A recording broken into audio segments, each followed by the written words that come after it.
Hello guys, welcome to the channel. Today we are talking about what if Naruto was reborn in HighSchool DXD Part 1. Kaguya as a last-ditch effort sends Naruto to another dimension, in which Naruto learns about his origin and finds something new. Love if you enjoy the video, please like and subscribe, it will help us make more videos for you. Let's begin. Hello guys, welcome to the channel. Today we are talking about what if Naruto was reborn in HighSchool DXD Part 1. Kaguya as a last-ditch effort sends Naruto to another dimension, in which Naruto learns about his origin and finds something new. Love if you enjoy the video, please like and subscribe, it will help us make more videos for you. Let's begin. Dimensional gap. Apphise, the infinite dragon god, the Ouroboros dragon, floated in silence as she was in the fetal position sleeping. Dream. Apphise, in her dragon form, defeated another pathetic being who tried encroaching her turf. Weaklings. She thought as she settled down. None who have challenged me can defeat me, so why don't they just leave me alone? She closed her eyes, only to open them again when she felt a strange power enter her home. I guess I have another opponent. She thought as she spread her wings and took flight. As she neared the person, she caught a glimpse of what they looked like. He was tall, had pale skin and hair, a goatee, and wore white clothing with black markings here and there. His eyes had a strange ripple pattern to them and he had two horns protruding from his forehead along with a mark in the middle. Apphise sped forward, ready to kill this man, only to be swiftly evaded, the stranger not once attacking. Hold it, he stated loudly, his tone not aggressive. Please wait, I am not here to start trouble. Apphise stopped. Human, why are you here? Apphise demanded, not lowering her guard. My name is Hagoromo Atsutsuki, and I am a traveler. Dream end. Apphise opened her eyes as she felt something enter her home. Hagoromo. She thought as she recognized this chakra signature, her eyes widening with hope. But, he died. How can this be? She sped off towards the person who entered her home, her heart holding desperately to the desire to see Hagoromo, her lover, again. But what she found wasn't the creator of Ninsho. What she found was a 17-year-old boy with blonde hair, whisker marks on his cheeks, a tattered outfit with orange pants, a beaten and bloodied body, and a severed left arm floating next to him. The left hand floating next to the boy had a black moon tattoo on its palm, where the boy's right hand had a white sun on it. This boy. Apphise thought as she started to tear up as she recognized him. Ashura. Who are you? Apphise heard this in her head. My name is Apphise, and I am here to help. Apphise said aloud as she touched the boy and the arm, draining the chakra from the arm, transferring it to the boy, causing the moon mark to appear in his left hand. I shall give him new life in my world. There was a bright light and within an instant, the boy was gone. I am sorry Ashura, but I can't raise you. Apphise thought sadly as she felt her dreaded rival, Great Red, appear again. I have an annoying lizard to fight, so until he is dead, I can't see you. Kyoto, Japan. Sir, another human village has been successfully raided. A commander said to the leader of Kyoto, Iroh, and the princess of Kyoto, Miko. Iroh was a kyuubi with dark graying hair and a slight balding head. He wore Chinese-styled armor that was red and dark maroon. On the chest plate of his armor was a white lotus badge that had been passed down from ruler to ruler, showing their stat as ruler of Kyoto. Miko, in contrast, had bright blonde hair, 5 tails, and had a monocle on her eye. She wore a traditional Miko garb with her shoulders exposed. Her stomach was slightly rounded to show she was pregnant. Good, Iroh stated calmly. Were there any complications? The commander sadly looked at his comrade, very hesitant to report what came next. Sir, we are sad to report. Prince and General Luten was killed during the raid. The commander said in reluctance. He died protecting us from the other raiders. Iroh was visibly disturbed from this announcement. Papa. Miko thought as she gasped from the news of her brother dying. Iroh, who was known as a ruthless man towards his enemies and a kind soul to his comrades, broke that day. Miko stepped up and comforted her father. Iroh stood up, his tears streaming down his cheeks and into his beard. I, Iroh, hereby step down as Kyoto's leader. He said shakily as he removed the white lotus pin. Miko, you are the new leader. He placed the pin next to Miko, who was in shock. Papa, please, think about this. She begged before Iroh left the room, unable to stomach it anymore. He walked through the field, grabbing some items before making his way towards a special area. At the border of Kyoto, A small cliff overlooked its borders with a single cherry blossom tree. Iroh sat down, and with one hand, he set up the picture and lit some incense. "My son," he muttered sadly as he stared at Luten's photo. There was a sad silence, the wind pulling some of the blossoms from their branches. Leaves from the vine, falling so slow, like fragile tiny shells. Iroh sang softly as he looked at the picture of his now dead son. Drifting in the foam. "Little soldier boy, come marching home. Brave soldier boy." Iroh choked a bit. "Comes marching home." He finished as he touched his chest, clenching the armor piece. "My little soldier boy." Iroh's ears twitched at the sounds of footsteps nearing him, causing him to stop singing, and stand up, prepared to fight. His eyes widened at what he saw. A human woman, beaten and bruised, wearing tattered clothes. She had large patches of burned flesh covering her bleeding legs, her long hair matted down as she weakly walked forward, her eyes looking forward but not seeing anything. In her arms was an infant, one Iroh couldn't see, but he could sense chakra in the child. A human and a Hanyo. Iroh thought as he rushed forward to the woman. She looked up and saw Iroh. She smiled but started to collapse. "Whoa, please, take it easy," Iroh said in concern as he gently placed a hand on her back. "Please," she begged. "Please, take care of him. I beg you." She held the child out to Iroh. Iroh saw the child's face. It was a baby boy. He had tan skin, and his small cheeks had 3 whisker marks. So, he is a Hanyo. Iroh thought as he took the child from their mother. "I will. I promise." Using the last of her strength, the woman smiled before collapsing to the ground, her blood soaking into the earth. "I can't leave her here," Iroh thought as he held the child. "I shall bury her nearby, but first, I need to take." He unfolded the blanket from the child's head. Iroh expected to see a pair of yokai ears atop the babe's head, but he didn't have any. All he had was a pair of human ears. Iroh checked his fingers. No ears, no claws. Iroh thought in awe. He is a human child, but he has chakra. The baby moved a bit, before he yawned as he opened his cerulean blue eyes. Iroh felt a sense of fatherly love grow for the child. "This child is the same as me," Iroh thought as he looked towards the cherry tree, seeing Luten's picture. He lost someone who he loved. Iroh became weepy-eyed. "Luten, could this be a coincidence, or is this destiny that we would meet, child?" Iroh thought as he held the child close, his beard brushing the child's skin as he cried. The baby smiled a bit at this as he grabbed Iroh's beard. Now he needs a name. Iroh thought through his tears and the twinge of pain in his face. Skip 7 years.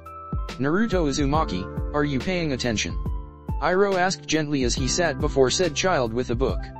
"Yes," Naruto replied, grabbing the book before him and pretending to read. Iroh sighed with a smile as he closed his book. "I think that is enough for today," Iroh said as he stood up. "Yay!" Naruto shouted joyfully as he shot from the chair, only to run into Iroh's tails. "Hold it, young man," Iroh said with a chuckle. "How do young men walk?" Naruto pouted before he collected his composure and straightened himself out. "Good, now you can go," Iroh said, nudging Naruto forward. Naruto walked out of the room, and once he was out of sight, he took off running, thinking Iroh wouldn't notice. Iroh smiled proudly as he heard Naruto's feet hit the floor of the compound. He sure is energetic, Iroh thought as he left the room, and headed towards the throne room. He entered and saw Miko wearing a more elegant kimono, fitting her status as ruler of Kyoto. "General Iroh," Miko said respectfully to her father. "You don't have to act like this when it is just us, daughter," Iroh responded. "I know, but we have to conduct business," Miko replied. "I understand," Iroh said as he and Miko started talking business. Meanwhile, Naruto made his way through the compound, looking for someone in specific. Naru said boy was tackled to the ground. "Tama." Naruto laughed as he hugged his jumper. She had blonde hair, and 2 tails. Her eyes were amethyst. She wore a Miko outfit. "Tamamo, what have I said about jumping Naruto?" Yoshimaru said sternly as he helped the children up. "He is a human, so you could easily hurt him." Tamamo pouted and stuck her tongue out at her dad. "Naru is strong papa," she said as she clung to Naruto, who didn't mind the contact with her. "He is my husband." Yoshimaru laughed as he ruffled their hair with his hands. I know, just don't repeat that in front of Mama, okay? At these words, Naruto became sad. Does Lady Miko hate me? He asked randomly. What? No, Miko doesn't hate you. Yoshimaru said as he knelt before the boy. What would make you say that? Naruto shifted under Yoshimaru's concerned gaze. Every time she sees me and Gramps, I can feel her anger. She has these. Naruto stammered as he tried to explain this to Yoshimaru. It hurts and I don't like this feeling I get from her. Yoshimaru looked shocked and bewildered. He has chakra, but can he sense negative emotions? Yoshimaru thought as he rubbed Naruto's head. No, you are probably imagining it, kiddo. Now, let's go to the park. Naruto immediately cheered up at this statement, taking Yoshimaru's hand before he, Yoshimaru, and Tamamo went to the park. That night, Yoshimaru walked beside his wife. Sweetheart, he said, drawing her attention as the setting sun glowed through the hallway.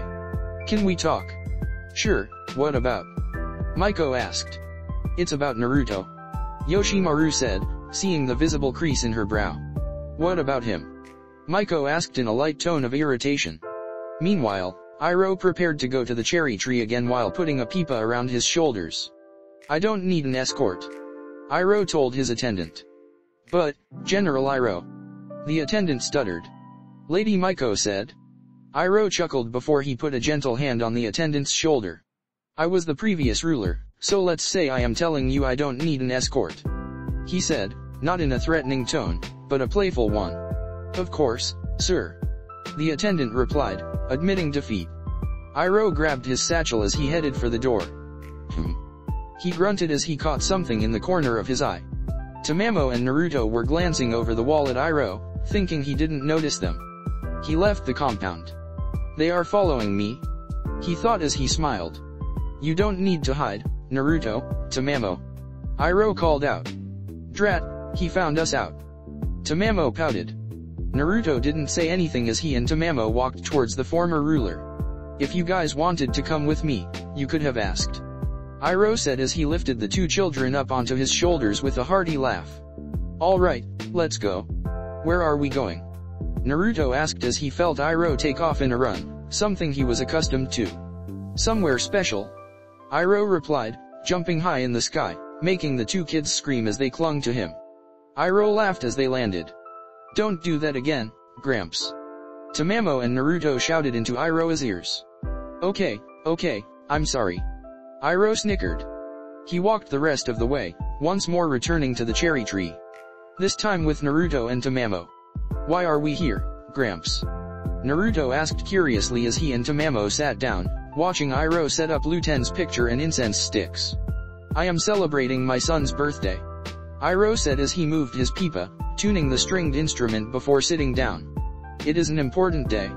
Iroh lit the incense and then strung his instrument. Happy birthday, my son. Iroh said sadly, which caught Naruto and Tamamo by surprise. If only I could have helped you. They had never seen their strong grandfather be sad before.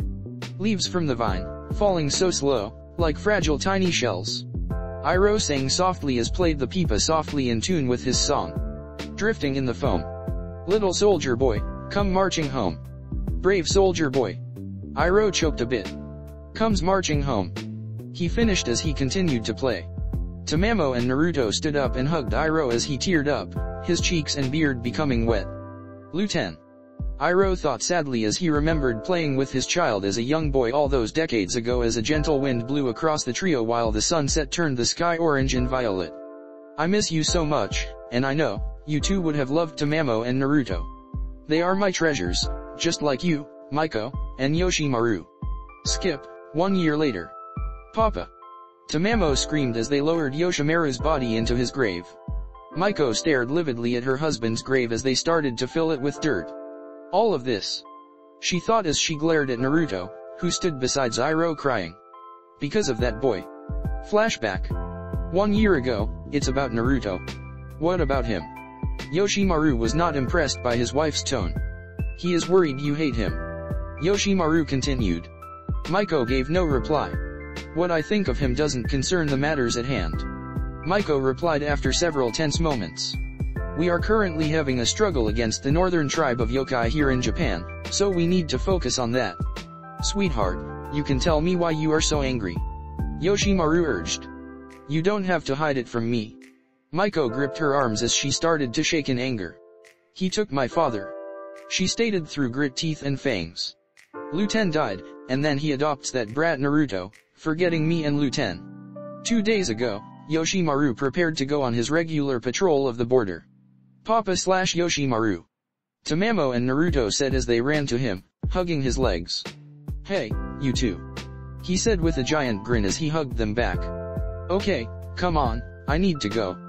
But, Papa, you said you would play with us today. Tamamo pouted, giving him the best puppy dog eyes that she could muster. Sorry, kiddo, but that will have to wait until tomorrow, okay?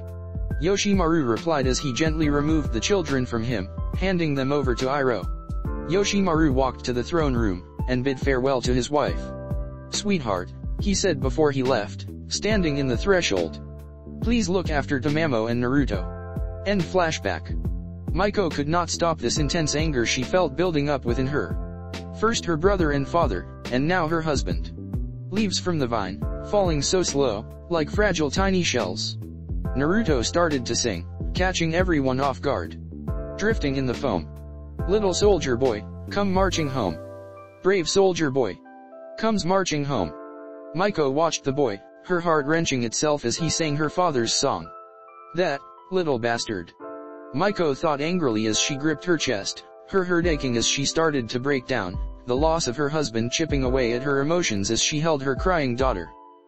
Naruto, age 8, gasped as his back hit a tree while he was surrounded by 3 older yokai children. One was a Tsuchigumo. One was a Kappa. One was a Tengu. He and Iroh had been attending a small festival, evident of the more elegant and festive kimono Naruto was wearing, and he had gotten lost before he was grabbed and pulled into the forest. Kawamatsu, he isn't even fighting back. The Kappa child said nervously to the Tengu as he kept an eye out for adults or anyone who would find them. It's alright, Domamaru. Kawamatsu stated to the Kappa, as he cracked his knuckles. He won't make a sound.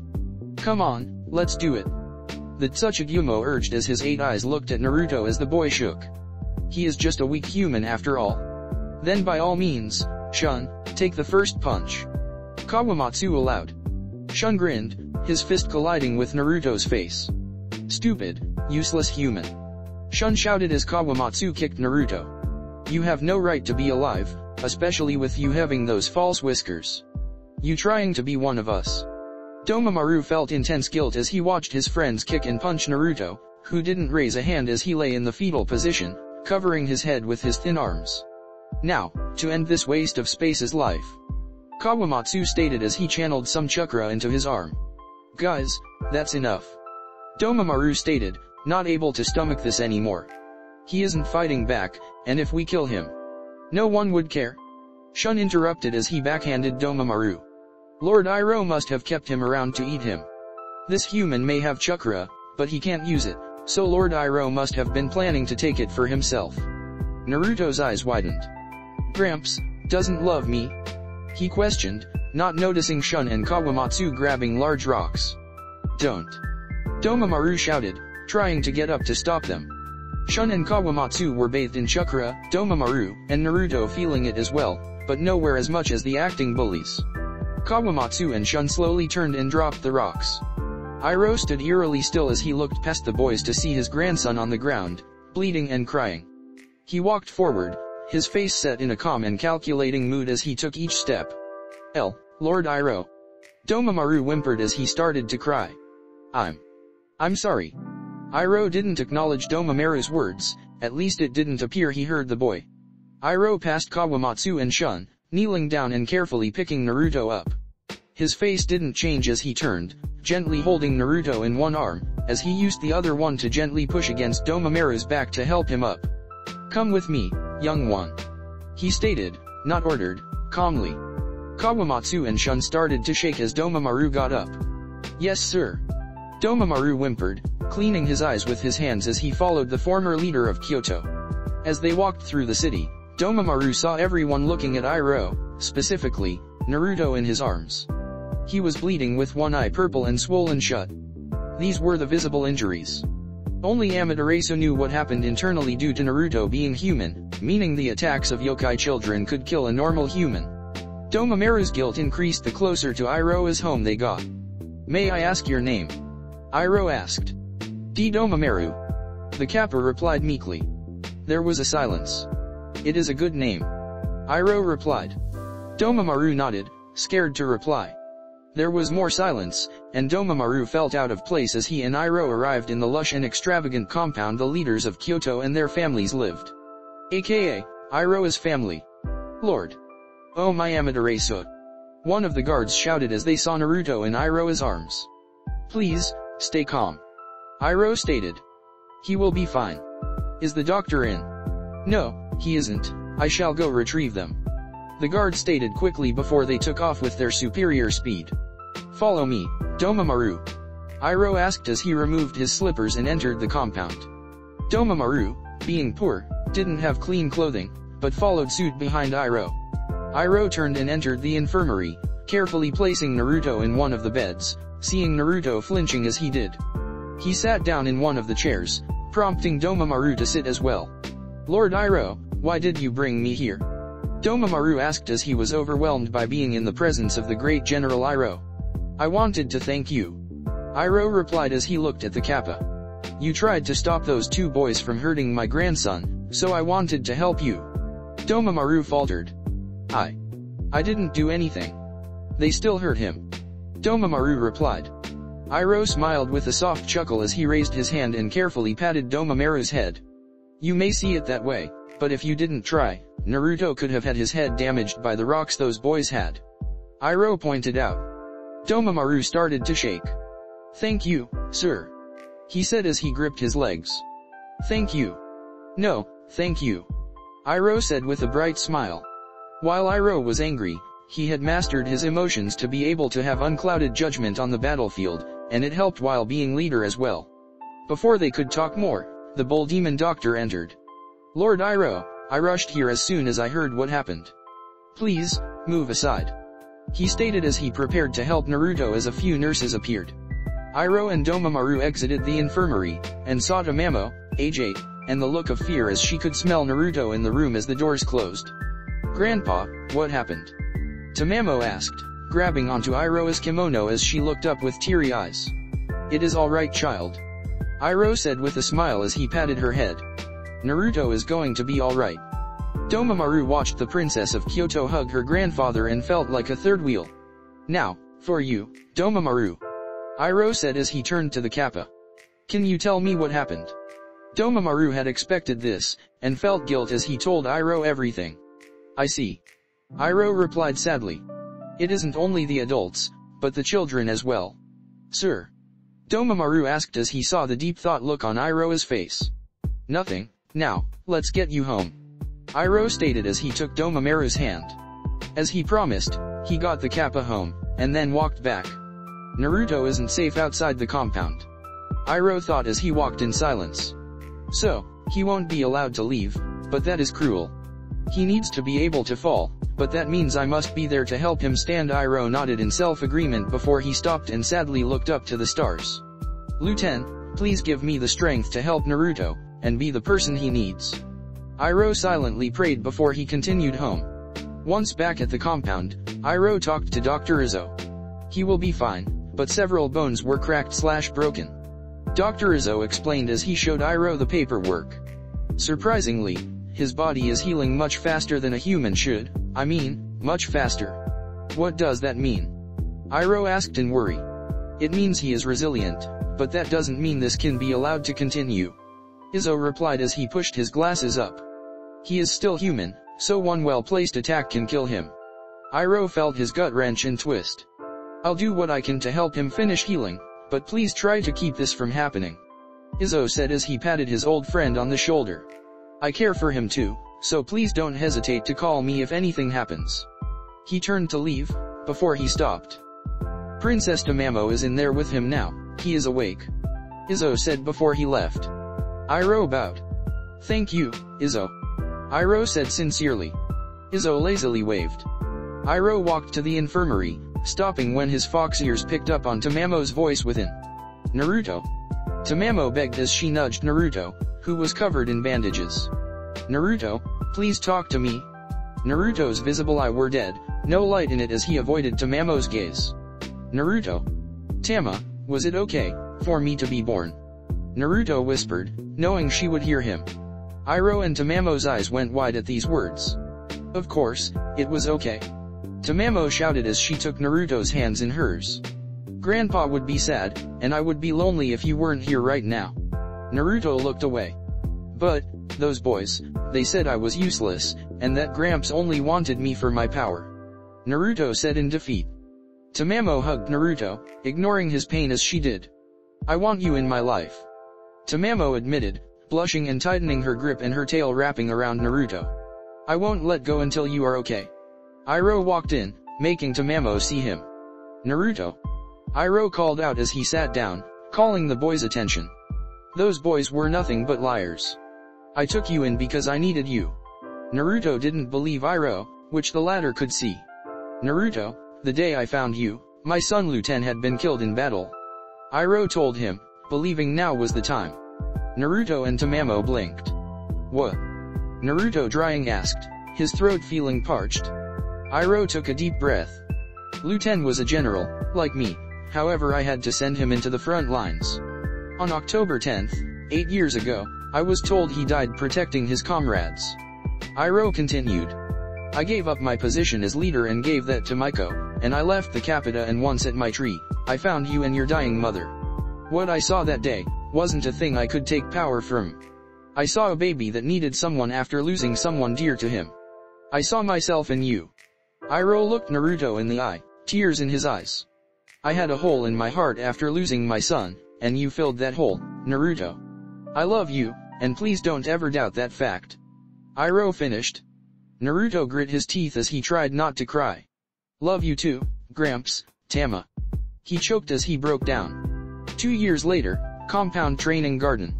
Naruto, age 10, sat beside Iroh as they watched Miko training Tamamo, age 9.5, in gathering nature energy to become a sage, and then later on, tap into the ley lines. Deep breaths, Tamamo. Miko guided quietly. Tamamo frowned as she sat in a meditative stance, eyes closed and hands together. She had been trying to gather nature energy for hours. Miko and Iroh could feel her reaching out for nature to lend its power to her, but it wasn't reciprocating. I can't get it. Tamamo gasped angrily as she stood up, not being able to get it. It's too hard. Miko smiled a bit. It's okay, sweetheart. Miko said as she made a hand gesture to have Tamamo sit down. It isn't something that can be mastered instantly. You need to go at your own pace. No need to rush it. With that, Miko entered her sage mode, tribal markings appearing on her body, her eyes becoming red as nature energy entered her body. 1. Nature will lend its strength. Iroh stated as he entered his own sage mode, red and black markings appearing across his face as if he was a kabuki theater actor. Tamamo glared and pouted at the same time. Show-offs. She muttered. Miko and Iroh let out a laugh as they exited their sage modes. It will take time, Tamamo. Iroh said before he looked at Naruto, who tugged on his sleeve. I want to try. Naruto stated innocently. Iroh and Miko blinked in surprise. Well, he does have chakra, so there is no harm in letting him try. Iroh thought positively. Miko, on the other hand, frowned as she pushed her monocle up. He may have chakra, but he is still human. Sure, go ahead, try. You won't be able to. She thought negatively as she kept her poise. Now, sit like this, no like this. Iroh guided as he helped Naruto enter the same meditative stance Tamamo was sitting in. Okay, now put your hands like this, yes like that. Naruto, now sitting with his hands clapped together, waited further instruction. Now, close your eyes, and take nice, long deep breaths, empty your mind and nature will decide if it wants to lend you energy. Iroh instructed in a way Naruto could understand. Well, he hoped Naruto understood. Naruto nodded his head as Tamamo moved and sat next to Miko, who was watching Naruto with a critical eye, not wanting to miss any detail. Iroh sat back down and nodded. Naruto took that as his signal and closed his eyes, taking a deep breath. He kept his breathing at this rhythmic pace. As I thought, Miko thought as she glared at the boy. He can't do it.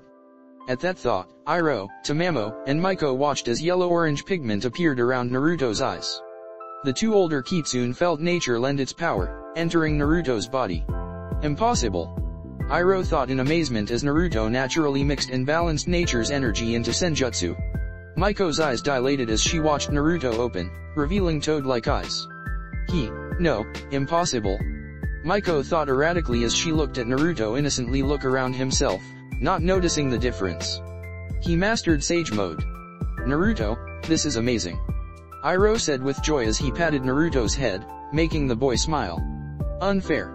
Tamamo whined as she poked Naruto's cheek. I'll get it soon, just you, wait.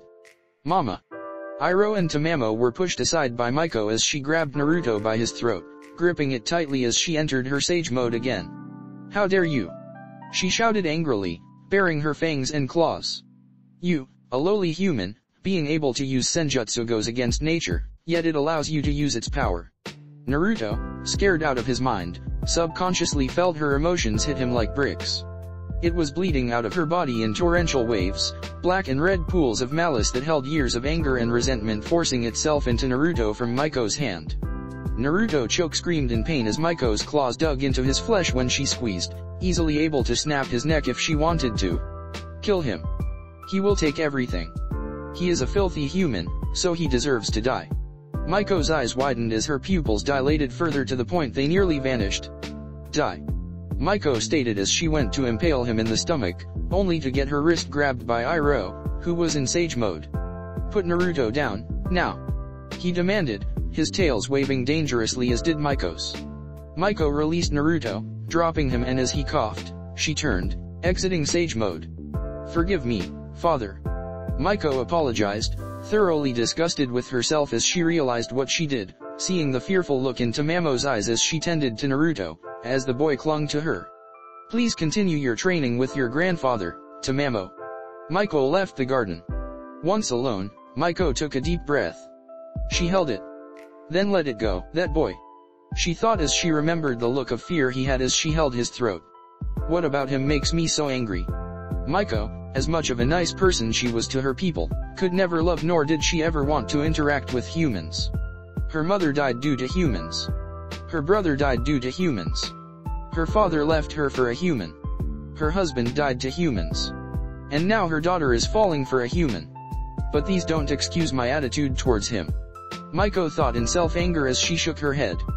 He has never done anything to me, so why am I this angry? She gripped her head, straining her thoughts as she tried to come up with an answer. No matter how hard she tried, she could not come up with an answer. I hate him, and that is all I know. Miko thought, her eyes thinning as she entered Sage Mode again, the darker side of nature fueling her aggression. It's all I need to know. Kyoto, night. Iroh entered the throne room, where Miko sat upon her throne. General Iroh. She greeted her father respectfully. Lady Miko. Iroh responded with a bow. You summoned me? Miko stood up and walked towards Iroh, her face just as unreadable as Iroh is. I wanted to inform you of a decision I have made. Miko said as she stood in front of him, turning her head to face the window showing the waning moon. A very hard decision. Iroh watched his daughter's body language and expressions. She is being sincere. He thought, his nerves steeling themselves for the worst. General Iroh, father. Miko said as she turned to face him. You and Naruto are banished from the capital, and have until sunset tomorrow to leave. Iroh looking at Miko noticed something. Just brief flashes in her eyes, but he could see something dwelling behind them. It was dark and disturbing while having the feeling of insanity wrapped in the mix. He could tell something was deeply wrong with her, but in just as much time, it disappeared from her eyes, giving her the steely look. Iroh knew that look.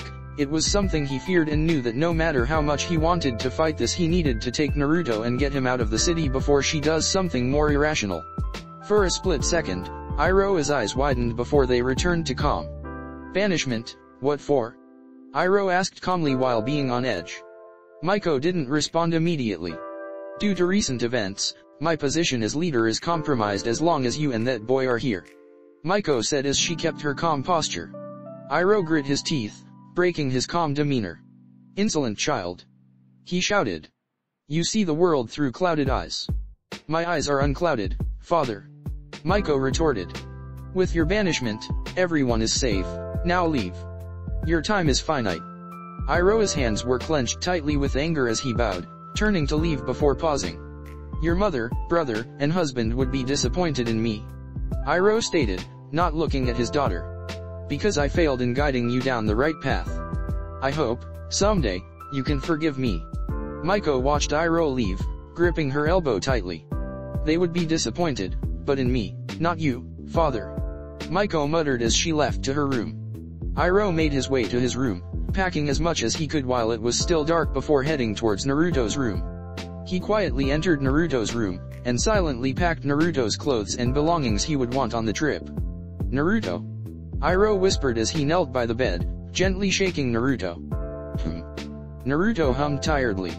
Iroha felt his heart get wrenched as he looked at his grandson, small and tired. Look at him. Yes. Naruto murmured as he was in and out of sleep. Iroha steeled his heart and helped Naruto stand. Naruto, we are leaving. Iroha stated. We aren't wanted here anymore. What? Naruto asked, his heart racing as he thought of Tamamo. Why? Iroha shook his head as he picked Naruto up with ease. You will understand someday, Naruto, but for now, we need to leave. Iroha said sadly as he picked up his and Naruto's luggage. I don't want to leave. Naruto whined, tearing up as he started to struggle in Iroha's arm. I don't want to leave Tama. Iroha walked through the halls, doing his best to leave quietly, but Naruto's struggling didn't make it easier despite him being a kitsune. They made it outside, Naruto kicking Iroha's side as Iroha walked through the gates. Naruto, please, calm down. Iroha said as he was having a difficult time leaving as well. Naruto wasn't listening, crying out loudly. Tamamo, meanwhile, heard this causing her to rouse from her slumber. Naru. She muttered as she looked at her door, seeing Miko entering. No, sweetheart. Miko said as she got into bed with Tamamo, running her hand over Tamamo's ears, making her feel happy and drowsy. It's me. Tamamo snuggled into her mother's warmth, unaware of what happened as Iroha, heartbrokenly carried Naruto away. The two leaving Kyoto in the pale moonlight. 2 years later. Welcome to the Jasmine Dragon. Iroha said, wearing bright green and earthy brown kimono and hat as he greeted the customers. Please, sit wherever you want, we will help you shortly. Thank you. The yokai said politely, admiring the dragon-themed tea shop. Naruto, we got customers that need help. Iroha called out to Naruto, who was wearing an orange and red kimono. All right, Grandpa. Naruto, age 12, replied as he walked to the table. Hello, my name is Naruto, and here are your menus. If you need help, call me and I'll do my best to help you. Excuse me, we are ready to order. A different customer politely called, waving their hand calmly to show where they were. Of course. Naruto replied, bowing to the customers with a bright smile before he went to help the other customers. Wow, he is a human, but is so nice. The wife said to her husband, being able to smell Naruto, and know he was a human. I know. Her husband said in honest surprise. Iroha, meanwhile, brewed 3 different teas thanks to his fox fire. I am very happy. He thought as he looked at Naruto, who was grabbing a tray of tea to take to an earlier customer. He has grown so much since we left 2 years ago. He smiled but then stopped as he heard a commotion. Filthy human, what are you trying to pull here? A bull yokai shouted as he pinned Naruto to the wall. What is going on here? Iroha asked as he walked up calmly, trying to figure out what happened with words, not fists. This human here tried to spill my drink, claiming he tripped. The bull shouted. Iroha quirked an eyebrow. He looked at the table and then the floor, seeing a club from one of the ONI on the floor. I see. Iroha said as he looked back to the bull. Can you put my grandson down, and I'll give you a new cup of tea free of charge. The bull thought about it. Okay, just make sure he doesn't do that again, or else the Jasmine Dragon might get an unwanted visit. The bull said as he let Naruto go, dropping him to the ground. Naruto let out a gasp as he was helped up by Iroha. Asshole. Naruto thought as he glared at the bull, who had his back turned to Naruto and Iroha. Naruto, let it go. Iroha said as he held Naruto back. I know it's infuriating, but people like him are going to be everywhere you look. Naruto looked to the ground. Grandpa, can you teach me how to fight? Naruto asked. I want to defend myself. I don't want to be pushed around anymore, Iroh sighed. Naruto, if I do, it will be only to use as self-defense. Iroh stated as he helped Naruto stand, you are not to use it to start a fight. Naruto nodded in understanding. Good, now, let's make some tea. Iroh said with a bright smile. Naruto helped out for a few more hours before his shift ended. I am going to hang with Domamaru, Grandpa. Naruto called as he left. Alright, be back before dark. Iroh called as he took an order. Naruto took a deep breath of the earthy smell of the village he and Iroh lived in. It was several miles away from Kyoto, but still resided in Japan. It was a fisherman town, male and female yokai catching fish and selling them to the inland dwellers. Hey, Naruto. Domamaru, age 14, called as he saw Naruto. You finish your shift already? Yeah, Grandpa let me off early today. Naruto said as he hugged the kappa. Neat, what do you want to do today? Domamaru asked as he and Naruto headed towards the pier.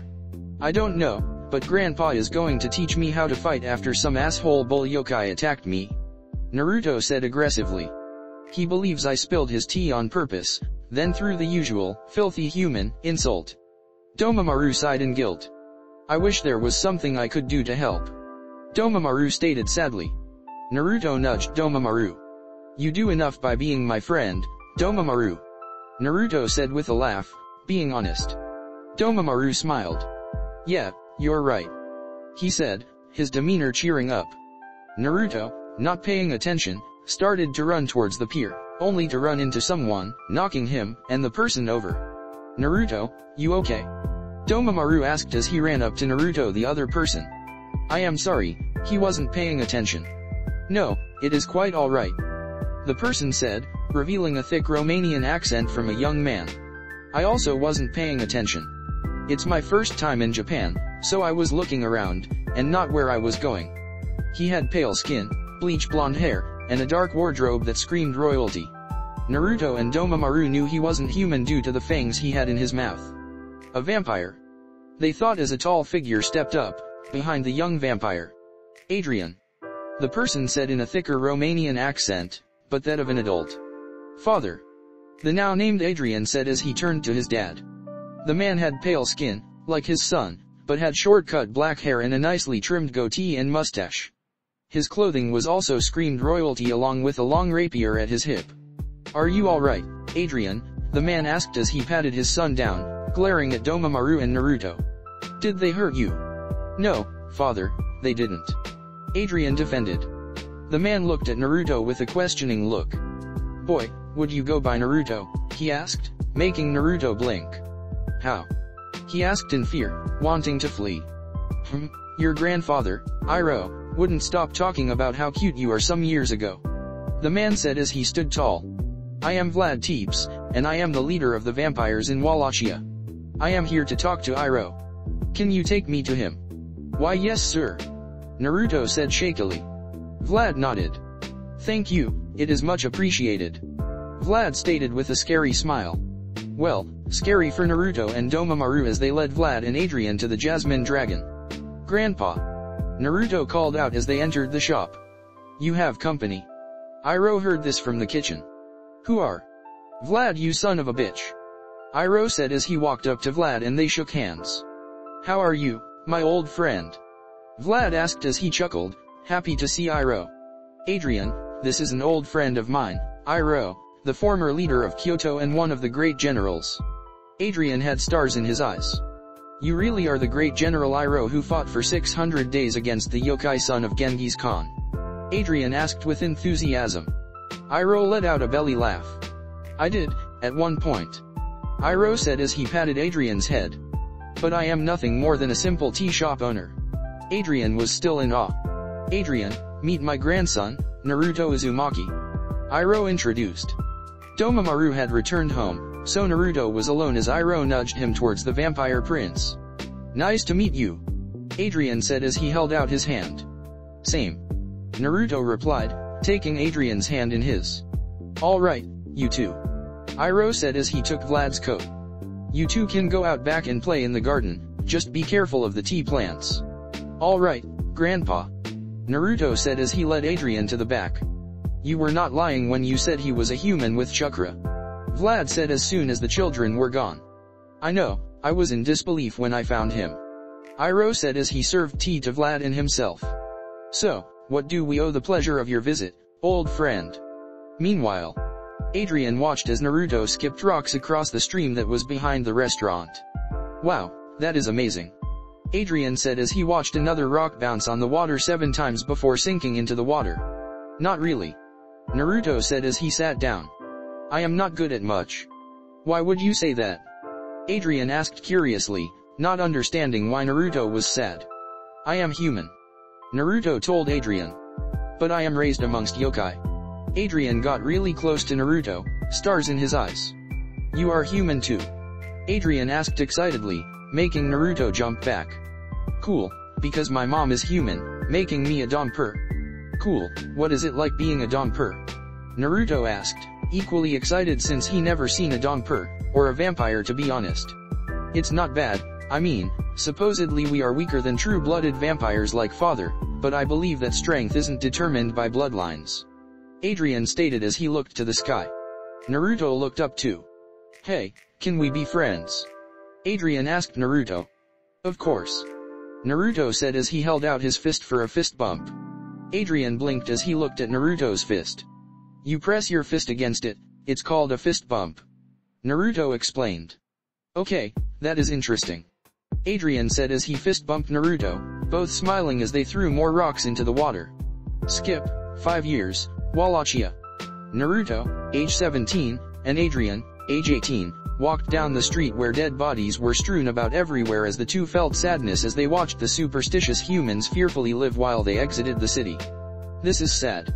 Naruto muttered in fluent Romanian. These people live in fear because of Vampire Lord Bedlam. Adrian nodded. Naruto was wearing a battle kimono with light armor on it while Adrian wore his royal outfit, this time with the heirloom rapier his father gave him. It is sad, which is why we are here to slay Bedlam. Adrian stated as he pointed towards an ominous castle. We shall attack him tonight. He is holding a party, so we can sneak in easily. Naruto nodded. I am worried though. Naruto said in concern. Even if we kill Bedlam, someone else will take his place. Not with what father is setting up. Adrian stated. Naruto didn't ask any questions. He didn't need to. Adrian and Naruto continued their journey to the castle. Meanwhile, in Japan, Iroh was worried as he watched the sky become gray. Something wicked this way comes. Iroh thought as he closed the windows. There is a maelstrom coming, so I need to prepare for the worst. As he started setting up for the impending rainstorm, Iroh's thoughts turned to Naruto. Naruto, please be safe. Iroh thought as he boarded off the windows. As his feet hit the floor, he stopped. It has been a while, he said as he turned to face the person. Tamamo. Skip, Wallachia, night. Naruto and Adrian arrived. How we doing this? Naruto asked as he touched the door. To his surprise, the doors opened at the least bit of pressure applied. An invitation? Maybe. Adrian said as he gripped his sword. Agreed, but we must proceed with caution. Naruto stated. They entered the castle, and were greeted by a servant. Lord Teeps and Mr. Uzumaki. She said with a polite bow. Hilda. Adrian replied with a bow. We are looking for Lord Bedlam, do you know where he is? Hilda, a beautiful woman with blonde hair in a maid outfit, went silent. Adrian and Naruto noticed the slight twitching of the corner of her mouth, and the collar on her neck emitting weak magical pulses. Lord Bedlam is in the ballroom where the rest of the guests are. Hilda replied as she took Adrian's coat. You must leave your sword here, Lord Teeps. Of course. Adrian replied as he took his weapon from his hip and handed it to Hilda, who hung it up with his coat. This way, please. Hilda said as she guided them to the party. Naruto looked around, seeing the Gothic architecture was very old, befitting the castle and vampire lord motif. We are here. Hilda stated as she grasped a door handle. Please, enjoy yourselves. Naruto and Adrian entered the ballroom, seeing men and women dressed in their best as they danced or made conversation with each other to a small orchestra on the stage. I'll get close to Bedlam, wait for my signal, and then make a distraction. Adrian whispered as he took a glass of wine from a server with a tray of wine. Understood. Naruto replied as he took one as well, walking off to watch the crowd and to give him time to gather nature energy if necessary. Hilda closed the door and walked up to Naruto. "Are you not going to dance?" Hilda asked him, wondering why he would choose to not mingle with the others. "Not much of a dancer," Naruto replied as he drank his wine. "I could teach you, if you want," Hilda offered. Naruto smiled as he shook his head. "Thank you, but I must decline," Naruto stated as he looked at Hilda, who was saddened. Naruto saw her lip twitch again. That collar must be sending magic through her neck to keep her in line. Naruto thought as he leaned against the wall as he watched Hilda help serve the guests. "We need to kill Bedlam, because he is pissing me off." He watched Adrian closely, who was approached by Bedlam. "Adrian, my boy, it has been a dog's age since we last met," Lord Bedlam stated joyfully as he shook Adrian's hand. "It is a pleasure to meet you again, Lord Bedlam," Adrian said as he bowed, opposite hand behind him, running his thumb along his index finger. "There is the sign," Naruto thought as he gathered nature energy, entering Sage mode. At the moment of completion, Naruto threw a smoke bomb into the ceiling, causing it to bust open and cover all light with its chakra-infused power lingering in the air. With quick movements, Naruto maneuvered through the crowd, drawing a kunai, and with a flick of his wrist, he stabbed Bedlam in the throat. "Rot in hell, you bastard," Naruto thought as he yanked his kunai out. The smoke started to clear, and once Adrian could see, Phase 2 started. "You fiend," Adrian shouted, getting everyone's attention as their vision started to clear. "How dare you slay Lord Bedlam?" Bedlam, who was bleeding out, gasped as Naruto crushed his skull with one well-placed palm slap enhanced by senjutsu. "I dare, you filthy vampire," Naruto said, using a transformation jutsu to cover himself to look like a vampire hunter, mainly one of the pesky Belmont clan. "Now, you can die too if you want." Adrian, angered by the death of Bedlam, used his magic to summon his sword, which shot out of its sheath and through the door to reach his hand. "Have at thee," Adrian stated as he entered the basic fencing stance with his rapier. Naruto grinned. "Actually, I see I am outmatched," Naruto stated as he saw the vampires realizing what happened to Bedlam and now getting angry. "But here is a parting gift." At this, Naruto threw a flashbang grenade, blinding everyone, including themselves as Naruto dropped the transformation, broke one of the windows, before he ran to Adrian's side. "Adrian, you alright sir?" Naruto asked in concern as their vision started to return. "Damn it!" Adrian shouted in anger as the Belmont got away. "I'll avenge you, Lord Bedlam." The vampires in attendance cheered Adrian's declaration, and after several minutes of mourning, they all left, leaving Naruto and Adrian alone with all the servants. "As you know, you lost your master, so you are hereby freed from your servitude," Adrian stated as he undid all the collars off of them. "Thank you," resounded throughout the room as they left. All except Hilda. "You are free to go," Naruto stated as he and Adrian prepared to leave. "Please, let me come with you," Hilda begged, bowing deeply. "I want to serve the Teeps family. I have no one to return to, so please, let me serve your family." Hilda had no family, all of them having been killed by Bedlam before she was forced into servitude. "Are you sure?" Adrian asked, watching Hilda stand up straight. "Yes," Hilda stated without hesitation. "Then welcome to the family," Adrian said as he held out his hand. "You shall serve my family." Naruto, since he was still in Sage mode, felt Hilda's intense attraction towards Adrian, and smiled as he snickered. "Oh, I hope I am the best man," Naruto thought as the three of them left the castle to rot.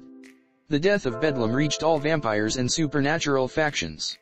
It was a loss to some, but cause for celebration for others. However, many saw this as opportunity for battle. It was little concern for the vampire faction in Wallachia. "Adrian, welcome home," Vlad expressed to his son as Adrian, Naruto, and Hilda stood before him. "And I see your mission was a success, good. It was a cakewalk," Naruto expressed with a laugh as he wiped some sweat off his forehead. "Anyway, I got to go home before Gramps gets worried." Naruto turned to Adrian and Hilda with a cheeky grin on his face, which was slightly red. "Don't knock her up too fast, Sasuke," Naruto said with his grin as he loosened his battle gear, his body feeling hot. "SAS. Naruto, who is Sasuke?" Adrian asked in confusion. Naruto blinked. "Who said Sasuke?" Naruto asked before his eyes rolled into his head and he collapsed, his face completely red as sweat trickled down his body as he gasped for air. Get IROH here now. Vlad shouted at one servant, who took off to retrieve said individual. Get him to the medical wing. Adrian and Hilda grabbed Naruto and did just that, both feeling the intense heat emitting from his body. What the hell is going on? Adrian thought as they made their way through the castle, Naruto's life hanging on seemingly by a thread. Dream. I stood before a large waterfall, in a golden-orange avatar of a 9-tailed fox with 6 arms and 3 heads, glared at by a boy my age with 2 distinct eyes, one red and black and the other a light lavender with a ripple pattern and 6 tomo in them, while he was within a giant purple Tengu avatar. We were covered in slight injuries, our clothes were tattered, and we were both at the end of our ropes. Sasuke. Naruto. The 2 giants lunged, large-scale attacks in their hands as they clashed. The 2 avatars vanished, leaving us flying towards each other, lightning cracking in my opponent's left hand with a shuriken of wind spinning to life in my right hand. Right as we were 10 feet apart, I thrust my hand forward, extending a chakra arm and slamming my shuriken attack into the lighting my opponent held. Wind beats lightning. Thus, the shuriken sliced through the lightning, cutting his left arm off before hitting him and detonating, the millions of small wind blades cutting his chakra network to nothing. I felt tired as I lost the ability to fly when he fell out of my golden state, falling into the water with the severed left arm. End dream. Naruto opened his eyes before he closed them due to the light, taking his mind off his dream and erasing it from his coherent thoughts. Oh, you're awake. Naruto turned as he opened his eyes and saw familiar amethyst eyes. Tamamo. Naruto asked as he sat up to see that he was in bed, naked with Tamamo sleeping next to him naked. Naruto blinked as he took in his surroundings. I'm still in Adrian's home. He questioned as he touched his forehead. Yes, we are in Wallachia. Tamamo, age 16, said as she sat up, making Naruto push off the bed and hit the ground as the blanket fell to reveal Tamamo's naked body to him. It's been so long, Naruto. I really missed you. She had short blonde hair held in a messy bun, small perky B-cup breasts that were complemented by a slim waist and thick butt and thighs. Why are you naked? Naruto asked as he grabbed one blanket to cover himself. We bathed together as children, Tamamo stated as she lay on her stomach, her tail swaying as she giggled at his reaction. So, what is the problem? That's because we were kids. Naruto shouted in embarrassment. Tamamo laughed. You have changed so much, Naruto. Tamamo stated sadly as she grabbed her kimono and started to dress. Naruto sighed as he started dressing also. So, when did you get here? Naruto asked with a mad blush on his face. She came to our village yesterday. Iroh said as he entered the room with a pot of tea, smiling to see Naruto up. When she heard you had collapsed, she insisted on coming with me. Naruto nodded as he sat down and accepted the tea Iroh offered him. What caused me to fall ill, Grandpa? Naruto asked as he looked at his family. Iroh went silent as he sipped his tea, his tails laying on the ground in shame. I am ashamed to admit, but I do not know what brought about this illness, Naruto. Iroh sadly replied, self-disappointment in his eyes as he looked at his tea, unable to look Naruto in the eyes.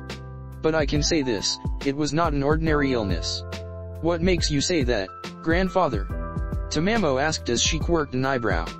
From what we know, and observing you for the past day and a half, you were muttering. Iroh stated as he looked up at Naruto. Saying, names of people we don't know. Jiraiya, Tsunade, Kakashi, Sakura, and Sasuke. Naruto gasped, his dream slamming through and being brought forth to the forefront of his mind. Sasuke. He said as he gripped his head tightly. Who? He slammed his cup to the table, shattering it in his grip. Naruto. Tamamo shouted, snapping Naruto from his thoughts. What? Your hand. Naruto took notice of his bleeding hand, red from said blood and the hot scalding tea. What is going on with me? Naruto asked in worry. I have never met anyone named Sasuke, yet. I can't help but know who they are. Tamamo and Iroh listened, while Iroh cleaned and bandaged Naruto's hand. His hand. Iroh thought as he felt chakra seep through the wound. The chakra was red, and while it was small, Iroh could see the wounds sealing themselves quickly. Much quicker than it should be with Naruto being a human. Anyway, Naruto said as Iroh finished covering his hand. Why were you in our village? You couldn't have known we were there, because I bet Maiko would have lied to you. Tamamo pulled back, metaphorically withdrawing into her own shell, and shifted nervously. Actually, Mama told me she banished you. Tamamo said as she rubbed her hands together nervously. She said she wanted you out to keep us safe. To keep you safe. Naruto scoffed. Crazy bitch is lying. Naruto commented as he waved off that notion. There was a silence. Let's get off this topic. Iroh said as he stood up. Let's go for a walk, catch up, and meet the others. I am up for that. Naruto said as he stood up, offering Tamamo a hand. She blushed a bit as she took it. His hands are so rough. She thought as she felt his hand in hers. He has been training for sure. His chakra coils are insane. So, have you mastered Sage Mode yet? Naruto asked bluntly, making Tamamo deadpan. Oh, of course I have. Tamamo snipped as she crossed her arms. I am the princess of Kyoto, so I was able to master it. Naruto laughed at Tamamo. Well, I guess you were able to do it, but did you get it on your first try? Naruto taunted, getting Tamamo to gain a tick mark on her forehead. Iroh laughed as Tamamo grabbed Naruto's cheeks and pinched them. Okay, settle down you two. Iroh chuckled as he stepped between them. We are family, so let's go get some breakfast. Alright. Naruto and Tamamo said in unison as the trio walked to breakfast. Naruto. Adrian said in relief as he saw his best friend awaken on his feet. Sup, Adrian. Naruto smirked as they fist bumped. Don't look at me like that. Adrian smirked. It's an honor to finally meet you, Tamamo.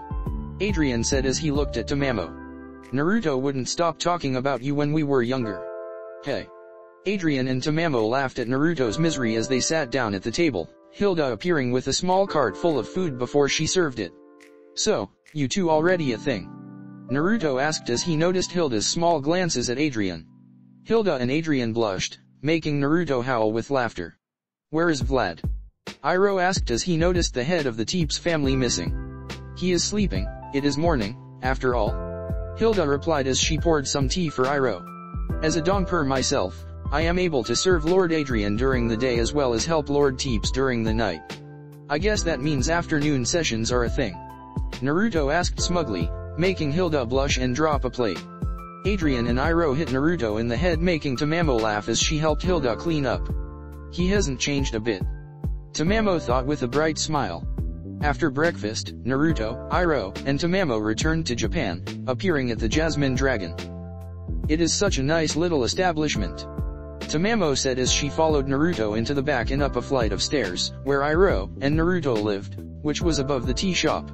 Yeah, it is. Naruto sighed.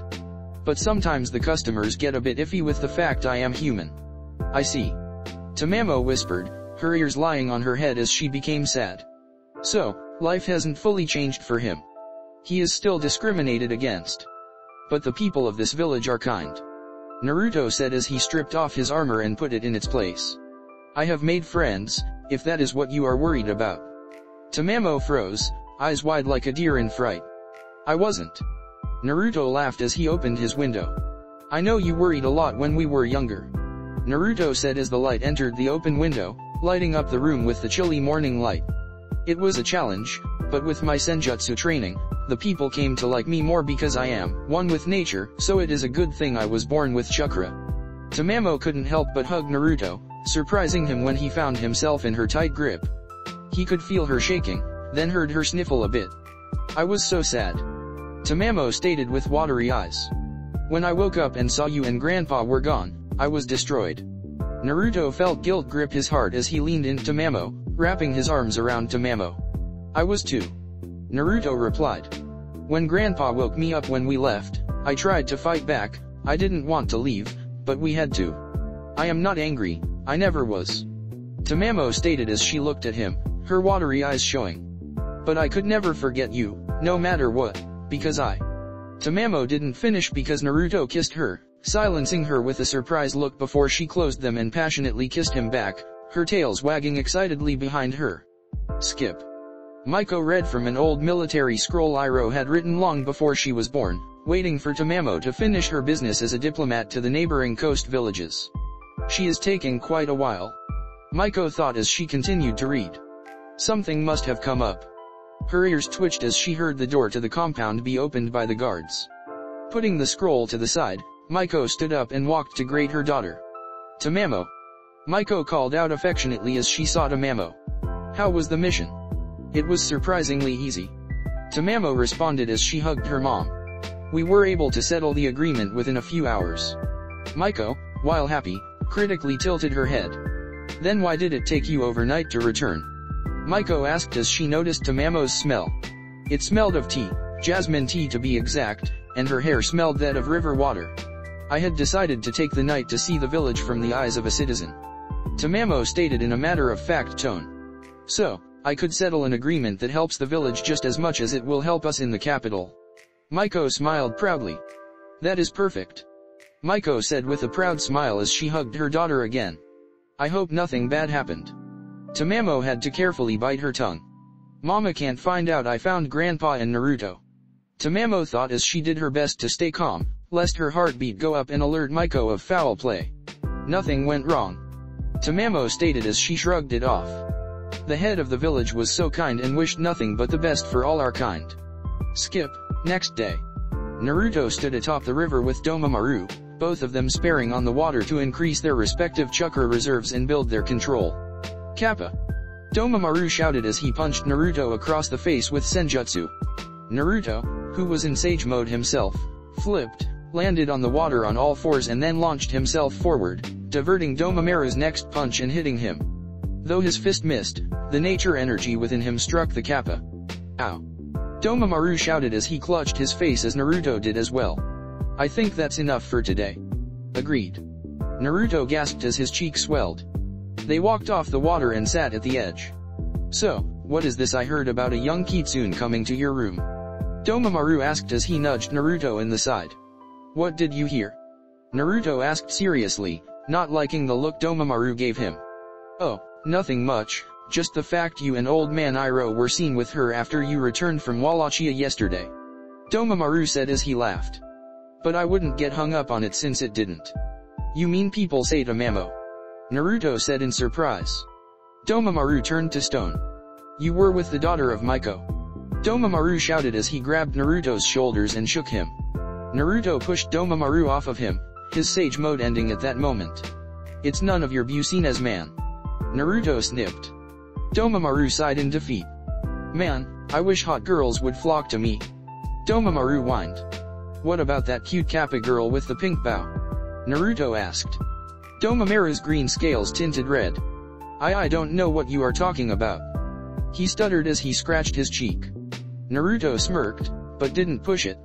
However, his mind wandered to his dream from the previous day. That technique. He thought as he remembered the shuriken made of wind chakra that he used against this Sasuke person. The core, it looked like a spinning sphere.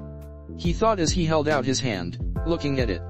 Grandpa said something about my nature being wind a while ago, and he stated chakra shape and chakra nature is advanced, saying I am not ready for it yet. Naruto took a deep breath. But how hard can it be? Naruto thought as he focused his chakra into his hand. Naruto, what are you? Don't distract me, Domomaru. Naruto interrupted through grit teeth as he tried to spin his chakra. The first step teaches you rotation. The second step is about power. Now, the third step is about containing both together without popping the balloon.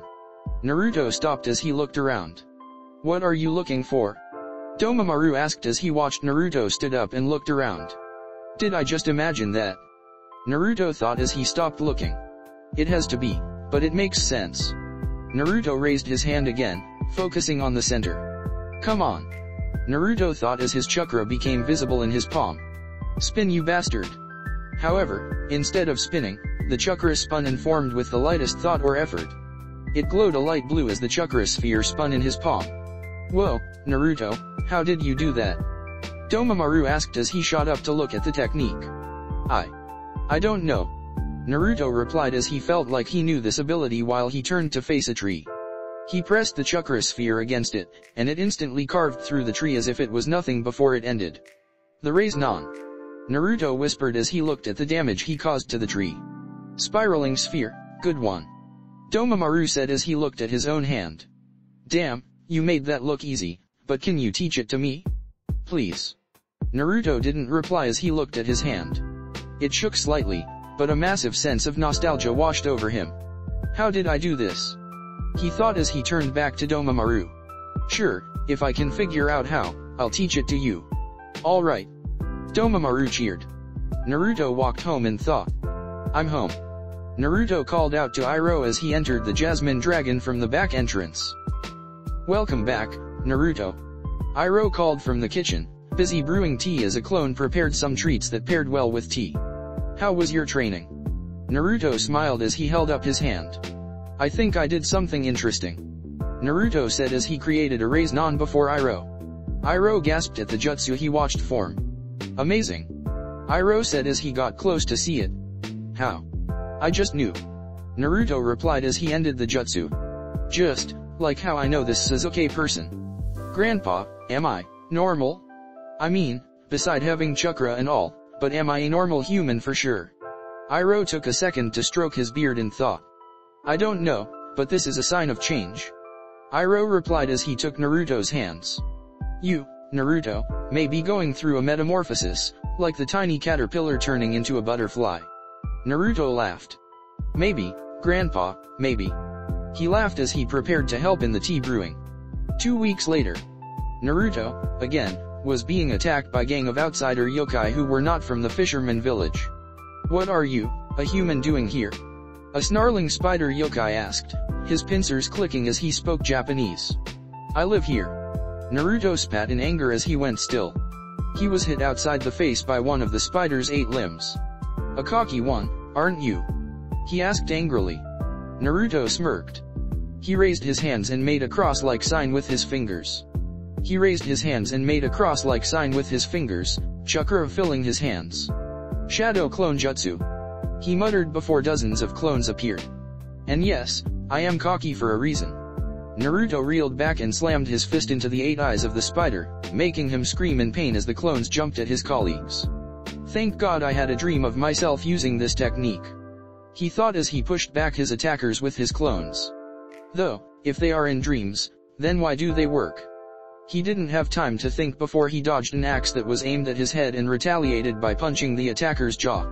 The yokai were arrested for attacking Naruto, who was in turn arrested for causing the issue, but got off easy due to everyone in the village knowing Naruto wouldn't start a fight. I am truly amazed. Iroh said proudly as he patched Naruto up with basic herbs and bandages. Those jutsu you dream up are amazing, but remember, you are still human, Naruto. You can't fight and not expect to get injured, especially without using senjutsu. I know, Gramps. Naruto whined as he flinched as Iroh cleaned another wound. But these bigots won't ever learn, especially the out-of-towners like these last ones. Iroh sighed. I know he is right, but he could just dodge their attacks, not attack back.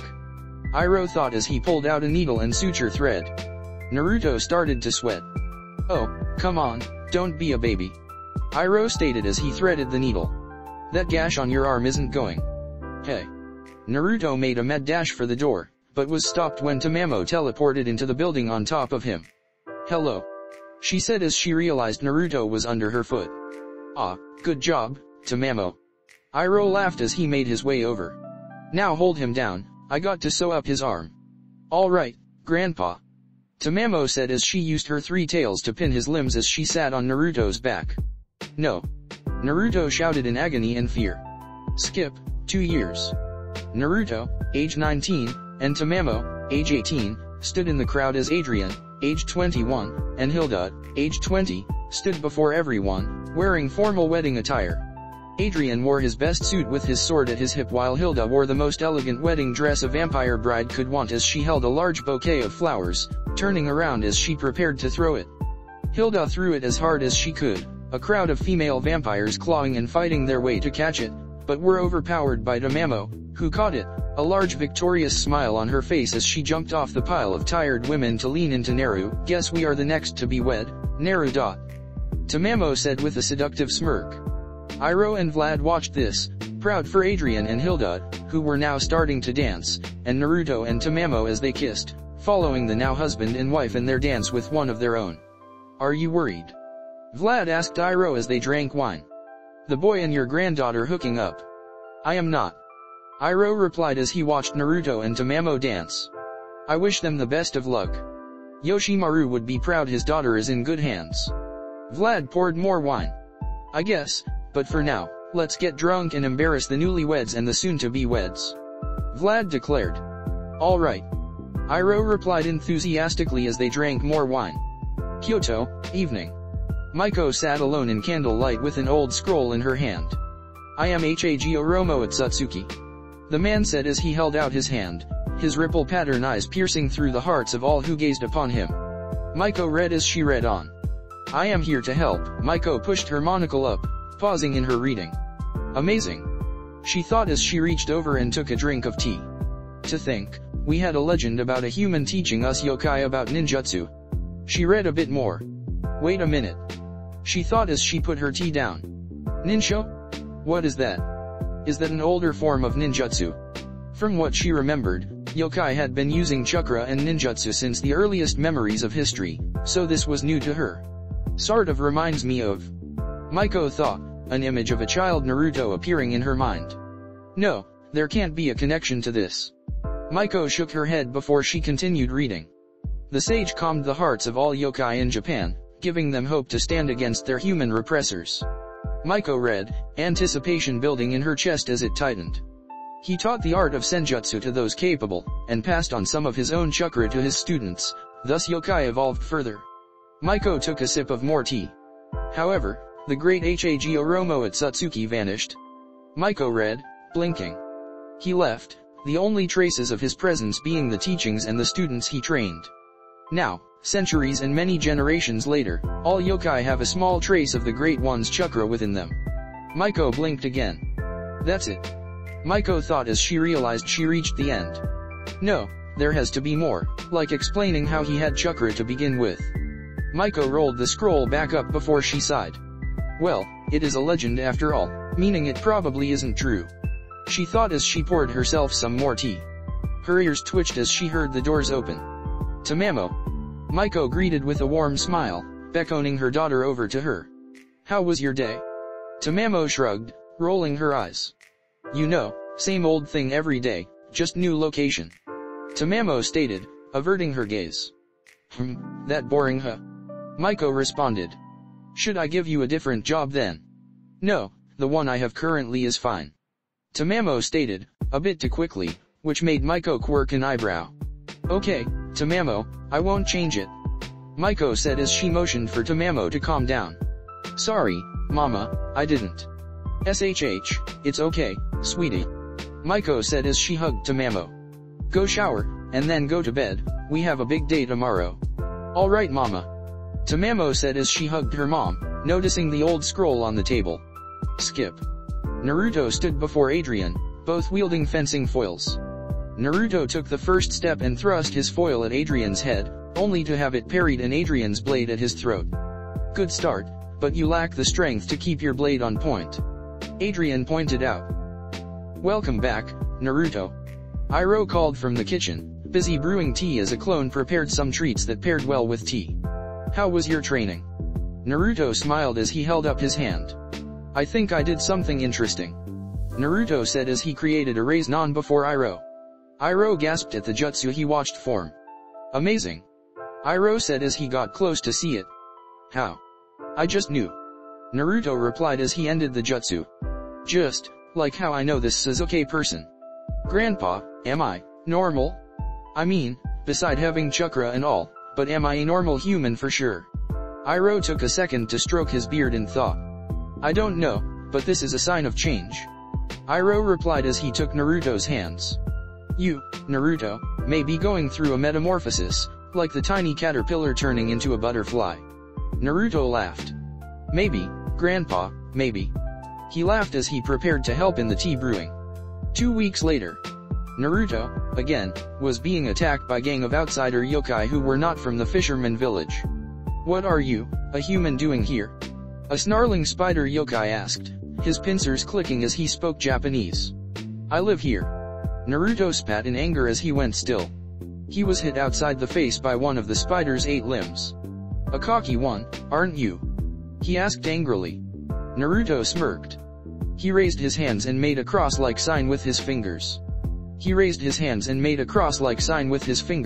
Chakra filling his hands. Shadow clone jutsu. He muttered before dozens of clones appeared. And yes, I am cocky for a reason. Naruto reeled back and slammed his fist into the 8 eyes of the spider, making him scream in pain as the clones jumped at his colleagues. Thank God I had a dream of myself using this technique. He thought as he pushed back his attackers with his clones. Though, if they are in dreams, then why do they work? He didn't have time to think before he dodged an axe that was aimed at his head and retaliated by punching the attacker's jaw. The yokai were arrested for attacking Naruto, who was in turn arrested for causing the issue, but got off easy due to everyone in the village knowing Naruto wouldn't start a fight. I am truly amazed. Iroh said proudly as he patched Naruto up with basic herbs and bandages.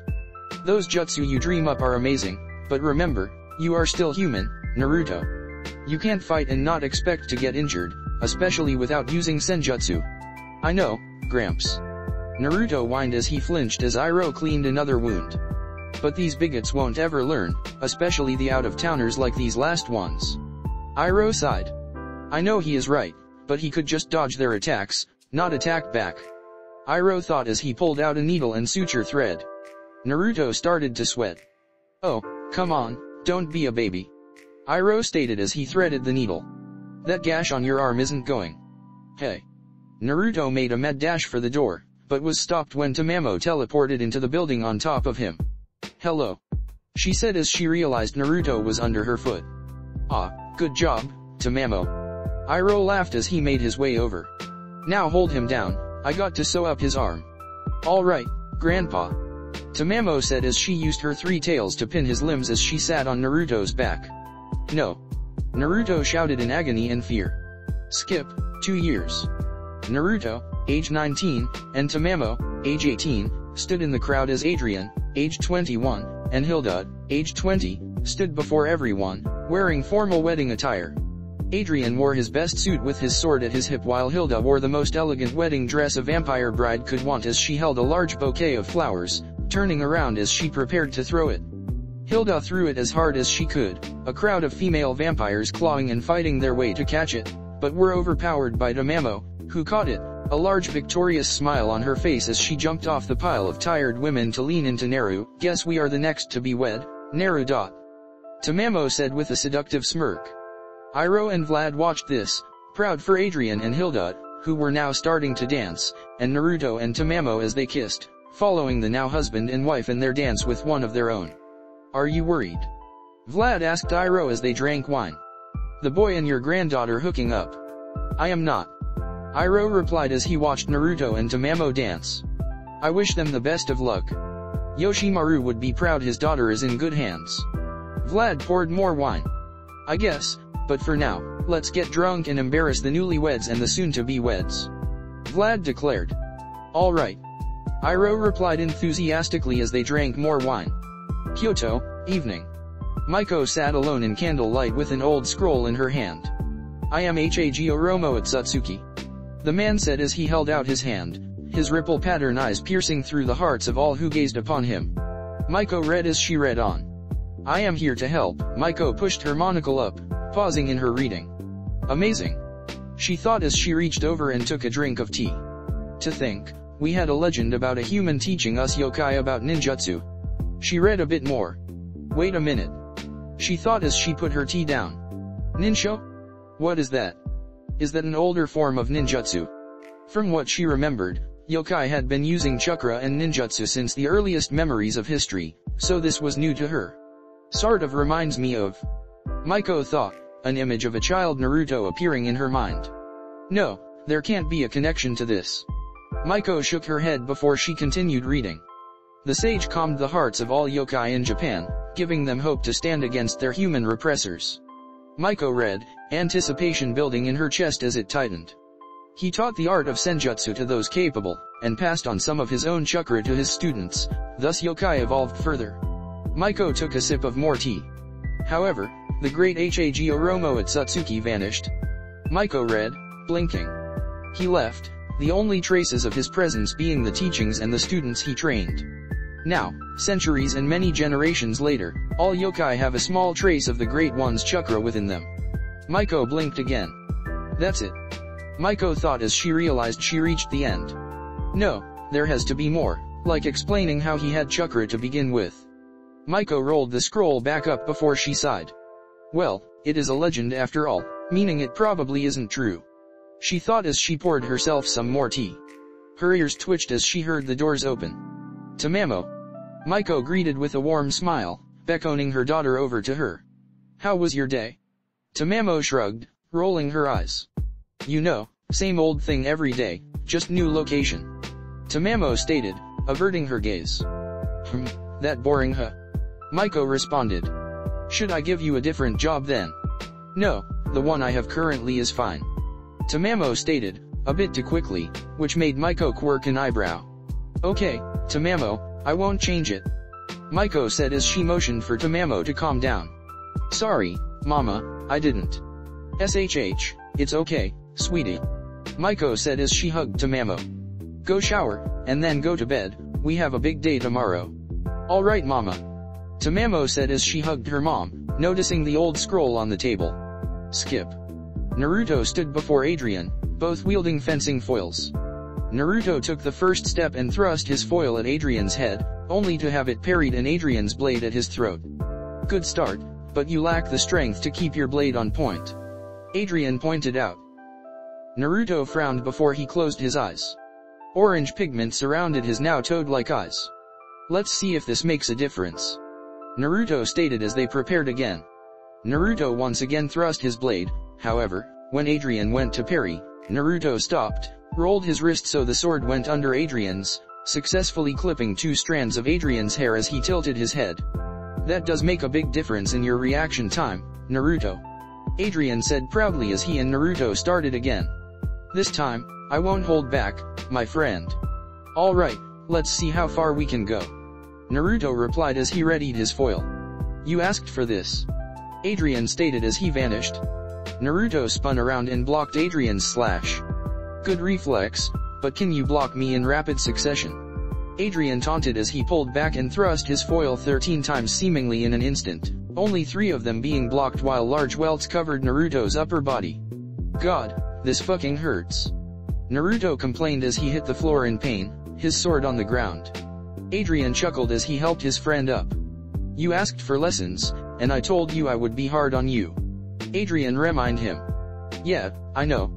Naruto answered as he stood up, grabbing his foil. Again. Adrian smirked at Naruto's determination.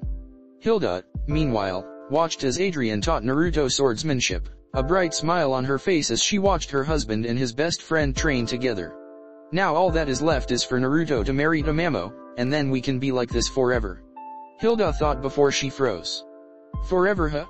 Naruto was human, 19 years old at this point. He had a handful of more decades before he would become old and eventually die.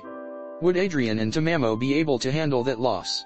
Hilda thought in worry as she watched Adrian beat Naruto again, giving him instruction on how to be better. I swear if this was anything else, I would beat you. Naruto huffed as he was helped up, his arm numb. Adrian laughed and pushed Naruto's arm back in place, it having been dislocated, making Naruto's eyes water. I bet, but when it comes to swords, I will win every time. Adrian declared.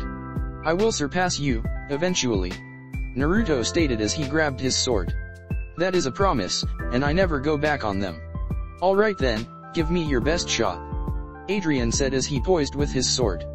That night, Naruto winced as Tamamo applied ointment to his bruises. I know you are training to become strong, but you need to take it easy and learn your limits, Naru. Tamamo stated as she covered some nasty swelling with bandages. I can't stop, I have to get stronger. Naruto replied as he clenched his functioning hand in a fist. I am at a severe disadvantage against everyone, so I have to work harder to catch up. Tamamo smiled as she pulled him close and kissed him. I know, but for now, you need your rest, Naru. She said as she pulled back, gently pushing him to his bed. I'll be back in the morning. Good night, Naru. Good night, Tama, I love you. Naruto replied softly, knowing she would hear him as he closed his eyes to sleep. Tamamo walked downstairs to the tea shop, ready to leave before she stopped as she saw Iroh exit the kitchen as the last patron left, meaning the shop was closed. Come here, Tamamo. Iroh motioned as he sat down. I want to talk before you go. Of course, grandfather. Tamamo replied as she sat down. Iroh was starting to look his age. Nearing 950 years old, his once black hair and fur was now gray, his body out of shape and he had a big belly. "You know, I support you," he said wisely with a smile as the candlelight flickered across the room. "With your relationship with Naruto, I mean." Tamamo nodded. "I want to know, what would you do if Naruto died?" Iroh asked, lighting striking as he asked as it started to rain in a downpour. Tamamo's eyes were wide, pupils dilated. "What?" she stammered. Iroh, despite all his years of constant use of a calm face in the enemy called adversity, was not calm as he gripped his hands tightly. "I have had to accept Naruto is mortal, thus his lifespan is limited, compared to ours," Iroh stated as it pained him to think of losing his grandson. "But have you, Tamamo? When Naruto dies, what will you do?" Tamamo looked down, not at her hands or legs, just looked down as she racked her brain, ears drooping as her tails hid under her chair. "I can see you haven't thought about it," Iroh said sadly as he kept his tears at bay. Tamamo shook her head. "When Naruto dies," she said as she looked up with a dead expression. "Then I'll kill myself so I won't be alone." "That's rash," Iroh mentioned. "If your mother is gone and you are empress and you die, then who will lead us? If you have a child, will you willingly orphan them because you lost Naruto?" "I don't care," Tamamo interrupted softly, clutching her chest. "Life without the man I love is worse than death. Surely, Grandpa, you had the same thoughts when Grandma passed away." It was Iroh's turn to retreat within himself as he remembered not only his wife, but Luten, and Yoshimaru. "You are right, I did, but I pulled through because your mother and uncle needed me," Iroh stated as he stood up and hugged his granddaughter. "I'm sorry, please forgive me." "All is forgiven," Tamamo replied as she tightly hugged her grandfather. They hugged in silence for a good while before they separated. "Grandfather, if Naruto dies, a piece of me will die as well," Tamamo stated as she felt her heart twist at the thought of losing Naruto. "But if I was to?" Her hand moved to her stomach. Iroh smiled and took her hand, knowing what she meant by that gesture. Next day. "Have a good day," Naruto said as he waved a customer of the Jasmine Dragon out before he entered to help the newest customer. Iroh watched Naruto as he interacted with the customers. "All the regulars are here," he thought as he brewed multiple pots of tea with his flames. "Meaning trouble is on the way." Sure enough, an ONI appeared. "Hello, sir, welcome to the Jasmine Dragon," Naruto greeted with a smile. "Please sit at any vacant table and I'll be there shortly with a menu." "Huh," the ONI muttered as he saw Naruto. "What the fuck is this? A human in a yokai village? Oh boy, here we go," Iroh thought as he started to exit the kitchen. "Yes, I am human, sir," Naruto admitted, opening his eyes as he entered sage mode. "But I am actually a toad Hanyo, so please, don't be hostile because of my mixed heritage." The ONI and everyone blinked. "He is lying," the regulars thought in fear, mentally praying nothing happened to Naruto, knowing he was not afraid to start a fight. Fine, just don't get your human stink on my cup," the ONI shrugged. "I don't like the taste of humans, since I am a vegetarian." "Of course, sir," Naruto said as he walked away, not as irritated as he thought he would. Honestly surprised he is a vegetarian. Naruto walked to the back and handed out several servings before taking the ONI's order. Iroh smiled brightly as he returned to the kitchen. He has matured so much, Iroh thought as he brewed the tea. "Grandpa, one jasmine tea with a single spoonful of sugar," Naruto called out as he leaned into the kitchen.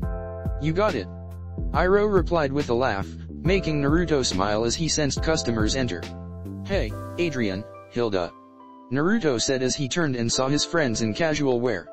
"What would you like to order?" "Oh, we aren't here to eat," Adrian said as he had a smirk on his face. "We are here to ask you to come with us for a while. If Lord Iroh allows this at least." He looked at Iroh. "Sure, Naruto can go," Iroh answered as he removed the teapots, the other tea brewers coming to help pour and take them out. "We got this, Naruto, so go have fun with them." "You sure?"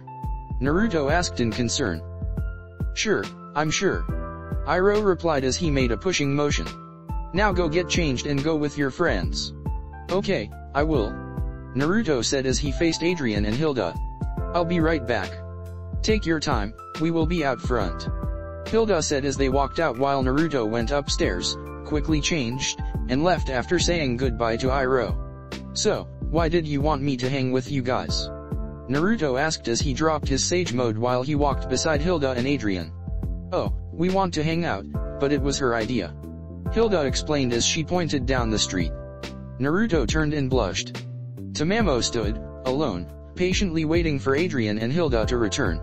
She wore a beautiful gold and black yukata and had her hair up in a decorative floral pin and clips. Hey, you made it. Tamamo shouted with a smile as she waved at the trio. Go on, Naruto. Hilda urged. Naruto didn't move as he stared dumbly at Tamamo. She is gorgeous. He thought as he stared. Hello? Earth to Naruto. Adrian said as he poked Naruto in the ribs with his sword, still sheathed. Hey. Naruto snipped as he pushed the blade away. Go on, stupid. Adrian stated as he used his enhanced strength and pushed Naruto towards Tamamo. Hey, sorry I'm late. Naruto replied stupidly, trying to figure out what to say. But why are you here? Tamamo laughed right in his face, making him scowl with a blush. Mama sent me on a 2-month-long mission, so before I go, I wanted to see you. She said as she grabbed his arm and leaned into him, ears on his shoulder. Come on. Let's go get some food. She declared happily as she dragged Naruto forward with Adrian and Hilda behind them. They walked for a few minutes, many yokai bowing to Adrian and Tamamo as they walked. Hey, Naruto. Domamaru called out as he hauled a large net full of fish out of the water. Sup, Domamaru? Naruto said as he fist bumped his friend. How is your raise non-training? Domamaru deflated. Not well, I can't get it to spin correctly. Domamaru reported. Sorry, I'm trying to figure out how to teach you as I don't know how I even know it. Naruto apologized. Naruto, who is this? Tamamo asked, having never met Domamaru yet. Oh, right. Naruto said, getting chuckles from the vampires, giving them a glare. Tamamo, this is my friend Domamaru. Domamaru, this is my girlfriend, Tamamo. Domamaru blinked, before he jumped back and bowed on the ground. It is nice to meet you, Princess of Kyoto. He said nervously as he carefully bowed to his ruler. Okay, none of that please. Tamamo begged. Domamaru nodded and returned to his work, not wanting to get yelled at by his dad, letting the four leave and enter a nice restaurant. Ah, this fresh sushi is so good. Hilda declared as she chewed the sushi, tears slipping from her eyes in happiness as she drank her sake. I know, the fish here is always fresh due to the Kappa's magic keeping it fresh. Naruto said as he held up one sushi roll as he drank from his glass. It is an advantage yokai have above human cooking. So, you saying my mother's cooking is bad? Adrian asked, slightly sloshed with a cold tone and a threatening glare. What? No, Lisa's cooking is delicious. Naruto replied in a rush, spilling his sake and making the women laugh at him. So, how is the marriage? Tamamo asked Hilda as she swallowed her food. Hilda blushed, lifting her hands and pushing her index fingers together in embarrassment. It's amazing, difficult, with Lord Vlad planning on retiring soon, but I am very happy even with the difficulties. Hilda replied as she glanced at her husband, who was poking fun at Naruto. When are you and Naruto going to get married? It was Tamamo's turn to blush, her heart beating super fast as she thought of marrying Naruto. I don't know yet. Tamamo muttered. Don't know what? Naruto asked as he turned his attention back to his girlfriend. Oh, nothing. Tamamo replied as she poured sake down her throat. After dinner, Adrian and Hilda left to return home while Naruto walked with Tamamo, holding her hand to keep her from wandering off in her drunken stupor. Hey, Naru, Tamamo lulled out. What? Naruto asked as he did his best to not bump into anything on the way back to the Jasmine Dragon. I have to pee. Tamamo said like a child. Naruto face planted into the ground. Why didn't you go while we're at the restaurant? Naruto asked/yelled.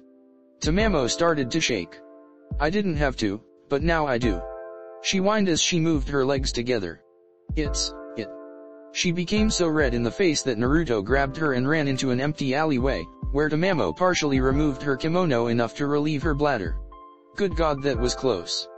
Naruto thought as he swayed while he waited for Tamamo to finish. Naru, I can't put it back on. Tamamo whined as she grabbed him, pulling him into the alley. My clothes are being stupid. Naruto grumbled as he reached up to pull the kimono up properly, but his sake-soaked brain misjudged the distance and grabbed her breasts. They were still. Naruto could feel Tamamo's heart beat through her chest as he held her breasts. Her kimono partially open, revealing her long creamy legs and her shoulders to the world. They are soft. Naruto thought in arousal before Tamamo jumped him, crashing her lips to his, hitting the wall as they made out. Fuck me. Tamamo stated as she separated from Naruto. I am not taking no for an answer. Why would I refuse? Naruto stated as he kissed her again, pushing her to the ground, in public, both too drunk to care. However, Adrian and Hilda did, and as they listened in at the alleyway entrance, they got the gist of what was about to happen. Together, they sent a magic circle under the undressing pair. What? Naruto mumbled as he saw the magic circle grow in size and brightness, before it faded, leaving them in the middle of a forest, far from people.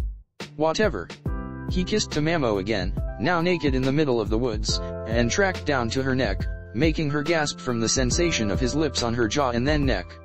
Her arms wrapped around his neck and pulled him into her nipples erect from the cold and her arousal while her tails pushed his kimono off completely.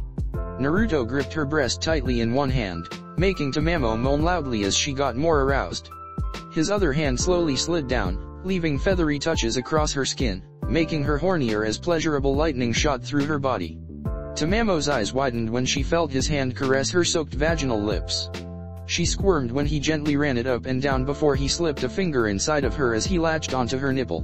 Naruto, meanwhile, was so fucking horny that he increased his ministrations, his dick so hard from the cold and the fact he was intimate with Tamamo. Naruto! She shouted when he pressed her clit, coming on his hand. Naruto removed his hand and pushed himself above her, looking down at her gasping form as the full moon illuminated her body. Her pale skin and pink nipples so vibrant and beautiful to him, with her golden yellow hair acting like a halo around her as it was splayed out in all directions. Without saying anything, Naruto positioned himself above her, kissing her, their tongues going into their mouths as Naruto spread her lower lips open with one hand, aiming his dick at her vagina with the other. With one thrust, Tamamo screamed into Naruto's mouth with wide dilated eyes, her lower body in pain with tears in her eyes. It fucking hurts. She thought as she cried, her ears laying on her head. Naruto cupped her cheek, pressing his forehead to hers in love, staying as still as possible as he shuddered at the feeling of her around his dick, in contrast from the cold of the night. Tama, I love you. Naruto whispered softly. I love you too, Naru. Tamamo replied, her legs wrapping around Naruto's butt, as she pulled him close. You can move now. Naruto nodded and pulled back, thrusting into Tamamo. God, good. Tamamo screamed as Naruto picked up his speed. Naruto moaned softly as he pumped in and out Tamamo before stopping suddenly and pulled out. Put it back. Don't stop. Tamamo screamed in anger before she was surprised that she was flipped over onto her hands and knees. Naruto thrust back into Tamamo, eyes dilating more at the new angle and sensations running through her spine. Fuck me like a bitch in heat. Naruto didn't respond verbally, but leaned over as he fucked her doggy style and grabbed her breasts, the sounds of her moans and their flesh slapping against each other the only thing either could hear. Naru. Close. Tamamo moaned as her eyes were crossing with her tongue sticking out with saliva hitting her kimono. Same. Naruto grunted as he pushed her into the ground and pushing in faster. Naru. Tamamo screamed as she orgasmed again, her stomach feeling warm as something entered her body. Naruto went still as he came inside of her, gasping for air as his sweat dripped onto her back as her tails tagged against his stomach in ecstasy. Insert Guts theme, Berserk. Naruto pulled out, Tamamo whining as she felt him do it, and lay next to her as she lowered her butt to the ground. Night, Tamamo. Naruto whispered tiredly as he closed his eyes. Tamamo smiled as she wrapped her arm around him, holding him close as she used her tails grab his kimono and draped it over them together before wrapping her tails around him. They slept peacefully throughout the night. As the morning light rose, the two lovers stood in silence, holding each other. I need to wash up and leave soon. Tamamo said reluctantly. I know. Naruto replied. Just let me hold you a bit longer. Tamamo smiled and snuggled into him. Okay.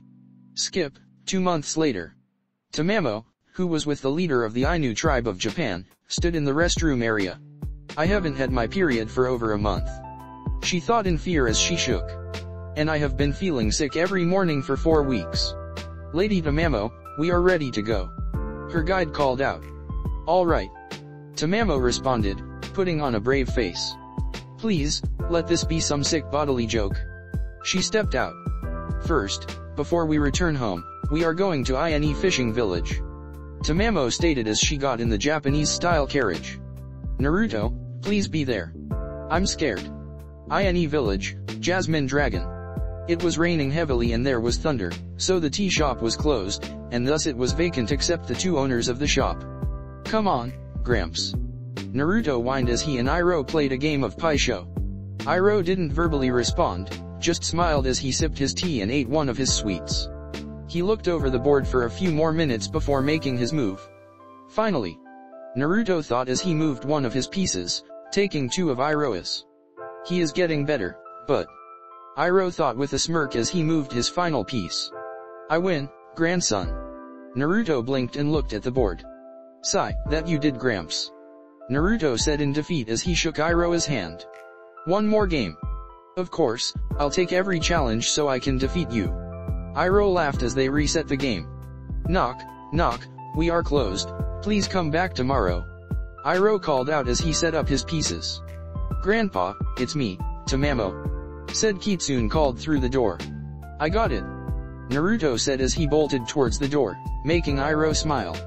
Naruto had a vibrant smile on his face as he opened the door enough to let a soaking wet Tamamo in. Please, go take a shower to warm up, we will make you something to eat.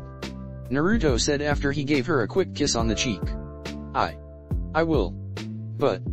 Tamamo said nervously as she avoided Naruto's gaze. Tamamo, what is wrong? Iroh asked as he stood up and checked his granddaughter over. You aren't sick, are you? Tamamo shook her head. No, I'm not sick. She stammered as she shook from fear and the cold. Then what is going on? Naruto asked with worry.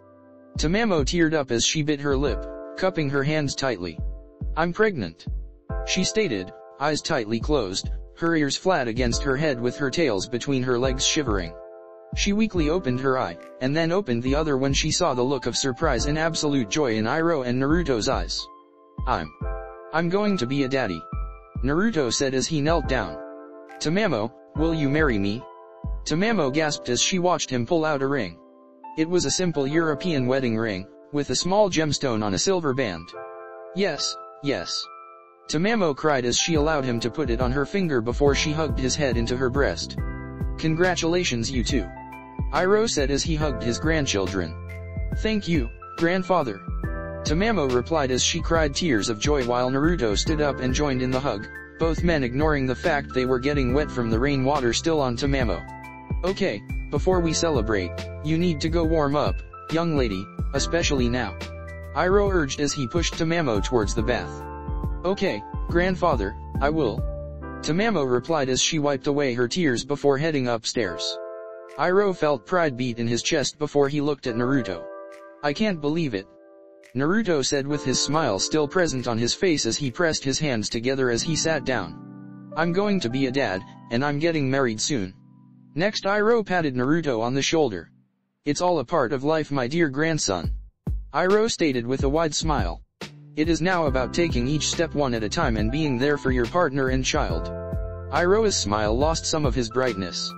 I know I failed as a father, because I left my daughter alone when I should have been there for her.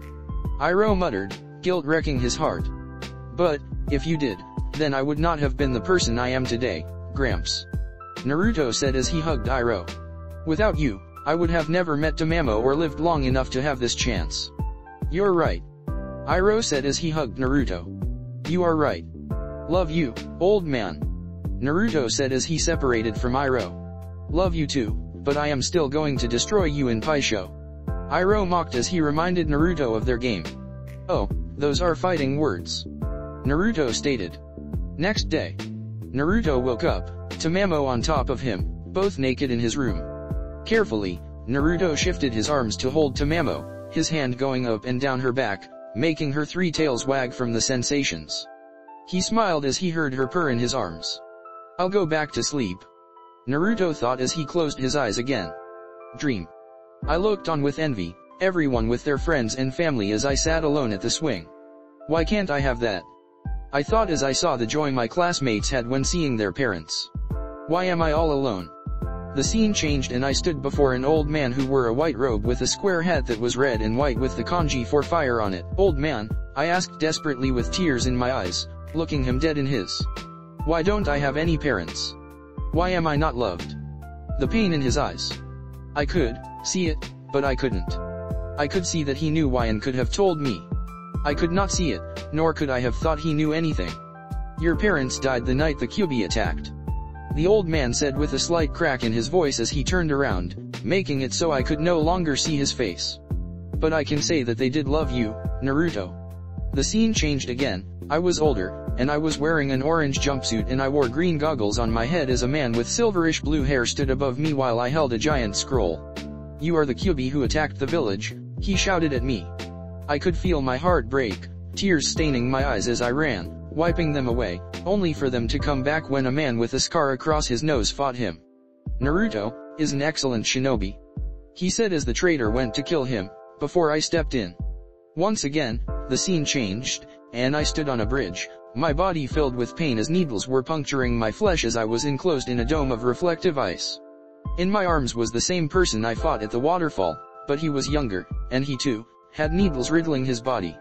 "I am sorry, but he is dead," my opponent said from within the ice. I felt sadness and anger bubble in my gut as I let out a roar. "Naruto!" End dream. Naruto opened his eyes, Tamamo next to him with a look of concern. "Baby, what's wrong?" she asked in concern. "Yeah," Naruto said as he sat up, feeling his heart racing. "It has been a while since this happened, but I know them. You were muttering names in your sleep again." Tamamo replied in concern, the blanket covering her body. Naruto looked at his fiancée. "I don't know, but I had a dream. I think, and I saw people and events play out with my eyes," Naruto said in confusion. "I don't know what these are, but I don't like it." Tamamo took his hand and leaned into him, comforting him. "It's okay, sweetheart," Tamamo whispered.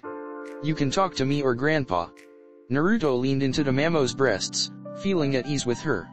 "Okay," Naruto said as he recounted his dreams, including the one with the mysterious Sasuke. Meanwhile, Maiko paced in her throne room. "Where is she?" Maiko thought with worry. Tamamo should have been back by now. Maiko sensed someone approaching, and regained her composure. "Lady Maiko," the yokai said, one of Tamamo's guards. "I have some bad news." "What is it?" Maiko asked. The man was afraid. His body shook slightly while he swallowed the lump in his throat. "Your daughter is pregnant, and the father is Naruto," he said. He was drowned in the flood of Maiko's power as she stared at the wall, in sage mode, still as a board. "Get Dr. Izzo in here, now," Maiko ordered darkly to the guard. "Why yes, ma'am," he said, bowing before he rushed out. Maiko's eyes became cold as she crossed her arms before her. "I have to protect my people," Maiko thought as she looked out the window, seeing the land of Kyoto. "I must protect my family." Several minutes passed in silence before Izzo entered the throne room. "You wanted to see me, Lady Maiko?" Izzo asked, nervousness shown on his face. "My daughter is pregnant," Maiko stated bluntly. "And the child is the offspring of that human father picked up. I need you to get rid of the child when Tamamo returns." Izzo's eyes were wide. He, as a horse yokai and a doctor, had heard and done many things one could think of as unethical, but after he became a doctor, he chose to never kill another being. And now, at this moment, his empress was ordering to kill an unborn child. "But we haven't done enough testing in this type of procedure. Your daughter will go through intense pain and agony," Izzo stuttered, trying to talk Maiko out of it. "There is a 45% chance of her living, and a 60% chance of permanent internal damage, making her infertile. You refusing my orders?" Maiko asked, shadow cast over her face, her monocle reflecting light. Izzo bit his lip. "I am," Izzo said as he turned his back. "I won't kill a child." Maiko sighed. "So be it," she muttered. Next thing Izzo knew, he was tackled to the ground, Maiko overpowering him with her senjutsu-enhanced body. Once he was pinned and struggling, Maiko raised her hand, brimming with chakra. "No!" Izzo shouted as Maiko grabbed his face, her chakra entering Izzo's body, making him scream in pain. "This is the strongest genjutsu I have," Maiko thought as Izzo calmed down, his eyes glazed over. "Now, Will you do as I told? Yes, Lady Miko. Izzo replied in a dull response. Miko removed herself from Izzo, ending her sage mode as she sat down. Go prepare for the procedure. Miko ordered. Izzo bowed and walked away. Internally, he was screaming at his body to stop moving, attempting to fight against Miko's genjutsu, but he couldn't stop it. Next day, Tamamo rode in her carriage, seeing the border to Kyoto. Please, let this work. She mentally prayed as she touched the bangle on her wrist. Flashback. Wearing this shall conceal the scent of your pregnancy to your mother. Iroh said as he placed a bangle on his granddaughter's wrist as she prepared to leave. Thank you, Grandpa. Tamamo said as she hugged him goodbye. End flashback. Tamamo touched her stomach, anxiety bubbling next to her child the closer she got to the capital. We will be in the capital in 20 minutes, Lady Tamamo. One of the guards with her carriage informed her. Thank you. Tamamo replied with a soft smile. The next 20 minutes were spent in fear as Tamamo drew closer to home. The compound was eerily silent as Tamamo exited the carriage. Tamamo entered and walked to the throne room, where Miko was most likely going to be. Mama. Tamamo called out as she cracked open the door to peer in. Enter. Miko replied. Tamamo entered. Mama, I am home. Tamamo said as she bowed. Miko didn't respond. Tamamo was overcome with fear at the silence. So, it is true then. Miko said as she sensed said fear. You have been tainted by that human. Tamamo snapped straight up in disbelief. How did she know? Tamamo thought as she took a step back. Miko didn't move at all, but her piercing gaze as she held a pipe in her hand. I can't allow this. She said as she tapped the pipe, emptying the tobacco from the bowl. Mama, please, listen. Tamamo started to say before she was grabbed by two yokai. I'm sorry, Princess Tamamo, but you have to come with us. One of them said. Hey. Tamamo shouted as she struggled against the guards as they pulled her out of the room. Mama. Miko lit the new set of tobacco in her pipe, taking a deep inhale of smoke, holding it, before she exhaled as she ignored her daughter's cries. Tamamo was pulled into the medical wing of the compound, making her eyes widen. No. She thought as she struggled more as she was lifted up and strapped to the table. Keep her still. Tamamo gasped as she saw Izzo, the family doctor, loomed over her. Izzo, please, don't. Tamamo begged with tears in her eyes. Preparing anesthetic. Izzo said, ignoring her. Internally, Izzo was crying. Please, forgive me. Izzo thought as his eyes teared up, which Tamamo saw. I don't want to do this. Body, don't do it. Tamamo felt someone touch her head, feeling warm and fuzzy as she fell asleep. Procedure, start. Izzo said as his hands, covered in healing chakra, touched her stomach before sinking into her flesh. 2 days later. Hey. Someone shouted as they entered the Jasmine Dragon. Iroh. What is it? Iroh asked, getting Naruto's attention as he took a customer's order. There is some drunk ranting and causing trouble in the plaza. The yokai stated out of breath. Please, can you and Naruto deal with it? We will look into it. Naruto make some clones because we are going out. Iroh called out as he took off his apron.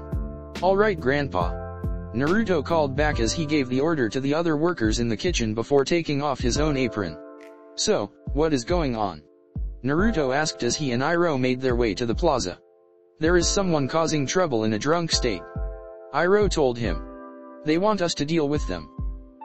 Sucks we don't have any law enforcement. Naruto stated sarcastically. Iroh rolled his eyes as they entered the plaza, hearing the drunk man's ranting. Dr. Izzo. Naruto asked as he recognized the horse yokai with a bottle of sake rapidly draining into Izzo's throat. Izzo mumbled as he heard his name, seeing Iroh and Naruto. The bottle shattered as he dropped it. Nar. Ir. He slurred as he teared up, swaying as he walked towards them before he face planted into the dirt. He gripped the ground as he let out a howl of emotional loathing. I'm sorry, he shouted as he tearfully and snottily looked up at Iroh and Naruto, who were trying to help Izzo up. I didn't want to do it. Izzo, get it together.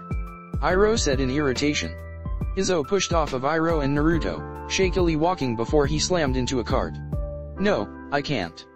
He muttered as he stood back up. I don't deserve forgiveness. Izzo. Iroh asked as he kept Naruto from getting closer. Iroh. Izzo said as he brokenly looked at Iroh. Tamamo, her baby. Maiko made me do it. Naruto grabbed Izzo. What about the baby? Naruto shouted angrily. Naruto, let him go. Iroh ordered.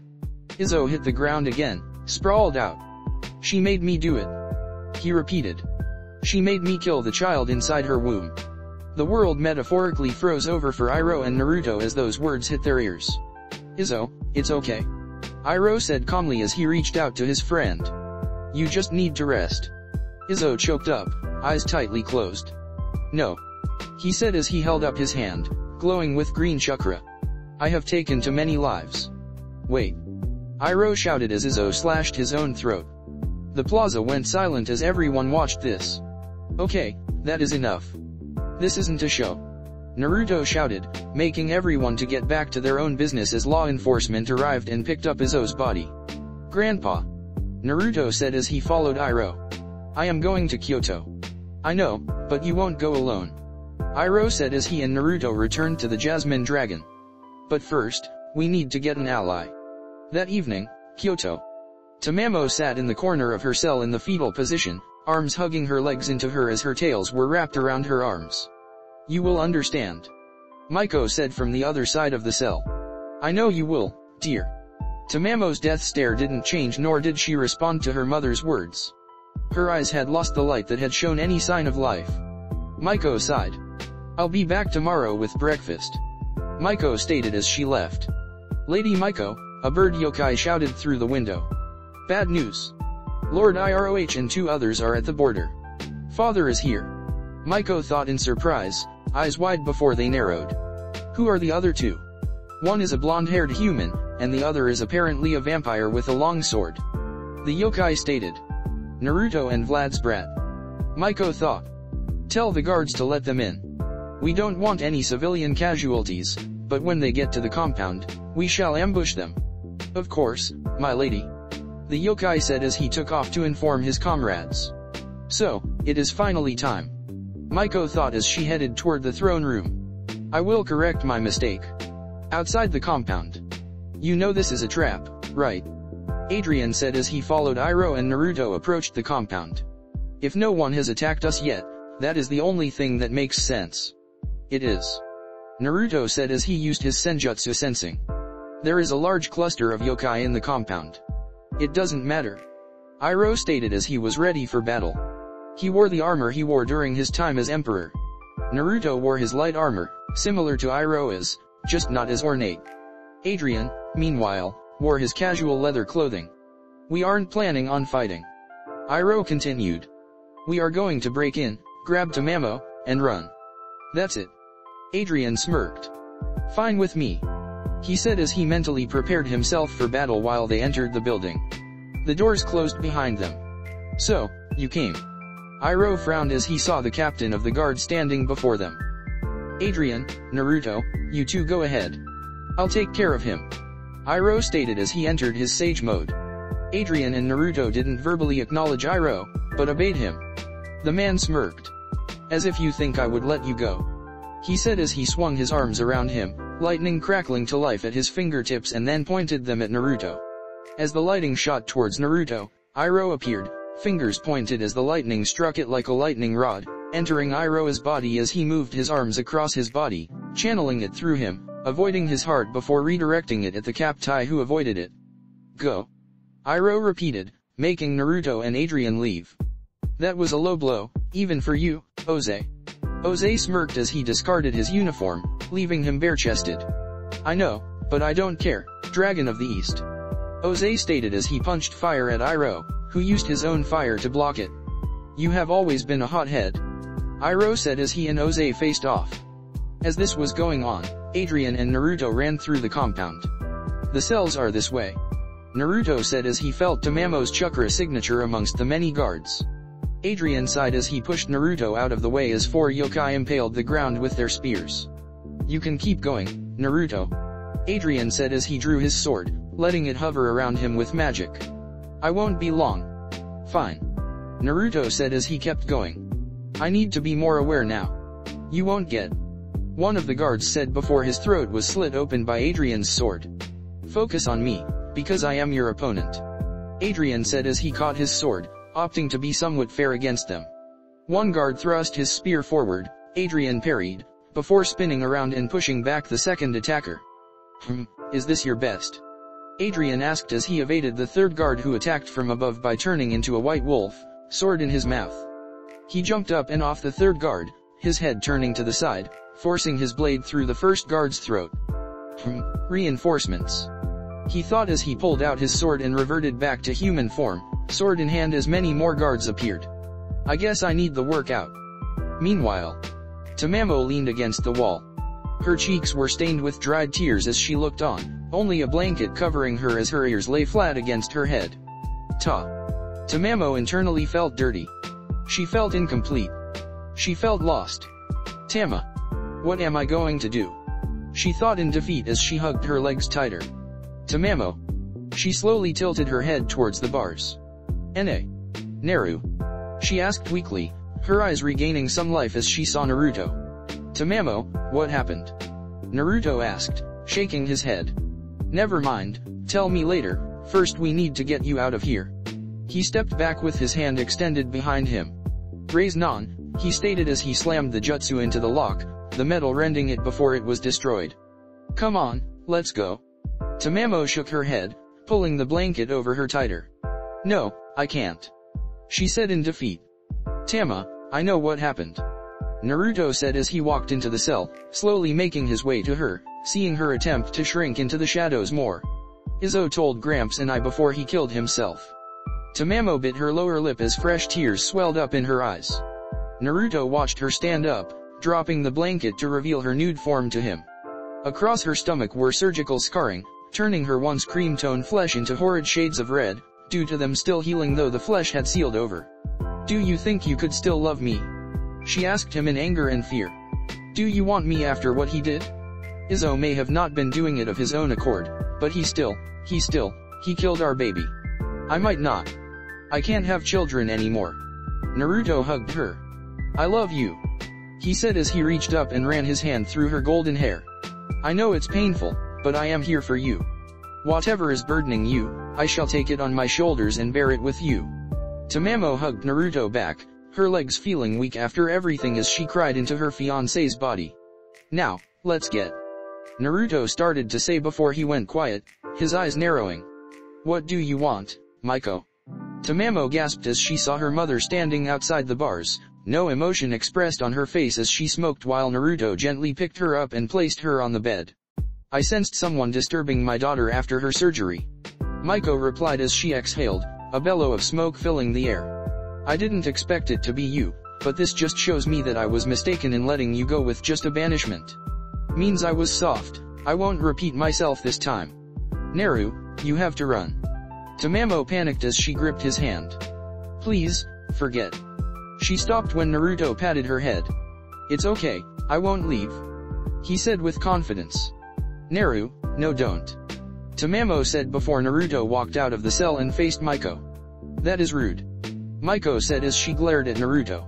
Making such a declaration of false hope when you know it will hurt her more when I kill you. Naruto smirked as he refilled his sage mode. You know, Maiko. There is just one thing I want to know. Naruto said as he glared back. What the fuck is wrong with you? Sure, humans have hunted demons and yokai, and in turn this created a cycle of vengeance and hatred, but I never did anything to you for you to do what you did to your daughter. Maiko didn't immediately respond before she laughed maliciously, her hand on her forehead as she laughed as if she was told the funniest joke. She did this for a minute before calming down, her smile still on her face. You'd never understand. Maiko stated as she took another hit from her pipe. You know our history with humans, and accurately guessed why, but the day I lost Yoshimaru. Her smile vanished as she dropped her pipe, which clattered to the ground, while she entered Sage mode, dwarfing Naruto's power with her connection to the Lee lines. I lost my sanity. She stated as her tribal markings finished appearing, a maniacal grin on her face showing her fangs. I'm batshit insane kid, now die. Naruto felt her hand engulf his face as she thrust him through the walls and out of the compound. Strong, he thought as he felt her stop before she threw him into several trees.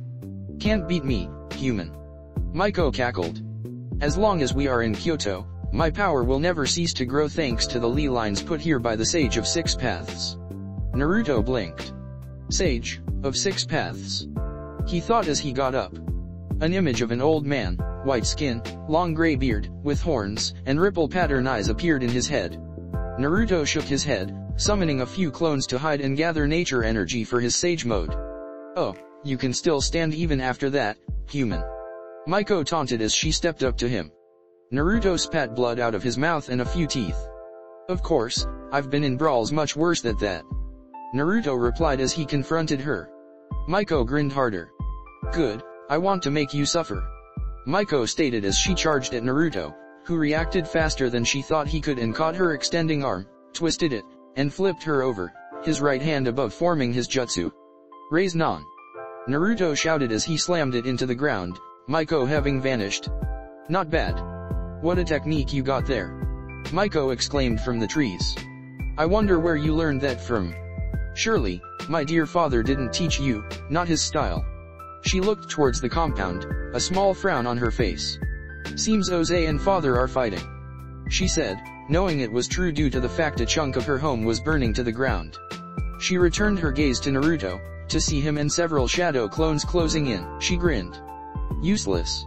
She said as she expelled a dome of chakra, destroying all his clones and pushing Naruto away. Damn it. Naruto thought as he latched onto the tree. I can barely get close now. She has seen the Raise Non, and won't let me get in to use it. What can I do? I think I'll use that as it has been a while. Maiko said as she jumped to the ground gracefully, clapping her hands together. Be grateful, Naruto. Only those deserving have seen this. Naruto gasped as he watched Maiko transform into her fox form. Though she was not the size of a large fox, it was gigantic. She was the size of a small mountain, senjutsu oozing from her body as her golden fur shined in the evening light, which was nearing it and as darkness consumed the land. Iroh, meanwhile, restrained Oze with the help of Adrian. Thank you, but we must hurry. Iroh stated as he sensed Maiko using the ley lines to strengthen herself even more. Of course, General Iroh. Adrian replied with slight sarcasm. I have never seen him like this before. But I am also worried about Naruto. They doused the fire as fast as possible before taking off into the woods. Naruto. Iroh thought as he ran as fast as his old body allowed. Please, I can't lose you too. Adrian ran as fast as he could and stopped, eyes wide as he saw Naruto get impaled with one of Maiko's claws. Oh, you are here, father. Maiko chortled in her fox form. Sorry for the mess, but you know me. She flicked Naruto off her claw. I always make a mess. Naruto hit the ground, his clones popping as he did, his chakra disrupted as he started to bleed out and was gasping. Naruto. Iroh shouted in anger. Tisk, tisk, stay out of this. Maiko stated as she tapped the ground with one of her tails.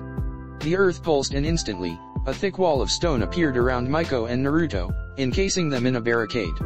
Tamamo. Naruto thought as he coughed up blood. Grandpa. Adrian. His eyes became heavy as they started to close, seeing Maiko step into his vision. So long, Naruto. She said as she raised her paw, intending to smash him into paste. She brought her hand down, only for her paw to be stopped. Sand. She thought as a dome of sand covered Naruto, protecting him. What did he do? Naruto, meanwhile, felt the sand fall lifeless against his body. God, can't I die in peace? He thought as he gripped his stomach, blood seeping through his fingers as he felt himself slipping further into death. Naruto was surrounded by 3 clones. He was the core. One spun the chakra to create the rotation and power. The second added wind. Once he got the balance, he formed his Raise Non into a new jutsu. Wind. Naruto thought as he closed his eyes. No matter. Maiko said as she sensed no chakra within the sand. Enjoy the afterlife, Naruto. Naruto evaded, jumping on the wall and up to the rim. What is he doing? Maiko thought as she watched him. He can't have anything left. Naruto raised his hand, summoning 2 clones as he did. He is going for that again. Maiko thought as she watched him create the Raise Non. No matter, it is of little consequence. Her eyes got wide as her ears were assaulted by a high-pitched sound. What is making that sound? Maiko thought, gasping when she saw the Raise Non become a massive shuriken. Shit. Maiko shouted as she realized she was boxed in due to her own stone walls, thus was not going to be able to dodge. Naruto threw the shuriken, draining the last of his sage mode as it left his palm. It struck Maiko's back, and imploded into a dome of wind chakra, violently spinning as Maiko screamed in pain, reverting to human form as the walls she created were destroyed. Naruto! Iroh shouted as he saw Naruto fall, jumping up and catching him. Adrian, meanwhile, used his sword to cut the giant chunks of debris heading towards him as Maiko was still under attack. But soon, it slowly came to an end, the dome vanishing to show a beaten Maiko, her body covered in small lacerations and in much pain. Her chakra network has been destroyed. Iroh thought as he could barely feel any chakra inside his daughter as she clung to life. Adrian, take Naruto back. I'll deal with her. Of course, Iroh. Adrian said as he took his best friend from Iroh and left. Iroh walked towards Maiko. Father. She gasped, clutching something in her hand tightly and reaching toward him. Yes, dear. Iroh said as he teared up a bit as he took her outstretched hand. I am right here. Maiko relaxed a bit as the adrenaline kicked in, her pain lessening. Tell Tamamo. Maiko coughed as she placed the object that she held in Iroh's hand. She is my successor. Her hand hit the ground as her body went limp. In Iroh's hand was the white lotus pin that symbolized leadership of Kyoto. Iroh touched her wrist. No pulse. Iroh thought as he sat down. A silent wind pushed through the woods. Leaves from the vine, falling so slow, like fragile tiny shells. Iroh sang softly as he looked at his now dead daughter. Drifting in the foam. Little soldier boy, come marching home. Brave soldier boy. Iroh choked a bit. Comes marching home. He finished as he held the white lotus pin in his hand, unable to hold back his tears. My little soldier boy. Samsara Hall. Maiko, with a white headband with a triangle on her forehead, stood before King Inma, the Lord of Hell, and the Buddha himself. Inma had red skin, a big beard, and wore an old Japanese judge outfit. Buddha was a rotund man, giving the aura of enlightenment and wisdom as he looked at the kitsune before him. Maiko. Inma said as he looked through the paperwork which documented her life. From what my workers were able to obtain, you were a great leader, always worried for your people. But the existence of a single human caused you to throw everything away and murder your unborn grandchild. Yes sir, I did. Maiko replied, her face remaining unreadable. It says your mother Marco, brother Luten, and husband Yoshimaru have passed away also. Inma stated, flipping through some paperwork. They came by here years ago, and were sent to the Pure Lands in God's realm. Maiko nodded. But, with all you did, where do you believe you will go? Buddha asked as he watched Maiko. I believe I will go to the Hell realm. Maiko replied as she smiled. I took the innocent life of a child, tried to kill my daughter's fiancé, and all because of my hatred for humans. So, given that evidence, I don't deserve a peaceful afterlife. Inma and Buddha looked at each other. You may have committed murder on many occasions, but most were in defense of your people. Buddha stated as he put his hand on his chin. This is where your nature comes into play, because you indulged your instinct of hating humans, we are sentencing you to 100 in the animal realm, and if you are redeemed, the Pure Lands will be open to you. Inma clapped his hands and a portal to the animal realm opened behind Maiko. She turned and took a deep breath. You two are generous.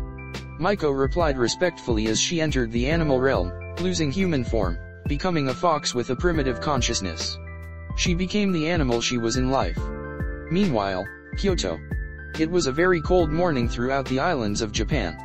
Mostly concentrated in Kyoto as they lowered former Empress Maiko into her grave next to Yoshimaru, her husband.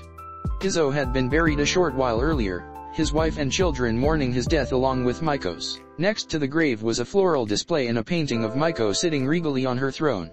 Iroh, Tamamo, using crutches, Naruto attended with Adrian, Hilda, Vlad, and Lisa, Vlad's human wife. A vast amount of yokai attended as they watched their former empress be buried, their new empress holding Naruto's hand tightly. After the last amount of dirt was placed, all placed a flower next to Maiko's portrait. As the yokai left, Naruto and Adrian's family stayed behind, being the last to place their flowers. Tamamo, with Naruto's help, placed her flower down before Naruto placed his next to hers. Iroh, Adrian, Vlad, Hilda, and Lisa placed their flowers after. Grandpa. Naruto asked as he held his fiancée close with one arm. I don't have a single good memory of Miko, yet here I stand before her grave, and I don't feel anything. I am not sad, nor am I happy that she is gone. Does that make me a monster? Iroh closed his eyes to think. No, Naruto. Vlad stated, stepping up to the young man. It doesn't make you a monster. It just means that you are neutral, while you, as you said, don't feel anything. All you can do is be there for those who need you. Naruto looked at his grandfather and fiancé. I understand. Naruto replied with a light bow. Thank you, Vlad. Vlad held Lisa close and smiled.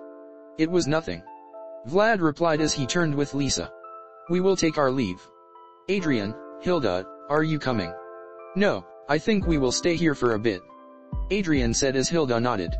We are needed here. Hilda replied as she glanced at Tamamo. I'll provide medical care. Oh, you are such sweet girl, Hilda. Lisa said as she hugged her daughter-in-law. Okay, we will await your return. With that, Vlad and Lisa returned to Wallachia in a plume of magic. The five of them returned to the city. All could see the sadness in the hearts of the citizens. I know what will make them cheer up. Iroh said as he watched his people open their shops and businesses as children went to school. He turned to Tamamo, who wiped her eyes. Yes, Grandpa? She asked. The four young adults watched as Iroh pulled out the white lotus pin. Oh, you are taking back the throne? Tamamo asked, a smile cracking on her face. That's amazing. I am not returning to the throne. Iroh interrupted with a chuckle as he walked up and placed the pin on his granddaughter's kimono. Congratulations, Empress Tamamo. Naruto, Hilda, and Adrian smiled in congratulations and happiness as Tamamo covered her mouth with her hands, eyes watering. But I can't. Tamamo stammered before Iroh put his hand up. I am confident you are ready, dear. Iroh stated with his smile never wavering. Tamamo touched the white lotus pin and accepted it. Thank you, Grandfather. Tamamo thanked as she bowed. No need, Empress Tamamo. Iroh joked, getting a pout from his granddaughter. Tamamo crossed her arms as she huffed. I'm so proud of you, Tama. Naruto said as he wrapped his arms around her. Tamamo smiled and kissed him. Now, if only we could have. She started to say as she rubbed her belly. Naruto could see this, and touched their foreheads together as she wrapped her tail around his waist. That night, prison. What do you want, human? Oze asked as he looked up from his cell. Naruto stood outside his cell, holding a lantern. Oze, I have some questions for you. Naruto stated without fear. Oze chuckled. And why should I respond? I mean, your little whore is going to be our empress, so I have nothing to tell you. Oze said, eyes closed as he waved Naruto off. Why did Miko hate humans? Naruto asked Oze. Oze didn't respond, but Naruto could see from his body language that it was intriguing to him. Oh, that. Well, you know that answer.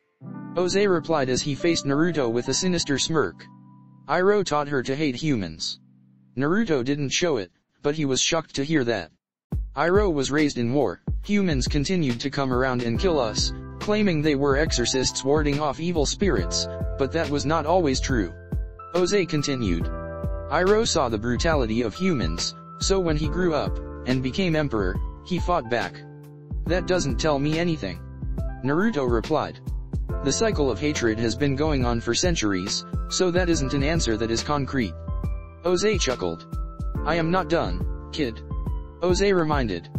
Now, Iroh obviously had a family of his own. His wife, Marco, his son Luten, and his daughter Miko. He loved them all dearly, but there is something you probably are thinking. What happened to Iroh's wife, am right? Naruto nodded. Iroh had never, in his entire life, ever mentioned anything about his wife. Iroh was away on business when Marco went into labor with Miko. Oze stated, the lantern's flame bouncing off of his face. The moment she started to feel her labor pains, humans attacked, and she had to fight while holding a child in her womb from being born with chakra. The strain killed her once the battle was over. Naruto's eyes were wide and his face was stretched into a pained blank face to hide his shock. My guess is that this is what mentally fucked Miko to the point she would harm her own daughter the way she did. Oze stated before his throat was grabbed by Naruto, who was collecting nature energy and entering sage mode. You are sick, Oze. Naruto stated angrily. Oze laughed in Naruto's face, making Naruto squeeze harder. Ha, go ahead, kill me boy. Nothing you do can stop the cycle of hatred, because as long as there are different races, no one will understand each other and be at peace. Oze shouted before Naruto released him. I'm not like you, Oze. Naruto stated in anger as he turned to leave. I don't take pleasure in killing people. Oze laughed as Naruto left the prison and walked back home, opening a bottle of sake as Tamamo slept and went to the garden to drink. Iroh walked through the compound, finding Naruto alone. Iroh saw the somber look on Naruto's face. Naruto, what's wrong? Iroh asked as he walked up to his grandson and sat down. Naruto put the bottle down and cupped his hands together, trying to think about what to say. Grandpa, can I ask you something personal? Naruto asked, his hands pressing against his chin. Sure, what is it? Iroh asked as he grabbed the bottle and started to drink from it. Did Grandma Marco die while giving birth to Maiko? Naruto asked, making Iroh spit his sake out of his mouth with wide eyes as he coughed, hitting his chest a few times. Where did you hear that name? Iroh asked, knowing he never mentioned his wife before to Naruto. Oze told me. Naruto muttered in shame. Iroh sighed as he set the bottle down and looked at the ceiling. Did he also tell you why Marco passed away? Iroh asked. Because of humans attacking while you were away, making her fight while she was in labor. Naruto replied. Yes, that is exactly what happened. Iroh stated. I hate those men for what they did, but only them. I hunted them down and killed them with my own hands, but afterwards, I felt empty. Nothing was gained in their deaths. Marco didn't come back and I now had to raise 2 children alone. I believe that is why I myself lost the will to be emperor after Luten died. I lost too much, but also after seeing that I was doing the same to my enemies. The cycle of hatred. Naruto stated. But that makes no sense. Your heart became weakened by Grandma's death, and then shattered your resolve completely when Luten died. Yes. Iroh replied as he closed his eyes. But I also raised my children to hate humans. Luten was young, and so he absorbed it by the fact I was spiteful. Maiko, she must have gained her hatred from her mother's passing, and then the death of Yoshimaru sent her over the edge. There was a silence between Iroh and Naruto. Do you still hate humans? Naruto asked as he looked at Iroh. No, because the humans who I hate are already dead. Iroh replied. I hate them, not humanity as a whole. Besides. He pulled Naruto into a chokehold and messed with his hair. I adopted you, didn't I? He asked as he looked at Naruto. Yeah, you did. I will never be able to thank you enough, Grandpa. Naruto said as he hugged Iroh. 3 days later. The entirety of Kyoto's yokai district were standing outside the new compound, which had a tower and a temple built. Alright everyone, please enter in an orderly fashion, please, no pushing. A guard stated as he opened the door. Tamamo and Iroh watched the people file in from above in the tower. So many people. Tamamo said nervously. She wore an elegant kimono and had her hair held up in a traditional style with long pins holding it up. On her breast was the white lotus pin. Iroh wore ceremonial armor. I know, but you will be fine. Iroh said as the last few dozen people entered. It's showtime. Tamamo and Iroh walked to the bottom of the tower, with Iroh exiting while Tamamo stayed inside. Citizens of Kyoto. Iroh stated as he once again stood before them like an emperor. 3 days ago, we honored Empress Maiko with her burial. While we may have lost her, we haven't lost leadership. This perked many citizens up, the elder generations hoping Iroh was taking the throne again. Today, it is my great pleasure to present to you, your new leader. Iroh said as he stepped aside, the door opening again and revealing Tamamo, many gasping as they saw her and the white lotus. Empress Tamamo. Tamamo received cheers that echoed across the line.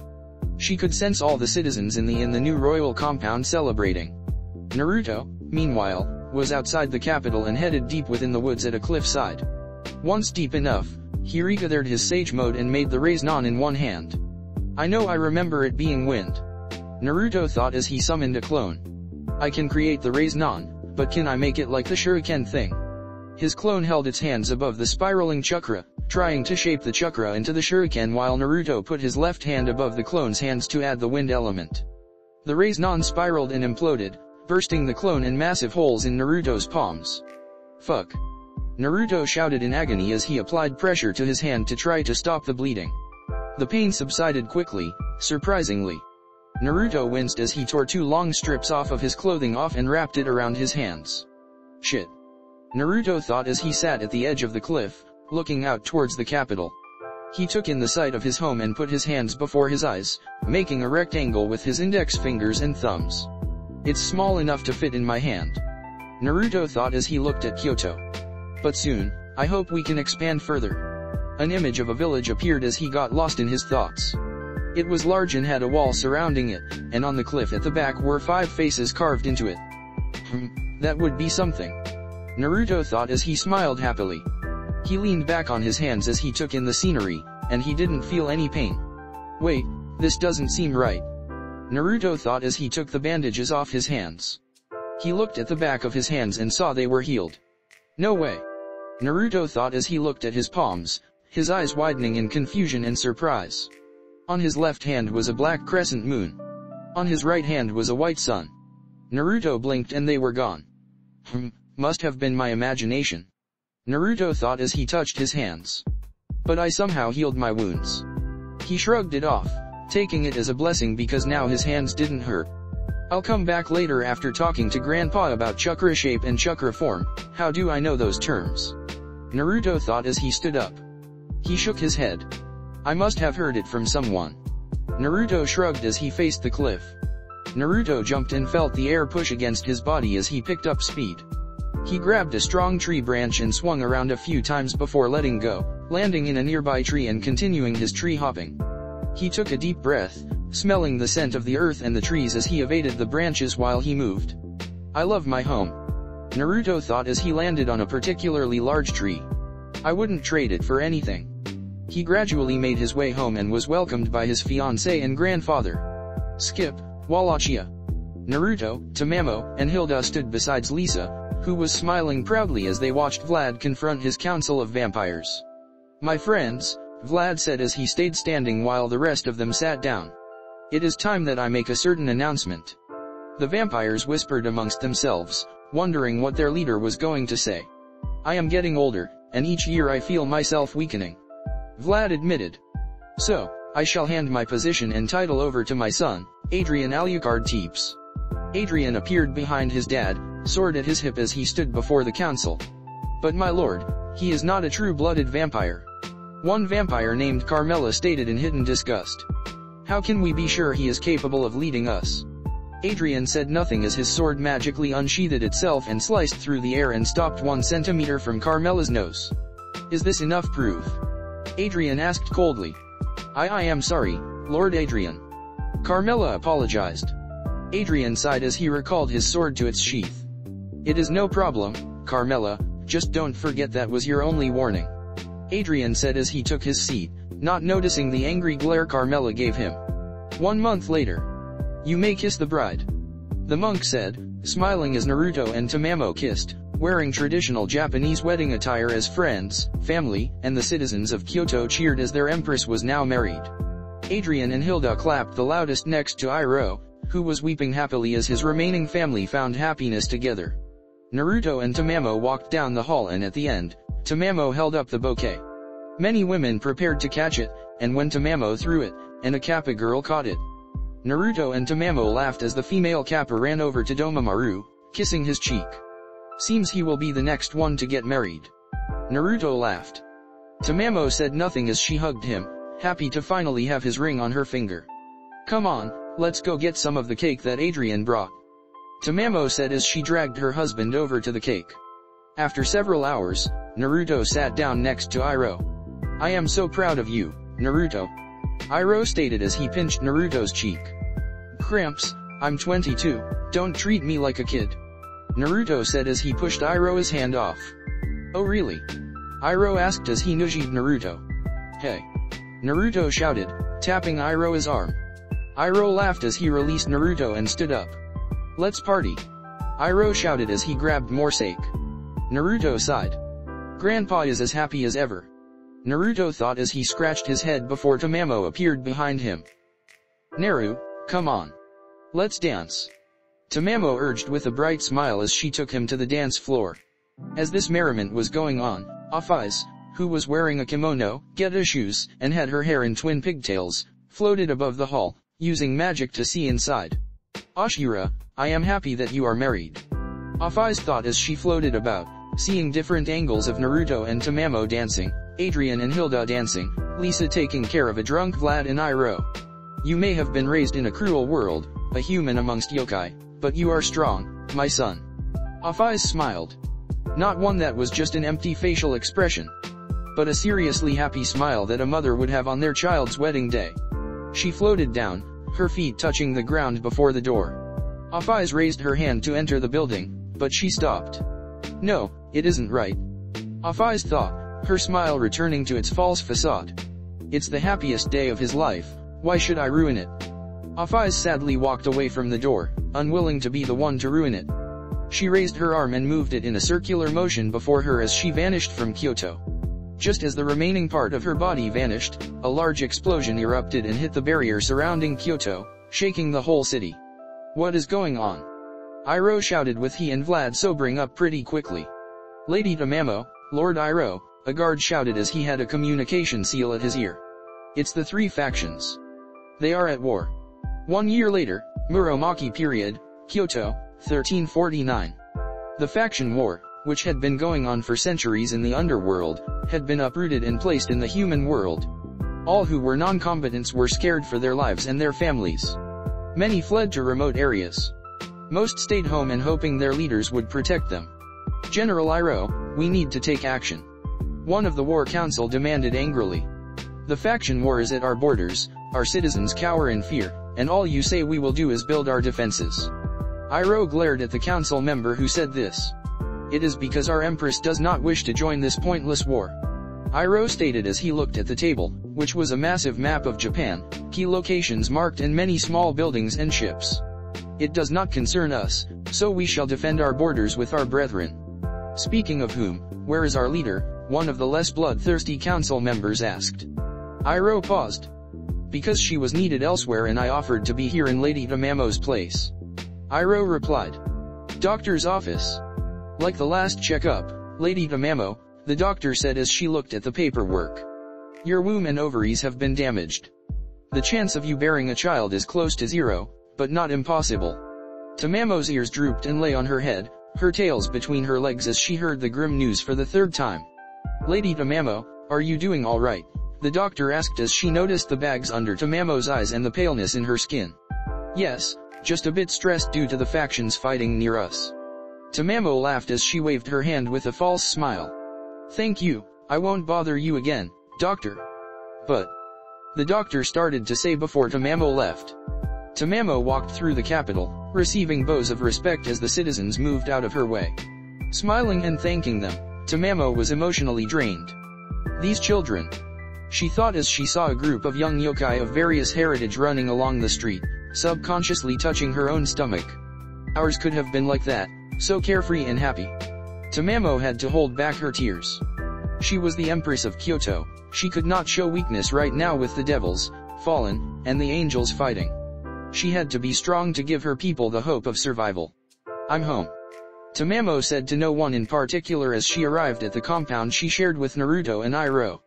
Tama, welcome back. Naruto said as he walked in the garden. Tamamo felt a spark of happiness flicker as she saw her husband, hugging him with her ears perked up and her tails wrapped around him. Naruto blinked as he felt Tamamo's negative emotions. Tama, what's wrong? Naruto asked as he pulled back a bit, their arms still around each other. You're sad. Tamamo cutely blinked and tilted her head in confusion. What? Why would I be s? Does it have anything to do with your checkup? Naruto asked, cutting her off as she tried to avoid the question. Tamamo felt herself nearly slip into a confession, but caught herself as she laughed, a big smile on her face. Oh, that's not why. Tamamo started before she went quiet from the sad look Naruto had on his face. Naruto reached up and cupped her cheek, making her nuzzle his palm as she touched his hand with hers. Tama, please, tell me the truth. Naruto asked calmly and softly. Tamamo cracked. Her lip trembled as tears started to fill her eyes. Ears on flat on her head, tails shaking as they bunched up behind her. The doctor said I most likely won't be a mother. Tamamo confessed, gripped her beloved's hand tightly. On top of that bad news, the faction war has been ravaging our borders. Everyone is scared. The council wants to get involved, but that would cause more of our people to die. Naruto said nothing, hanging off of every word she said as tears streaked down her face. I don't know what to do. Tamamo cried as she pulled Naruto into a very tight hug, her tears soaking their clothing. I am so lost. I never wanted this to happen. Grandpa is doing his best to shoulder this burden, but it hurts knowing he is doing tea despite being retired because of my incompetence to make a decision. Naruto hugged his wife, rubbing her back as she bawled her eyes out. I thought we would have had a child right now, a newborn. The next prince or princess of our home. But here I am, a disappointment to my ancestors. Tamamo cried out, nearly bowing Naruto's eardrums out. Naruto still said nothing as Tamamo heaved in oxygen. I am sorry. Tamamo said as she felt mucus ooze from her nose. I'm sorry She felt Naruto's hand on the back of her head, his fingers gently rubbing across her head, grazing the base of her ears. It's okay. Naruto said softly as he closed her eyes. If your ancestors consider you a disappointment, then they are the disappointment in my mind. You are doing the best you can, and in doing so, you have protected many lives. While we do screw up here and there, we are learning. Tamamo gripped his back as she pulled back and kissed Naruto deeply. Oh god, she has mucus on her lips. Naruto mentally screamed as he tasted it. I love you. I love you. I love you. I love you. I love you. Tamamo chanted as she kissed him. Okay. Okay. Naruto gasped out. Tamamo cried as she kept kissing him and didn't stop for an hour, and didn't let him go. That night. I see. Iroh said as the three sat at the dinner table. I am sorry to hear that, dear. Tamamo nodded as she ate some of her dinner. But there is still a chance of a child. Naruto said calmly and sort of nervously. Tamamo frowned a bit before pointing her chopsticks at him. You fucking another kitsune for a child is not going to happen, pervert. Tamamo stated clearly and scarily. Naruto swallowed a lump in his throat as he shook his head quickly. No. Naruto said in a panic. I mean we could adopt if we can't have our own chapter. Oh. Tamamo replied, any anger and tension gone, making Iroh chuckle. Okay, that makes more sense. Naruto let out a breath he was holding in. Let's keep the baby talk between you two, okay? Iroh asked as he didn't want to bust his guts laughing at them. Naruto and Yasaka nodded. Also, there is something else I want to talk about. Naruto continued as he looked at Iroh and Tamamo's eyes. Why haven't you allowed me to help out at the borders? Iroh and Tamamo looked at each other and then him. We don't want to lose you, Naruto. Iroh stated in a tone that said it was obvious. And with what has been going on, we don't want to put you in danger. Tamamo finished in the same tone as Iroh. Naruto deflated a bit. Well, that does make sense. But this is my home too, I want to help and staying here isn't helping anyone. Naruto replied calmly as he understood their reasoning. I understand that, dear. Tamamo replied as she sipped some of her soup. But I am afraid I'll. Then give me something that isn't dangerous to do. Naruto urged. As long as I am doing something. Like, I can help with the refugees from the borders with my shadow clones. I can help take care of them, feed them, and keep their spirits up. I think that is a lovely idea. Iroh said before Tamamo could speak. Naruto smiled as he started to think of what he could do to help them. Skip, 1 month later. Many children were laughing as Naruto's shadow clones performed tricks. This is really fun. Naruto said to Domaru, who had volunteered to help Naruto with the refugees. Currently, they were stationed in Amaji, Kagoshima, and the two of them with fellow volunteers cooking a massive meal for everyone. Yeah, it is. Domaru replied with a big smile. Their main goal was to help the people. However, Naruto and Domaru with a select group would go to the border and enhance it with their chakra every night for the last month. Before Naruto could speak, he was overwhelmed by the immediate flood of negative emotions. Dragons. Kyoto. Dragons. A general shouted as he barged into the war council hall, getting them all in a frenzy. Off the shores of Amaji. And they aren't alone. The faction leaders and their armies are trying to kill them. Upon hearing that, Iroh took off, his Sage Mode activated as he leaped great lengths of distance. Hold on Naruto, I'm coming. Iroh thought with intense worry. Amagi. Naruto and Domaru turned to the coastline before the barrier rippled and shook from two colossal dragons, red and white respectively. They were all surrounded by devils, angels, and fallen angels. They are fighting dragons together. Naruto thought as a sea of fear and cries echoed through the air. Everyone, follow me. Domaru shouted as the shadow clones popped while Naruto stood there, staring wide-eyed at the two dragons as fire and energy bloomed before the barrier, making it shake even more. Amazing. Naruto thought as he saw them fighting their attackers as citizens ran past him. The Devil Kings, the Archangels, and the Grigori were all present and all attacking the dragons. Enough. The white dragon shouted as its blue magic covered its body and smashed through the barrier. Naruto ducked down as dust and debris flew in every direction as the dragons fled within the barrier before it closed, shutting out the factions. Their wing beats destroying the settlement, trees being uprooted from their positions, animals fleeing as the injured dragons landed on the ground dozens of meters away from Naruto's position. Now. The red dragon said as the dragons turned on each other. Our fight is no longer being interrupted, Albion. All right, Drake. Albion replied as he and Drake powered up, their bodies covered in cuts and burns as the devils, fallen, and angels watched through the barrier. Naruto was numb. He could hear his heart beat as he stood still to gather nature energy to enter Sage Mode. I need to see if there are anyone else here, and save them if there is. Naruto thought in a panic as his body was nearly pushed off the ground from the strong winds the dragons created. The moment after Naruto entered Sage Mode, he sensed a tiny chakra signature close to them. Shit. Naruto thought as he gripped the ground with his chakra and ran towards them. Naruto.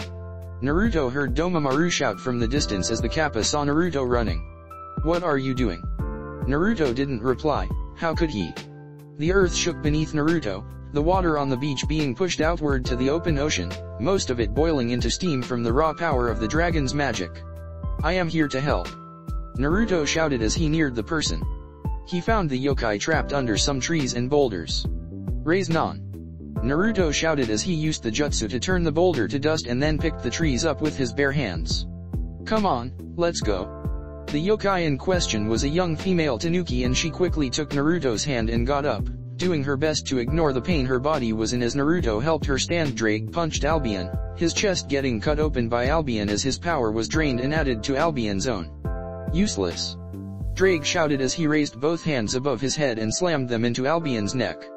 Albion hit the ground, pushing Naruto and the tanuki to the ground from the shockwave. Shit, we are going to die. Naruto thought as his breathing got heavier, his skin sweaty and covered in dirt. No, I am going to save her. He crossed his hands, making 4 shadow clones. Come on, let's go. 2 said as they helped the woman up. Thank you. She called out as the clones took her away. Naruto smiled nervously as his heart beat loudly in his ears. Forgive me, Tamamo. Naruto apologized to no one. Forgive me, Grandpa. But I have to save everyone. Naruto and his 2 clones put their hands together. Please, work. Naruto thought as he himself created the Raise Non in his hand. Spinning, wind, and shape. His jutsu spun faster, and as it picked up speed, it warped and blew up in his hand, destroying his clones as chunks of his hand were blown off. Naruto cried out in pain as he collapsed, his blood splashing on the ground. Spinning, wind, and shape. He thought again as he remembered the Shuriken Jutsu. Come on, I can do this. Chakra form and chakra nature. Form in a Shuriken, nature of wind. He shakily crossed his hands again, his right hand shaking worse from the injury as he created 2 more clones. What am I doing wrong? Naruto thought as he put his hand with the clones. One is the core, who makes the shape, one is spinning, and one is adding wind. Naruto gasped as his head pulsed in pain. After the pain subsided, Naruto spun his chakra, but did not complete the Raise Non. The clone on his left started to spin his hands around Naruto's, slowly completing the Raise Non while the clone on Naruto's right was adding the wind element to the chakra the other clone was using, turning the blue chakra white. Now, turn it into a shuriken. Naruto thought as the now white Raise Non started to become a shuriken, followed by the high-pitched noise as the blades cut the air at a faster rate. Drake and Albion turned their attention on the noise, seeing the jutsu being raised above Naruto's head with his damaged hand. Wind style, Raisin Shuriken. Naruto shouted as his clones popped and he threw it, the jutsu flying at the dragons at a speed faster than the two lizards could react before the jutsu expanded and cut deep into their bodies before it detonated, showering them in a dome of wind chakra slicing them on the cellular level. "Oh, Lord," Michael said as his eyes watched the two dragons hit the ground. "That is impossible. No way a single yokai could have done that," Lucifer said as he watched in awe, along with Leviathan, Asmodeus, and Beelzebub nodding in agreement with their leader. "Damn, and here I thought I saw everything," Azazel said in amusement, glancing at the leaders of the factions, before turning to look at Naruto. "I bet dear old dad would be amazed at this guy." Naruto, meanwhile, fell to his knees, gasping for air after having used all his sage chakra, as his eyes returned to normal and the rings vanished. "I did it," Naruto thought weakly as he looked up at the factions behind the barrier. "Shit, the factions are still here." Naruto's body became cold as Albion and Drake got up, wailing and roaring in agony as they stood up, their anger focused solely on Naruto. "Petulant child," Drake shouted as he gathered his magic, glowing green. "For this insult, you shall die." Albion roared as his blue magic covered his body. Albion and Drake finished charging their attacks and fired their magic from their mouths, the magic from each dragon meeting and merging together to eradicate everything into ash. Before any lives could flash before someone's eyes, Iroh appeared before Naruto, arm extended and connecting with the immense power Drake and Albion had used. "Grandpa," Naruto called out weakly, his eyes widening a bit as he realized what Iroh was doing. "Hey." Iroh pulled the magic within him, his flesh tearing itself apart as holes appeared as the energy flooded his system, rendering his arm useless. Iroh grunted as he used chakra to force his arm to move as he finished assimilating the attack into himself, magic and chakra cracking across his body as blood floated through the air with chunks of muscle and skin. "Grandpa," Naruto called out as he reached forward weakly. Iroh made his hand move the magic through his torso to his left arm, further ruining his body, biting his lips with his teeth very hard to keep focus. "Grandpa," Naruto shouted as Iroh pointed his left hand at the stunned dragons. "Naruto," Iroh said in massive amounts of pain as blood sprayed from his mouth and into his beard. "I love you, and tell to Mamo that I love her too." "Grandpa," Naruto shouted as he finally made his legs move to stop Iroh. Iroh set his stance, and let loose the magic he had gathered. The dragonic magic burst from Iroh's fingers as lightning chakra, splitting into two paths as they left his body. Drake was struck in the face as Albion was impaled through the chest, both electrocuted with their own magic which they couldn't counter. Iroh felt his vision blur as his body lost all feeling. Holes covered his arms and torso as blood leaked from them as he ran out of blood, making him lose his balance. "Marco, Luten, Yoshimaru, Maiko," he thought with a calm smile as he was caught by Naruto, who Iroh saw yelling for help, but he could no longer hear. "I am coming home, as a little soldier boy." "Grandpa," Naruto shouted as he held Iroh's body, so panicked he looked for anyone who could help. "Anyone, please, we need medical help." No one heard him.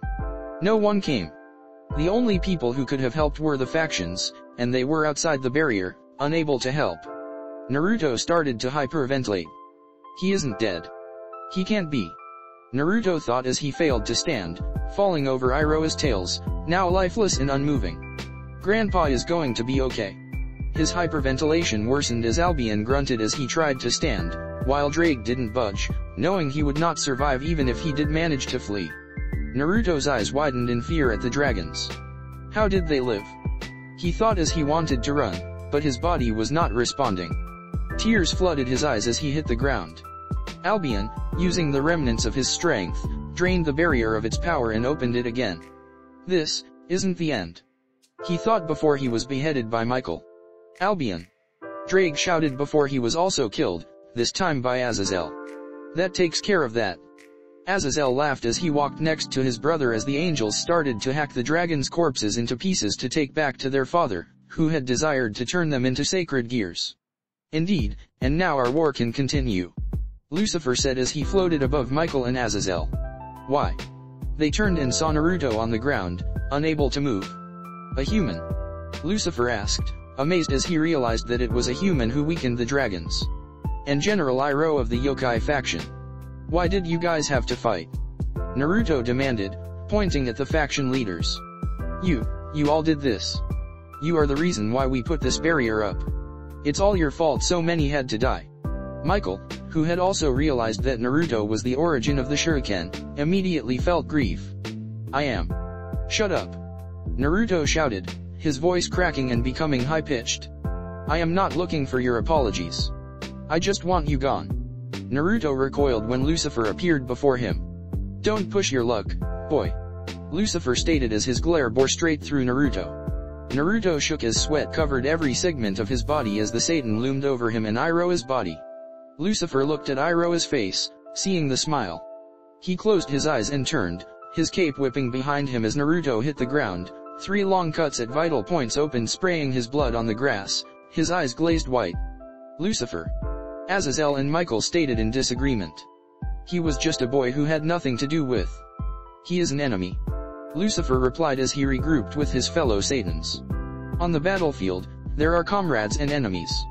Now that the dragons are dead, we no longer have a common goal, meaning all here who aren't devils are my enemy. And T-Boy will suffer a painless death. Lucifer signaled for all his men to retreat, and thus the devils left Japan. Michael ran to Naruto, intent on healing him, but was stopped in his tracks. Sand. He thought as he saw lumps of sand running along the deep lacerations on Naruto's body, red chakra coating the wounds as the blood flow was stemmed.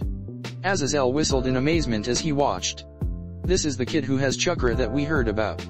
Azazel said with a chuckle as Barakil, Shemhazai, and Kaguya rounded up their forces.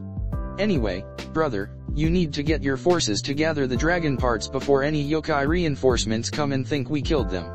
Michael knew Azazel made a good point. I will return them to Kyoto. Michael stated as he used magic to coat and carry Iroha and Naruto. It is the least I can do. Azazel shrugged. Have it your way. Azazel stated before he and his forces left. Lord Michael, we are ready to return to heaven. An angel said to Michael. Please, return to Father, I will be taking these 2 men home. Michael replied, unfurling his wings and flying towards Kyoto. Kyoto. Tamamo gasped as she felt a holy presence enter her city. Her ears picked up on the sound of feet slamming against the floor. Lady Tamamo, a yokai shouted as they tore open the sliding door. Urgent news. Archangel Michael has entered the city limits. And he has lured Iroha and Naruto.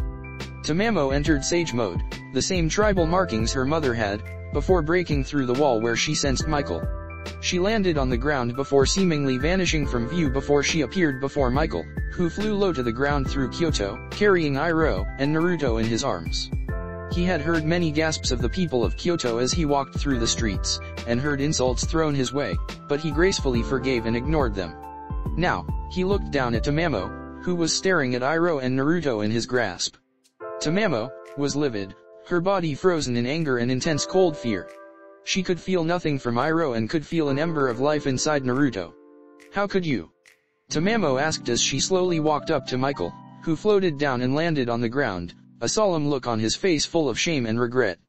His cheek became red after Tamamo punched him as hard as she could with the power of the Lee lines, sending him backwards, dropping Naruto and Iroha, but they were caught by Tamamo, who pulled them into her arms.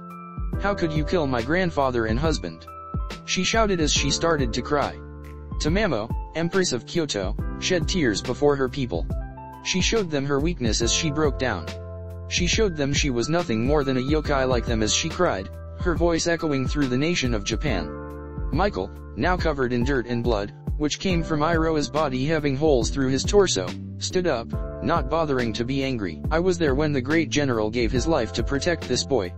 Michael replied softly as he reapproached Tamamo, who looked at him with a warning growl. But he still pushed forward. That boy. I mean your husband fought bravely against the dragons that had interrupted the faction war. Michael continued as he neared the angered Kitsune. He was able to defeat them, but it wasn't enough. The great General Iroha stepped in and deflected a blast back at them to protect your husband at the cost of his life. Tamamo paused. Her anger was very present, but she had calmed down at the mention of Iroha protecting Naruto. After that, the dragons tried to escape, but we slaughtered them. But, Michael said in anger as he gripped his hands. Lucifer attacked him without warning. Tamamo's anger flared at these words. That is why he is like this. Michael finished as he opened his hands. I couldn't leave him or General Iroha there. He isn't dead, but he is in bad shape. Tamamo shook. Thank you. Tamamo replied softly as she exited sage mode, standing up with Iroha's body and Naruto in her arms as her tears still streaming down her face. Now leave.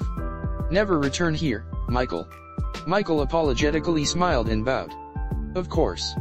Michael said before he left Kyoto, the border yokai opening the barrier to let him leave. Samsara Hall. Iroh, wearing white kimono and the triangle headband, stood before the Buddha and Lord Inma. General Iroh. Inma said as he opened up a very thick file that had records of Iroha's entire life, which was pretty long. Your life achievements are quite astounding, though your early life was spent spreading hate and anger of the previous generations onto the next. Iroh finished as he saw the red pages in the file. I am no stranger to my past. I was set on conquering nations, like my father before me, and in turn, my son and daughter. Iroh had a shameful smile on his face as his tails swayed. I know I made a lot of mistakes, and I hurt a lot of people. He continued solemnly. So, I am prepared for the afterlife I deserve. The Buddha and Inma laughed, which greatly confused Iroh, making him look at them like they were crazy. It is true, you may have tried to conquer people. Inma stated as he calmed down from his laughing fit. But you made up for it by raising and nurturing the promised child. The who? Iroh asked. You mean my grandson, Naruto? Buddha and Inma nodded. But enough of that. Buddha said as he pulled out a gourd and drank for it. Your afterlife has been chosen, enjoy. He snapped his fingers, causing a portal to open behind Iroh. I want to know more. Iroh thought as he contemplated to ask more or go to his afterlife.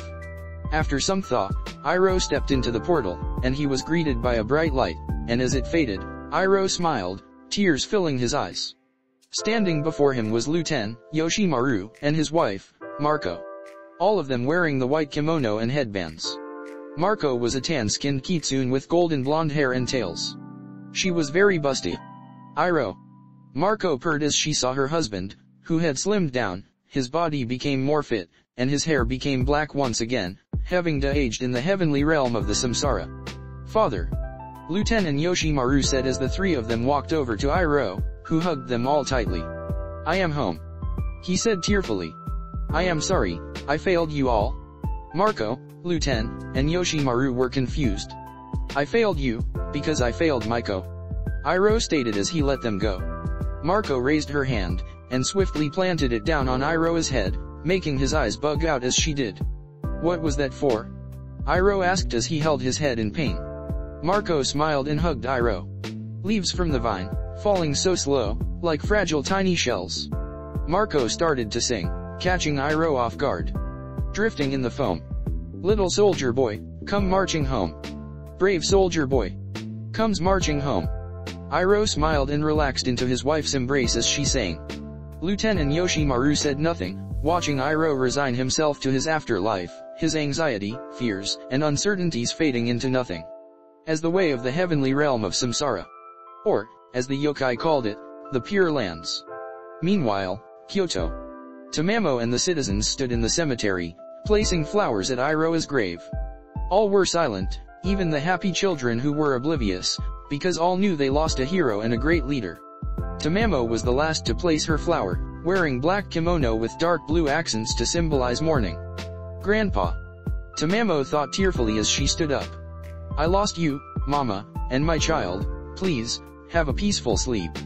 Tamamo returned to the compound and silently walked to Naruto's room. Inside, Naruto lay in his futon, his wounds healed completely after having 3 of his arteries cut open even before the doctors got to him. Thank goodness that sand kept him from bleeding out. Tamamo thought as she sat beside her sleeping husband, trembling as she ran her hand through his hair. Please, come back to me, Naruto. I can't lose you too. She bit her shaking lip, trying to get herself together. I love you, Naruto. Tamamo said to him, knowing she wouldn't get an answer. She leaned over and kissed his lips. I'll be back later with some food. She said as she stood up and left. Naruto's mind. Unknown. Naruto walked aimlessly in the darkness. He had no idea where he was or if he was still alive. He could feel a familiarity but it was vague. After walking for who knows how long, he saw a faint light. At the end of it, he stood at the gate of a village in the middle of a large forest. Where am I? He thought as he looked up, seeing a red sign with what appeared to be a leaf on it. He couldn't sense anyone in the village as he entered, seeing the giant mountain way in the back with 5 faces. 4 males and a single female face were carved into the mountain. What is this place? Naruto thought as he walked through the village, unsure of where he was. Why is a place this big abandoned? A smell wafted across Naruto's nose. What is this delicious smell? He thought as he followed it. It's ramen. He followed the smell to a small ramen stand, Ichiraku written on the sign. He heard the sounds of someone slurping noodles inside, and he saw someone sitting at the counter wearing orange and black clothes with a black headband on his head with blonde hair. Hey. Naruto said as he entered the stand, looking at the young man, who was roughly 16 or 18 years old. The teen turned, holding a bowl in his left hand and chopsticks in his right, mouth full with puffed cheeks as he slurped ramen with a look of confusion. Naruto gasped as he took a step back. That's me. He thought as he saw himself staring at him. The teen Naruto slurped the ramen and swallowed it, sighing with a smile of content and happiness before he looked back at Naruto with a smile. Hey, been a while. He said as he tapped the stool next to him. Take a load off, old man. Naruto's hand cracked teen Naruto's skull. I'm not that old, I'm 23.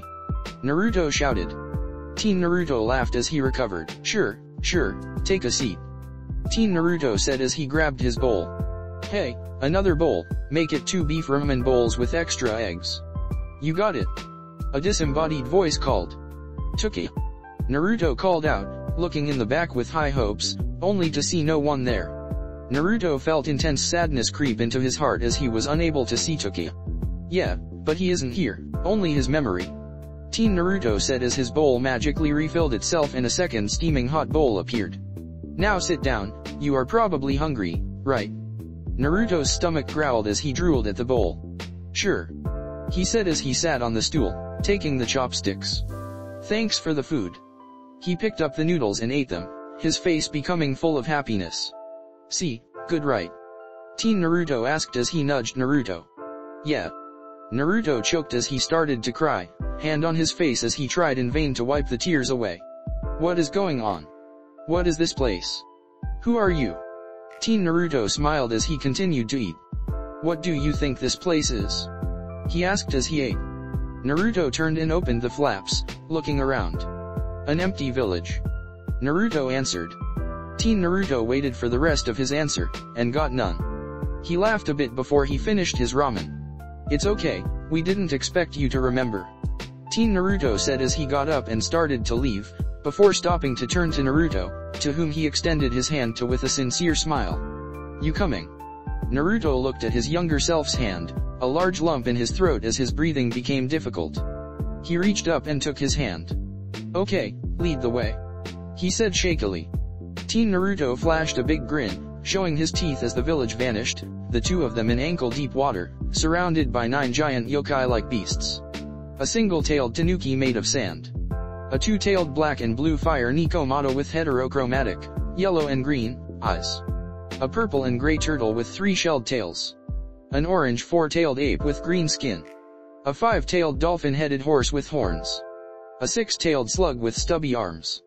An armored rhinoceros beetle with 7 tails, 6 of which were represented by wings with a sing tail. An 8-tailed squid/ox with one of its horns cut off. A 9-tailed kitsune with crimson-orange fur. They all smirked as they saw the 2 Narutos.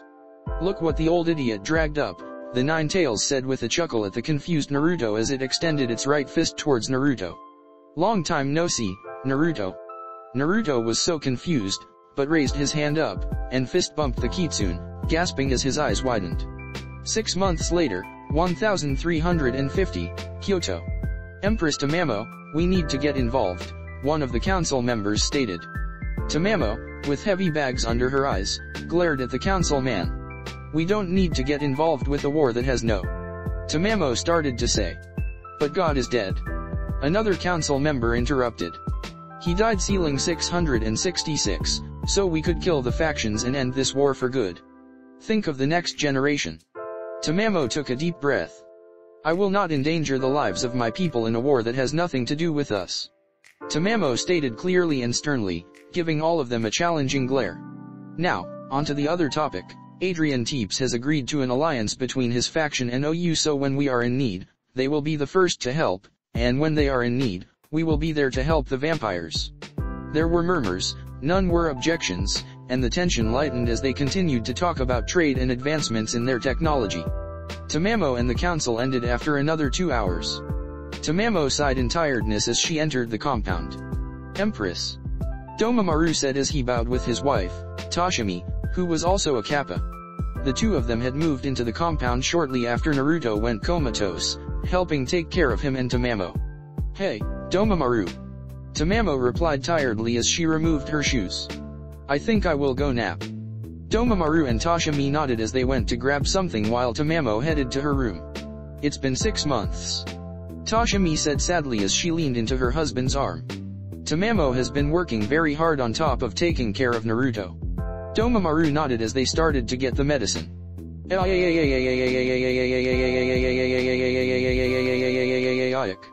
Domomaru, Toshimi, and a few guards ran to Tamamo's bedroom. Empress, what's wrong? They shouted as they barreled in. Tamamo was unhurt, with a look of shock and disbelief on her face. Where is he? She muttered as she stared downward. Following her gaze, everyone looked over and gasped. Naruto's futon was empty.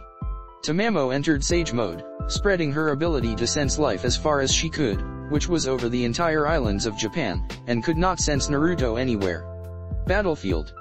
The factions were tired. It is what happens when war goes on for years, decades, centuries.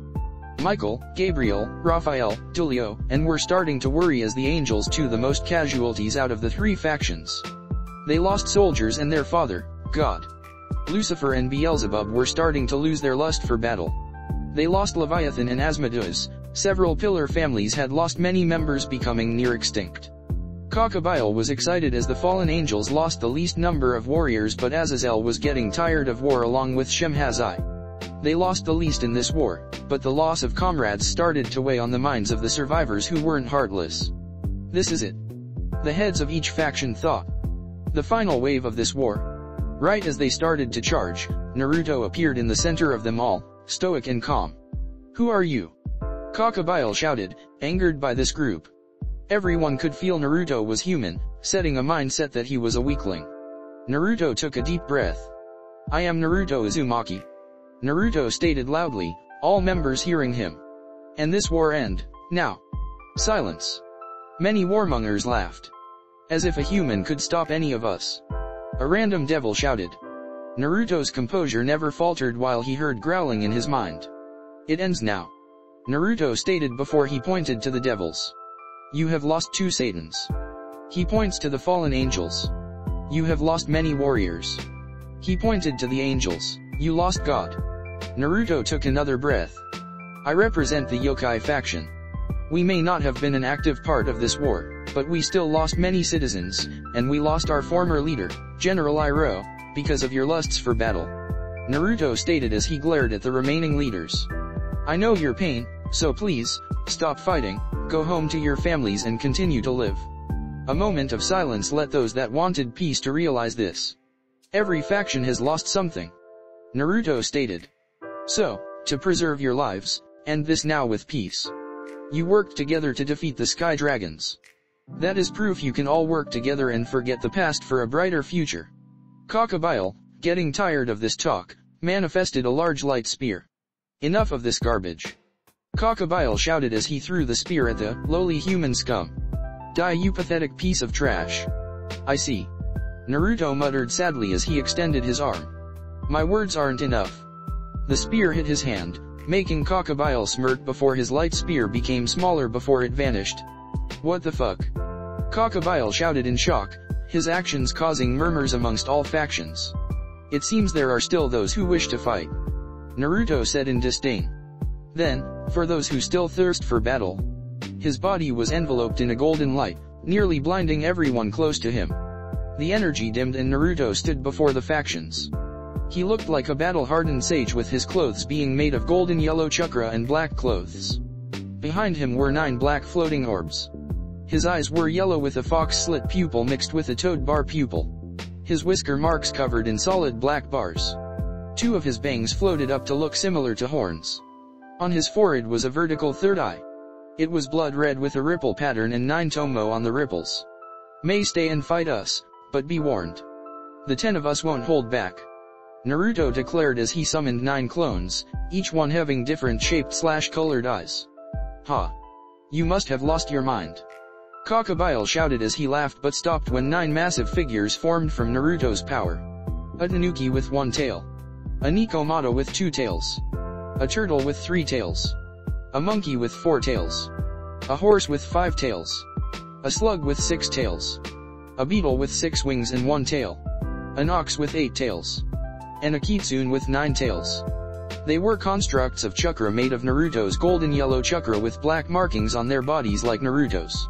1. What is this power? Everyone thought as Naruto himself became enveloped in a purple chakra that became a giant tengu-like creature, its wings having tiny hands holding 2 swords.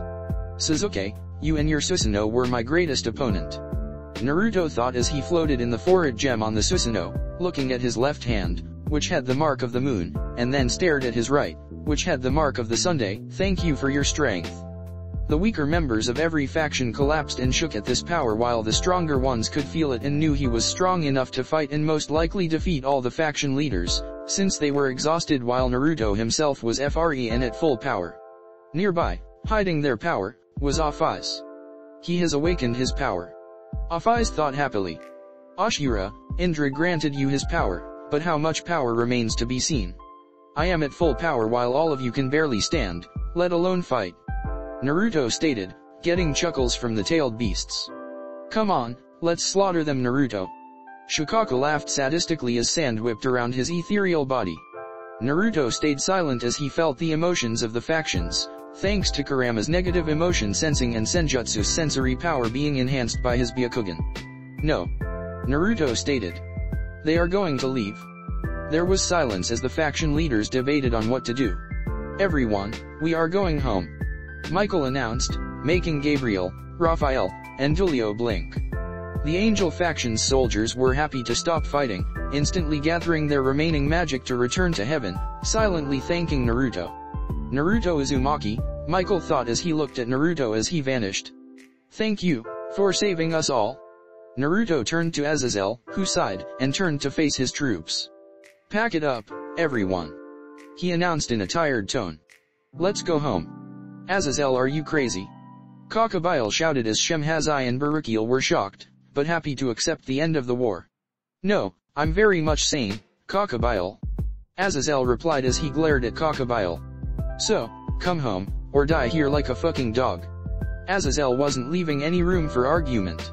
Kaguya angrily glared at Naruto before he vanished.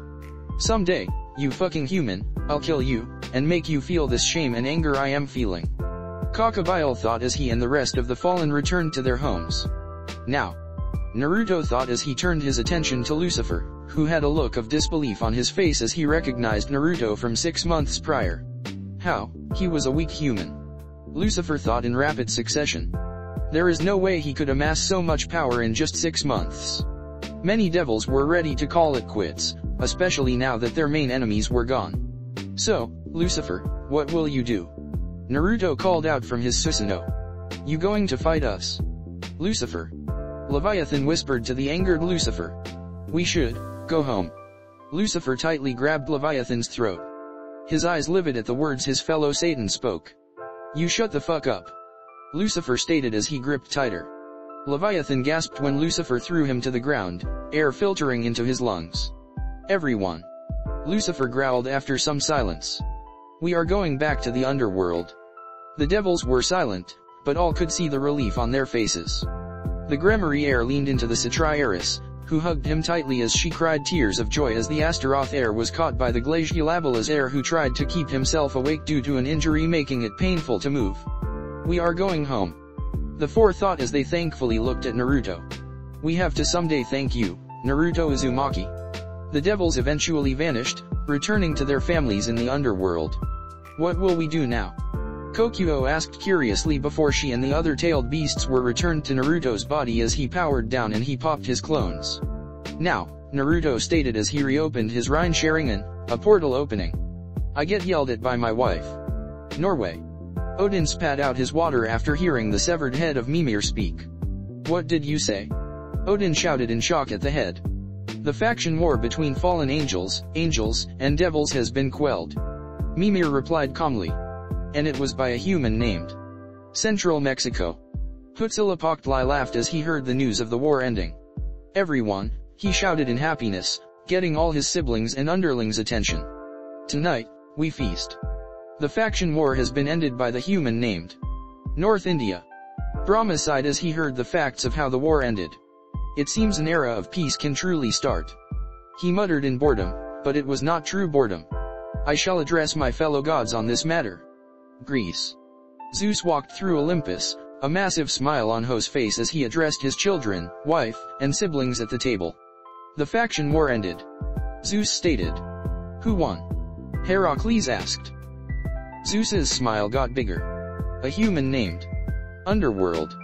Certx Gremari, Sirafal Satri, Ajuka Astaroth, and Falbium Glaciolabilus stood before their shocked parents, smiles and tears on all of their faces, even their own. My baby is back. Venelana cried as she pulled Certx into her arms, which he didn't fight. Sirafal was hugged into submission by her dad. Ajuka and Falbium's spines were cracked from the intensity their parents hugged them. Sorry, but what happened? Zedicus asked as the young devils were released. I mean, the war. We were all saved. Sirafal said giddily, a small blush on her face. But a golden warrior. The adults blinked and looked at each other in confusion. He was cloaked in gold, and had 9 animal spirits as his companions. Falbium continued. He himself used a giant avatar in the shape of a Japanese tengu to fight. Ajuka declared. He was the human sage, able to use chakra, Naruto Uzumaki. Certx finished. Meanwhile, Kyoto. Naruto held his arms up as Tamamo, in sage mode, punched him. You son of a bitch, how dare you make me worry? She shouted tearfully. She is a feisty one, isn't she, Naruto? Madatabi purred in amusement, making Naruto let out a nervous chuckle. Tama, I'm sorry. Naruto said in fear, his voice getting higher in pitch as he saw a massive boulder appear in Tamamo's hands above her head. To say she was pissed, what an obvious understatement that didn't even need to be mentioned. After several minutes of allowing his wife to vent, Naruto hugged Tamamo tightly. I'm sorry I made you worry. A blooded Naruto apologized as he held her, running his hand through her hair. It wasn't my intention, but I had to stop them. It was going on for too long. Tamamo nodded in understanding. Now, where is Grandpa? Naruto asked as he pulled back, unexpecting an excited smile creeping on his face. I want to tell him about this. Tamamo felt a horrible feeling destroy her guts at those words. Her bangs covered her eyes as she grabbed Naruto's hand and walked out to the cemetery. He is right here, she said sadly as she stepped before Iroha's grave. He has been here for 6 months. I was told he died defending you from those dragons. Tamamo slowly glanced at Naruto. His eyes were wide in disbelief before he took a knee, tears swelling in his eyes as he felt his heart wrench. This isn't a joke. He choked out. Tamamo's silence confirmed this. She touched his shaking shoulder, to which her touched her hand as he started to cry. I'm sorry. Tamamo apologized as she pulled Naruto into her breasts. It wasn't your fault. But it is. Naruto stated in tears. If I hadn't decided to go and save that person, Grandpa would still be alive. He griped his hand. And those fucking dragons, where are they? He asked in anger. Tamamo touched Naruto's face, getting his attention. Those dragons were turned into sacred gears by God. Tamamo explained as she and Naruto stood up to leave. They are inside humans now. Naruto pulled from Tamamo, only stopping when Tamamo grabbed him. What do you plan on doing? She asked sternly. You plan on going on a manhunt for these dragons, kill their users? What will that accomplish?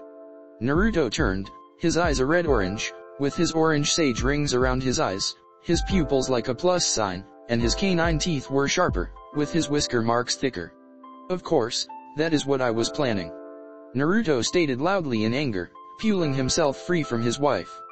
They killed Grandpa, so I am going to kill them. Tamamo reeled back, entered sage mode and slapped Naruto off his feet into the ground, his eyes wide in surprise. Grandpa would, no, I say for sure he is disappointed in you. Tamamo stated in disappointment and sadness as she started to tear up as well. Mama told me how Grandpa became spiteful towards humans, losing Grandma destroyed him and he raised his children to hate them. I know he must have told you this. Naruto gasped. Flashback. Did Grandma Marco die while giving birth to Maiko? Naruto asked, making Iroh spit his sake out of his mouth with wide eyes as he coughed, hitting his chest a few times. Where did you hear that name? Iroh asked, knowing he never mentioned his wife before to Naruto. Oze told me. Naruto muttered in shame. Iroh sighed as he set the bottle down and looked at the ceiling. Did he also tell you why Marco passed away? Iroh asked. Because of humans attacking while you were away, making her fight while she was in labor. Naruto replied. Yes, that is exactly what happened. Iroh stated. I hate those men for what they did, but only them. I hunted them down and killed them with my own hands, but afterwards, I felt empty. Nothing was gained in their deaths. Marco didn't come back. I now had to raise 2 children alone. I believe that is why I myself lost the will to be emperor after Luten died. I lost too much, but also after seeing that I was doing the same to my enemies. The cycle of hatred. Naruto stated. But that makes no sense. Your heart became weakened by Grandma's death, and then shattered your resolve completely when Luten died. Yes. Iroh replied as he closed his eyes. But I also raised my children to hate humans. Luten was young, and so he absorbed it by the fact I was spiteful. Maiko, she must have gained her hatred from her mother's passing, and then the death of Yoshimaru sent her over the edge. There was a silence between Iroh and Naruto. Do you still hate humans? Naruto asked as he looked at Iroh. No, because the humans who I hate are already dead. Iroh replied. I hate them, not humanity as a whole. Besides. He pulled Naruto into a chokehold and messed with his hair. I adopted you, didn't I? He asked as he looked at Naruto. Yeah, you did. I will never be able to thank you enough, Grandpa. Naruto said as he hugged Iroh. End flashback. Naruto exited sage mode as he closed his eyes. The rage and anger he felt was still swelling in him, and it didn't feel like leaving. Damn it! Naruto shouted as he punched the ground, cracking the earth around him and Tamamo. He took several deep breaths afterward. Tamamo was unfazed as she helped him stand. I know what you are feeling. Tamamo stated in understanding. I felt the same way when Michael brought you and Grandpa back home. But I was able to stay calm and took you two from him without causing any more bloodshed. Does it get easier? Naruto asked in a pathetic tone. At first, no. Tamamo replied as she lovingly cupped his cheek, wiping his eyes with her thumb. But, over time, it did get easier. Naruto took her hand in his. Come on, you big baby. Tamamo said in a joking tone. Let's go home. That evening, one explanation later. Naruto sat at the table with Tamamo, eating breakfast in peace. Still can't believe you are from a different dimension.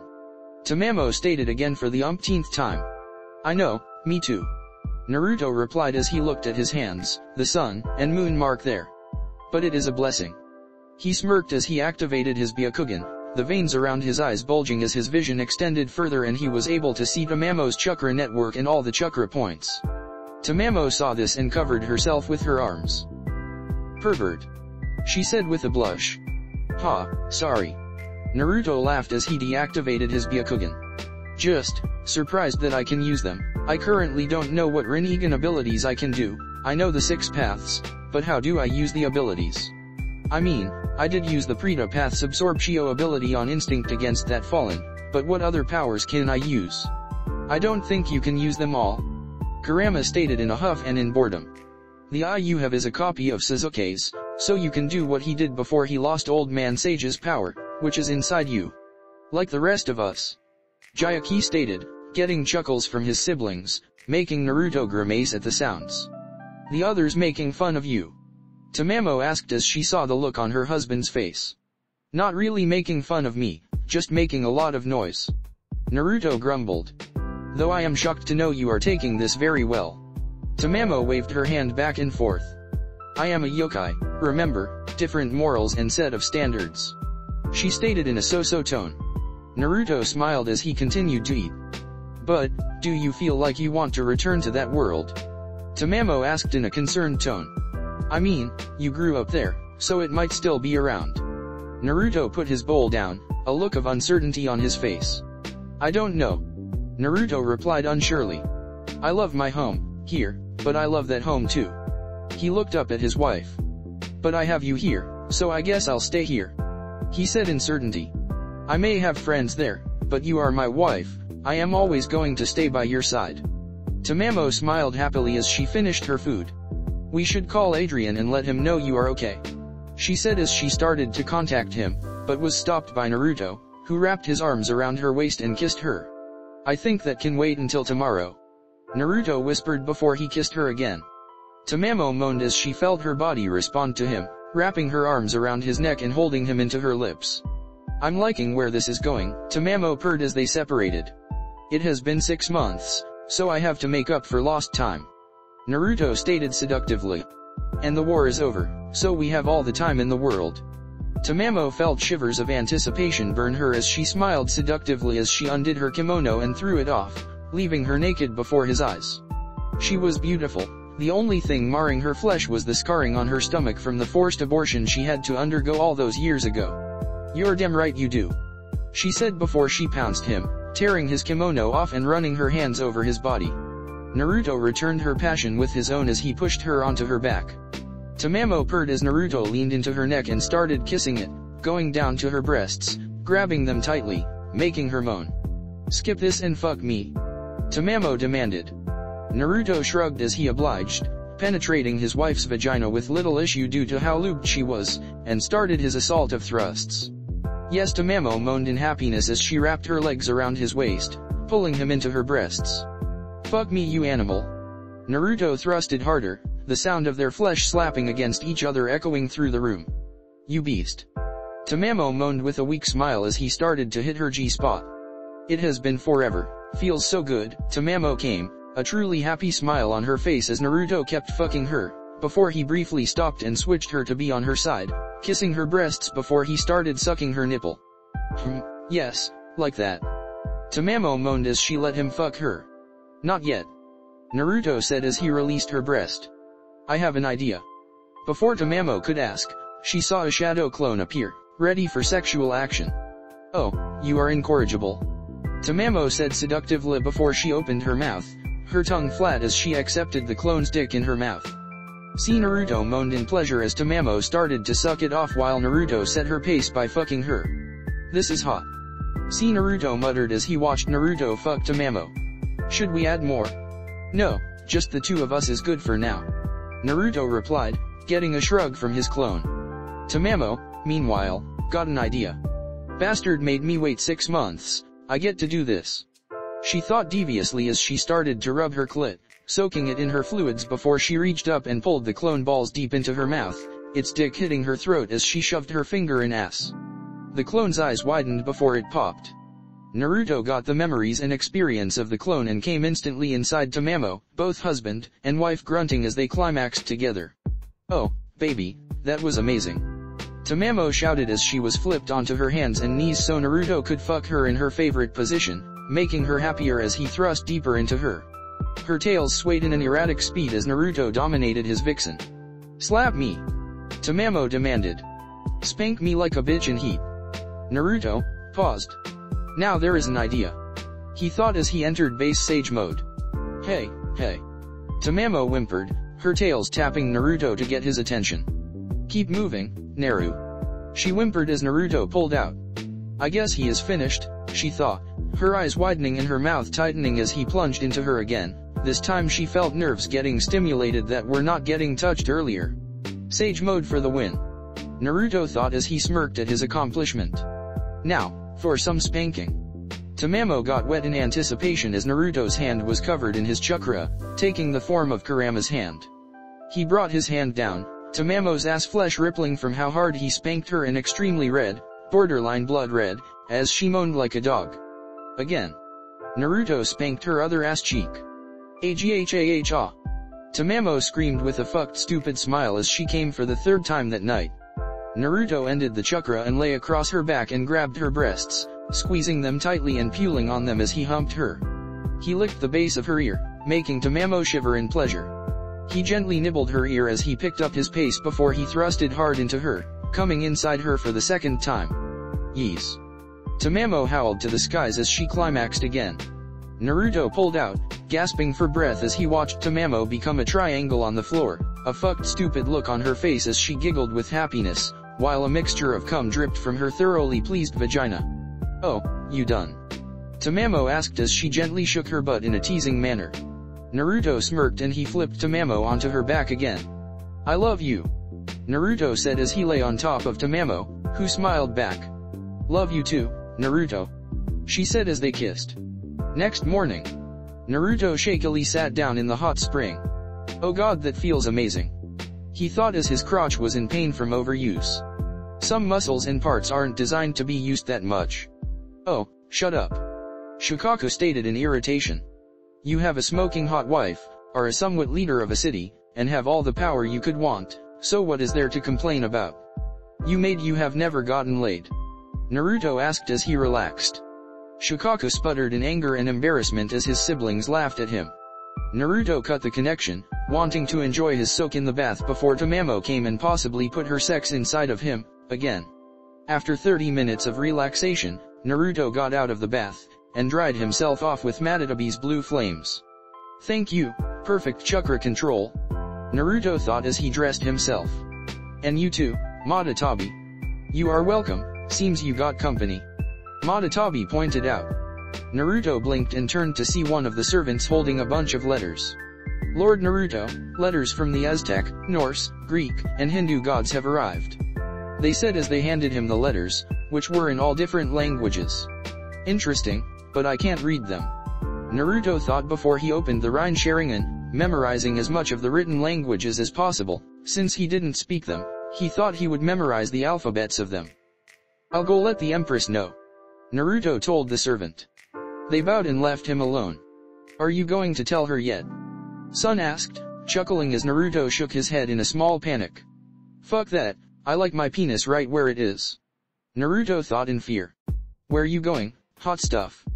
"Tamamo," Naruto shouted as he jumped back, seeing his wife grinning at his fear before she laughed. "Anything wrong?" she asked as she took notice of the letters. "Oh, no," Naruto replied as he handed her the letters. "Other mythological factions sent us letters. Can't read them, so yeah." Tamamo nodded her head as she took them. "I'll have them translated," she said as she put them away. "Anyway, what are your plans?" Naruto smiled as said one, memories of the past in his eyes. "I am going to bring Grandpa's legacy, the Jasmine Dragon, here and run it if I can," Naruto said in embarrassment. "Oh, I think he would like that," Tamamo said as she kissed him. "I have a physical to go to. So, I'll see you when you get back, sweetie." Naruto kissed her back and they two separated. Tamamo smiled as she walked through the streets of her home as Naruto made his way to the fishing village that he and Iroh lived in. "Doctor, congratulations are in order," the doctor said as she smiled proudly at her empress. "You're pregnant." Tamamo had a blank look on her face. "Huh?" she asked as she tilted her head in confusion. The doctor had a smug smirk on her face as she looked at Tamamo's shocked face. "If you had paid attention, you would have remembered I said, close to 0 chance, of having children. I never said you would never be able to," she said as she turned, letting her words sink in. "But this is still cause for celebration, and your due date from what you told me, should be around December." Tamamo was unable to process what she heard as she covered her mouth, happiness and hope in her eyes as she touched her face. "I'm going to be a mom," she thought as tears rolled down her cheeks. "Compound. What? A baby?" Naruto asked stupidly as he blinked. "I'm going to be a mommy," Tamamo said with the happiest smile. "I'm going to be a daddy," Naruto replied as it started to set it. "I'm going to be a mommy," Tamamo shouted as she jumped Naruto, kissing him before she hugged him, tails wagging excitedly back and forth. "I am going to be a mommy." Naruto hugged Tamamo back, in tears as they both laughed. "We are going to be parents," Naruto thought as he held Tamamo, his smile not leaving his face. "You are such an emotional bitch," Kurama muttered in annoyance, remembering Kushina and Minato doing the same thing when they found out Kushina was pregnant with Naruto. "Don't ruin the mood," Naruto thought as he kissed his wife. "Love you, so much, Naruto. Tamamo giggled as she placed her head against his chest, hearing his heart beat. Love you too, the both of you. Naruto replied, making Tamamo laugh again. 1 week later. Congratulations. Hilda, Adrian, Lisa, and Vlad said as they arrived at the compound, surprising Naruto and Tamamo with a mountain of gifts for them and the baby. Thank you for coming. Naruto said nervously as he and his clones accepted the gifts and started to load them into the house. How far along are you? Hilda asked Tamamo as she looked at the kitsune's still flat stomach. Just over a week, so we still got a lot of time to go. Tamamo replied happily as she rubbed her stomach. Vlad and Adrian patted Naruto on the shoulder. Good job, young man, you have made Iroh proud. Vlad stated with a proud tone and smile. Naruto's emotions dipped a bit at the mention of Iroh, but smiled sadly as he watched his wife talk to Hilda and Lisa. I know, and I guess you will be a proud grandpa too, Vlad. Naruto stated. Vlad and Adrian blinked. What do you mean, Naruto? Adrian asked, worried Naruto was a bit crazy. Naruto said in confusion. Hilda is pregnant. Everyone heard this and went still. What? As this small get-together was happening, in Wallachia, Carmela Styria, Queen of Styria, was surrounded by her council of sisters. Diplomat of the council, Lenore. She was a young woman of shorter stature, with pale skin, ginger red hair, and red eyes. Like all vampires, she has pointed ears and sharp fangs. The sides of her hair are gathered into a small long braid on her back, a silver hair ornament and a translucent veil attached, covering part of the hair. The rest of the hair is wavy and worn loose. She wore a dark navy blue dress with teal embellishments and trimmings, and partially covered at the shoulders by a fluffy coat. She has a belt with a bat-like symbol on the buckle and she also wore a silver necklace and studs. Military leader and strategist, Striga. A female vampire with androgynous features. Striga has long black unkempt hair, dark gray lips, and light green eyes. Compared to the other members of the council, Striga is not only stockier and more muscular, but is also considerably taller than her peers. She wears a dark blue cloak which hides her black suit of armor, a red sash, a dress in a darker shade of white, and a leather belt. Economics and strategist, Morina. A woman of average height with darker features, with the exception of her eyes, which have a rather light blue hue, implying her to be of Middle Eastern/North African or South Asian descent. Like every other vampire, she has pointed ears and sharp fangs. Morina has shoulder-length hair that appears to be thick and wavy. She wears an ultramarine blue and white dress which she accompanies with a golden shawl. She also wears blue eyeshadow, golden earrings, and a ring on her right ear.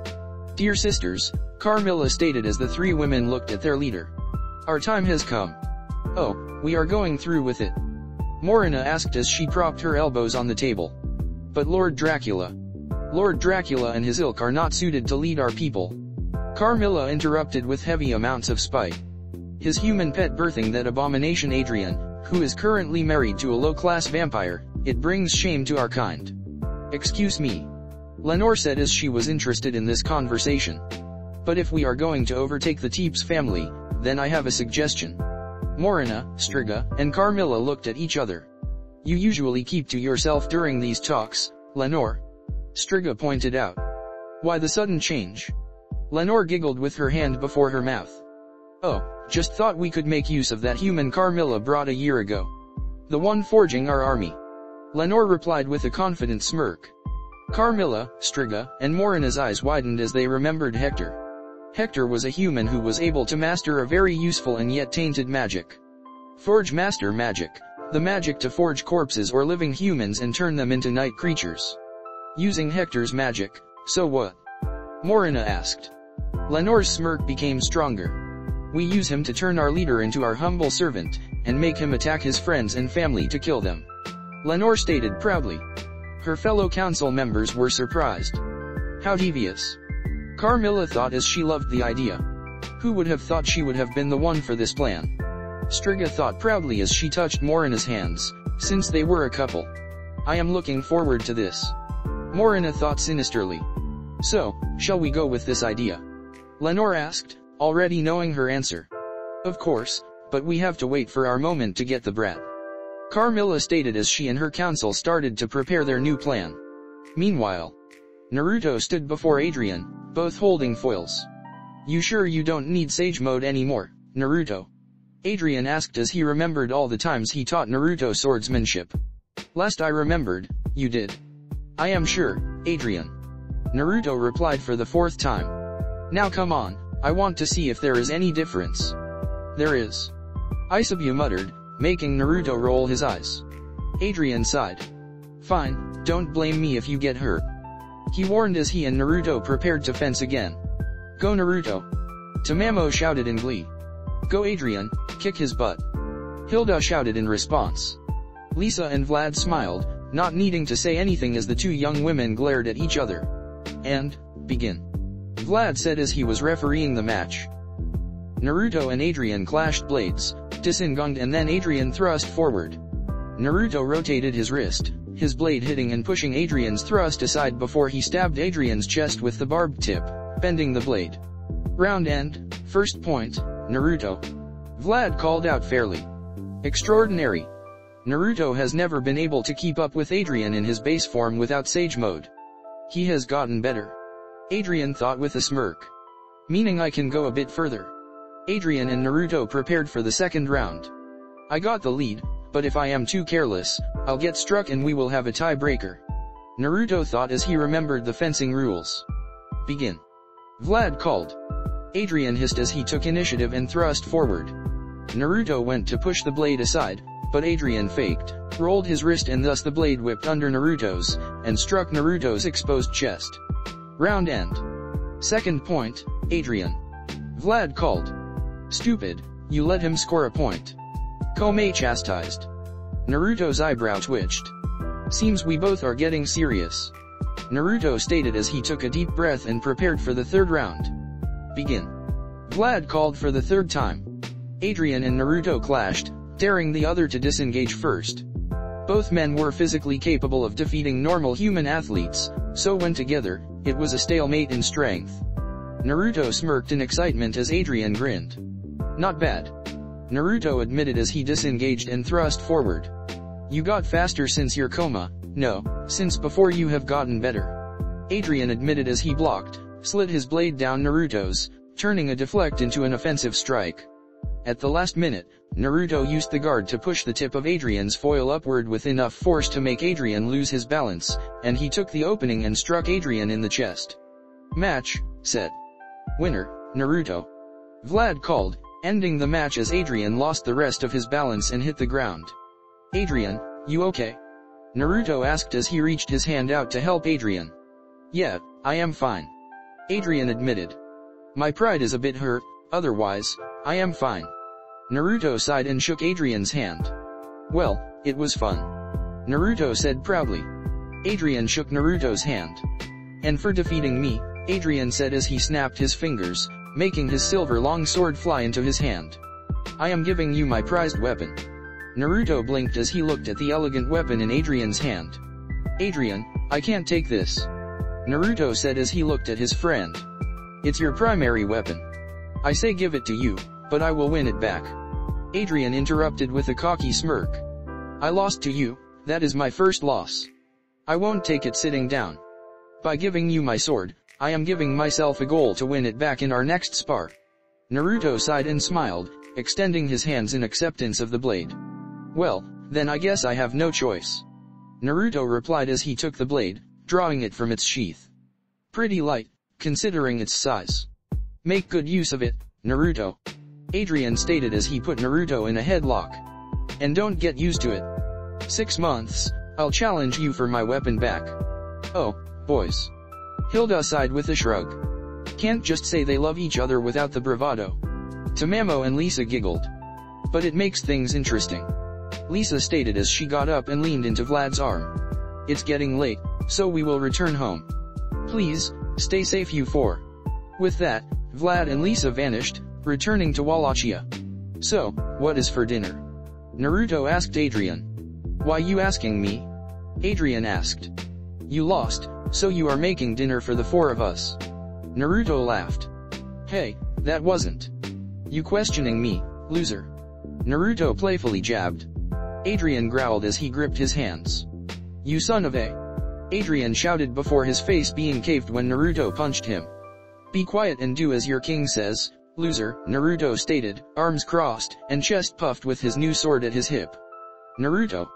Adrian shouted as he tackled his best friend, making Tamamo and Hilda laugh. "It seems my fears were unnecessary," Hilda thought as she saw how happy Tamamo was.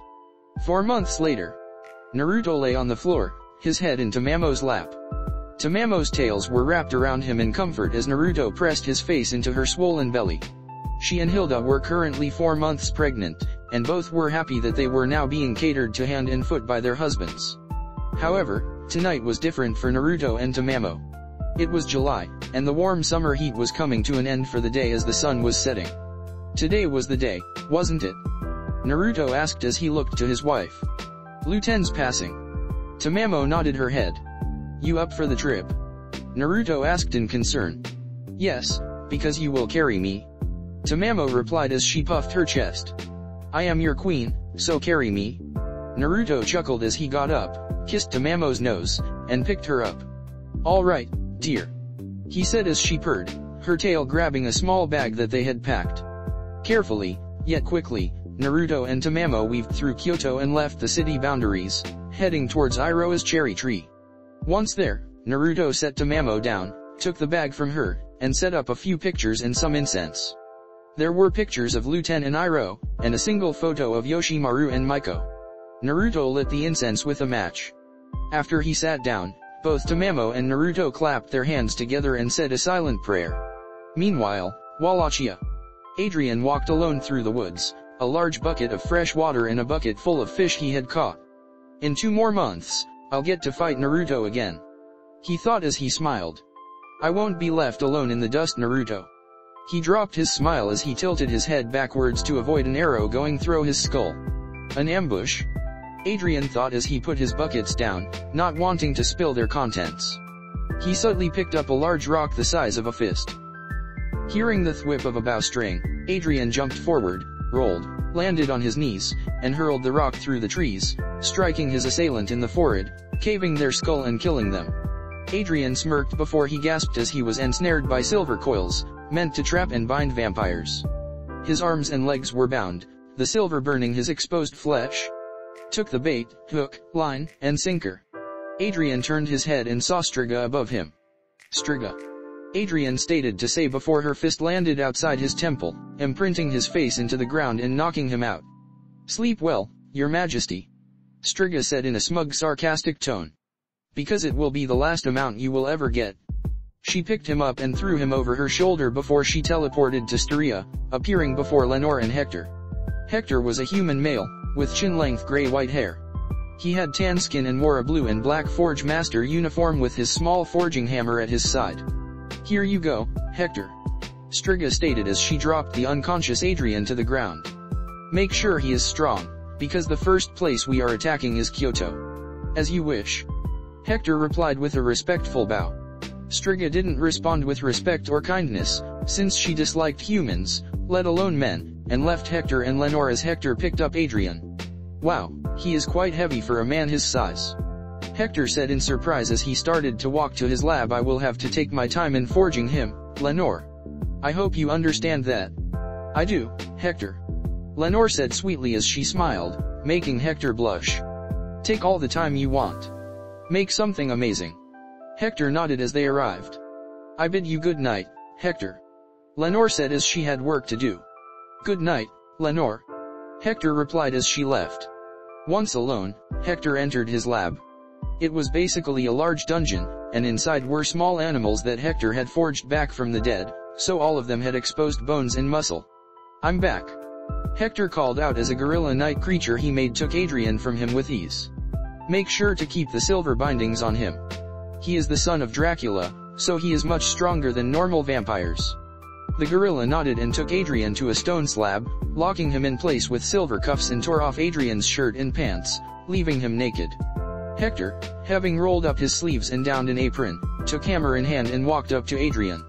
"I can't wait to see how you turn out, Adrian Teeps." "No, Alucard," Hector said as he raised his hammer and struck Adrian's chest, making the Domper howl in pain, though he was out cold, as his body was slowly reforged.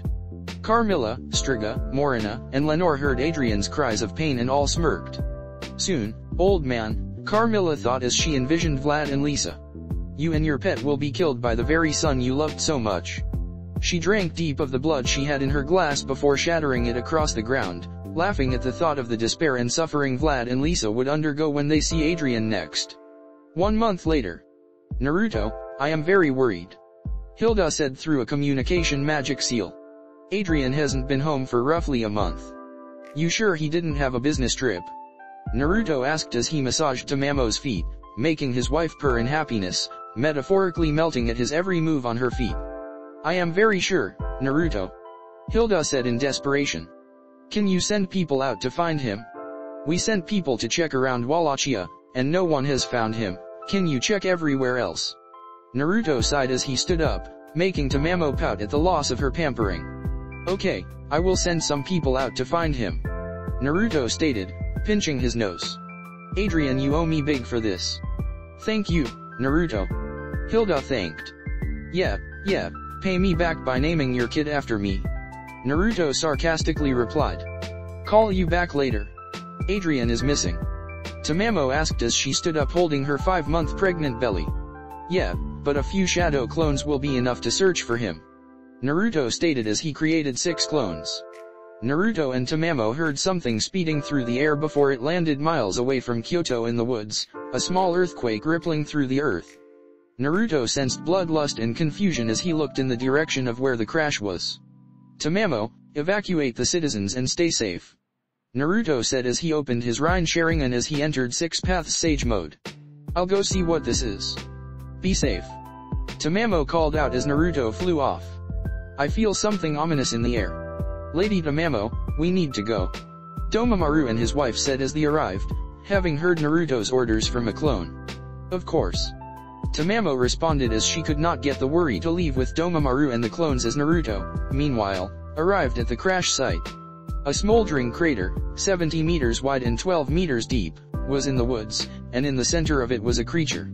A smoldering crater, 70 meters wide and 12 meters deep, was in the woods, and in the center of it was a creature. It was as tall as a man, skinny and malnourished. It had long pure white hair, contrasting against its black skin. Its nails were long and jagged, which could be used for stabbing or cutting, and instead of a face, it was more like a rotten skull with muscle. Its eyes were just red lights under its hair. An undead. Naruto thought as he looked at the creature. But, it doesn't feel undead, but more like a vampire. The creature arched its back backwards, mouth open as it let out a monstrous and inhuman cry before it jumped up into the air, brandishing its claws at Naruto. Naruto? The creature thought as it recognized him. Naruto.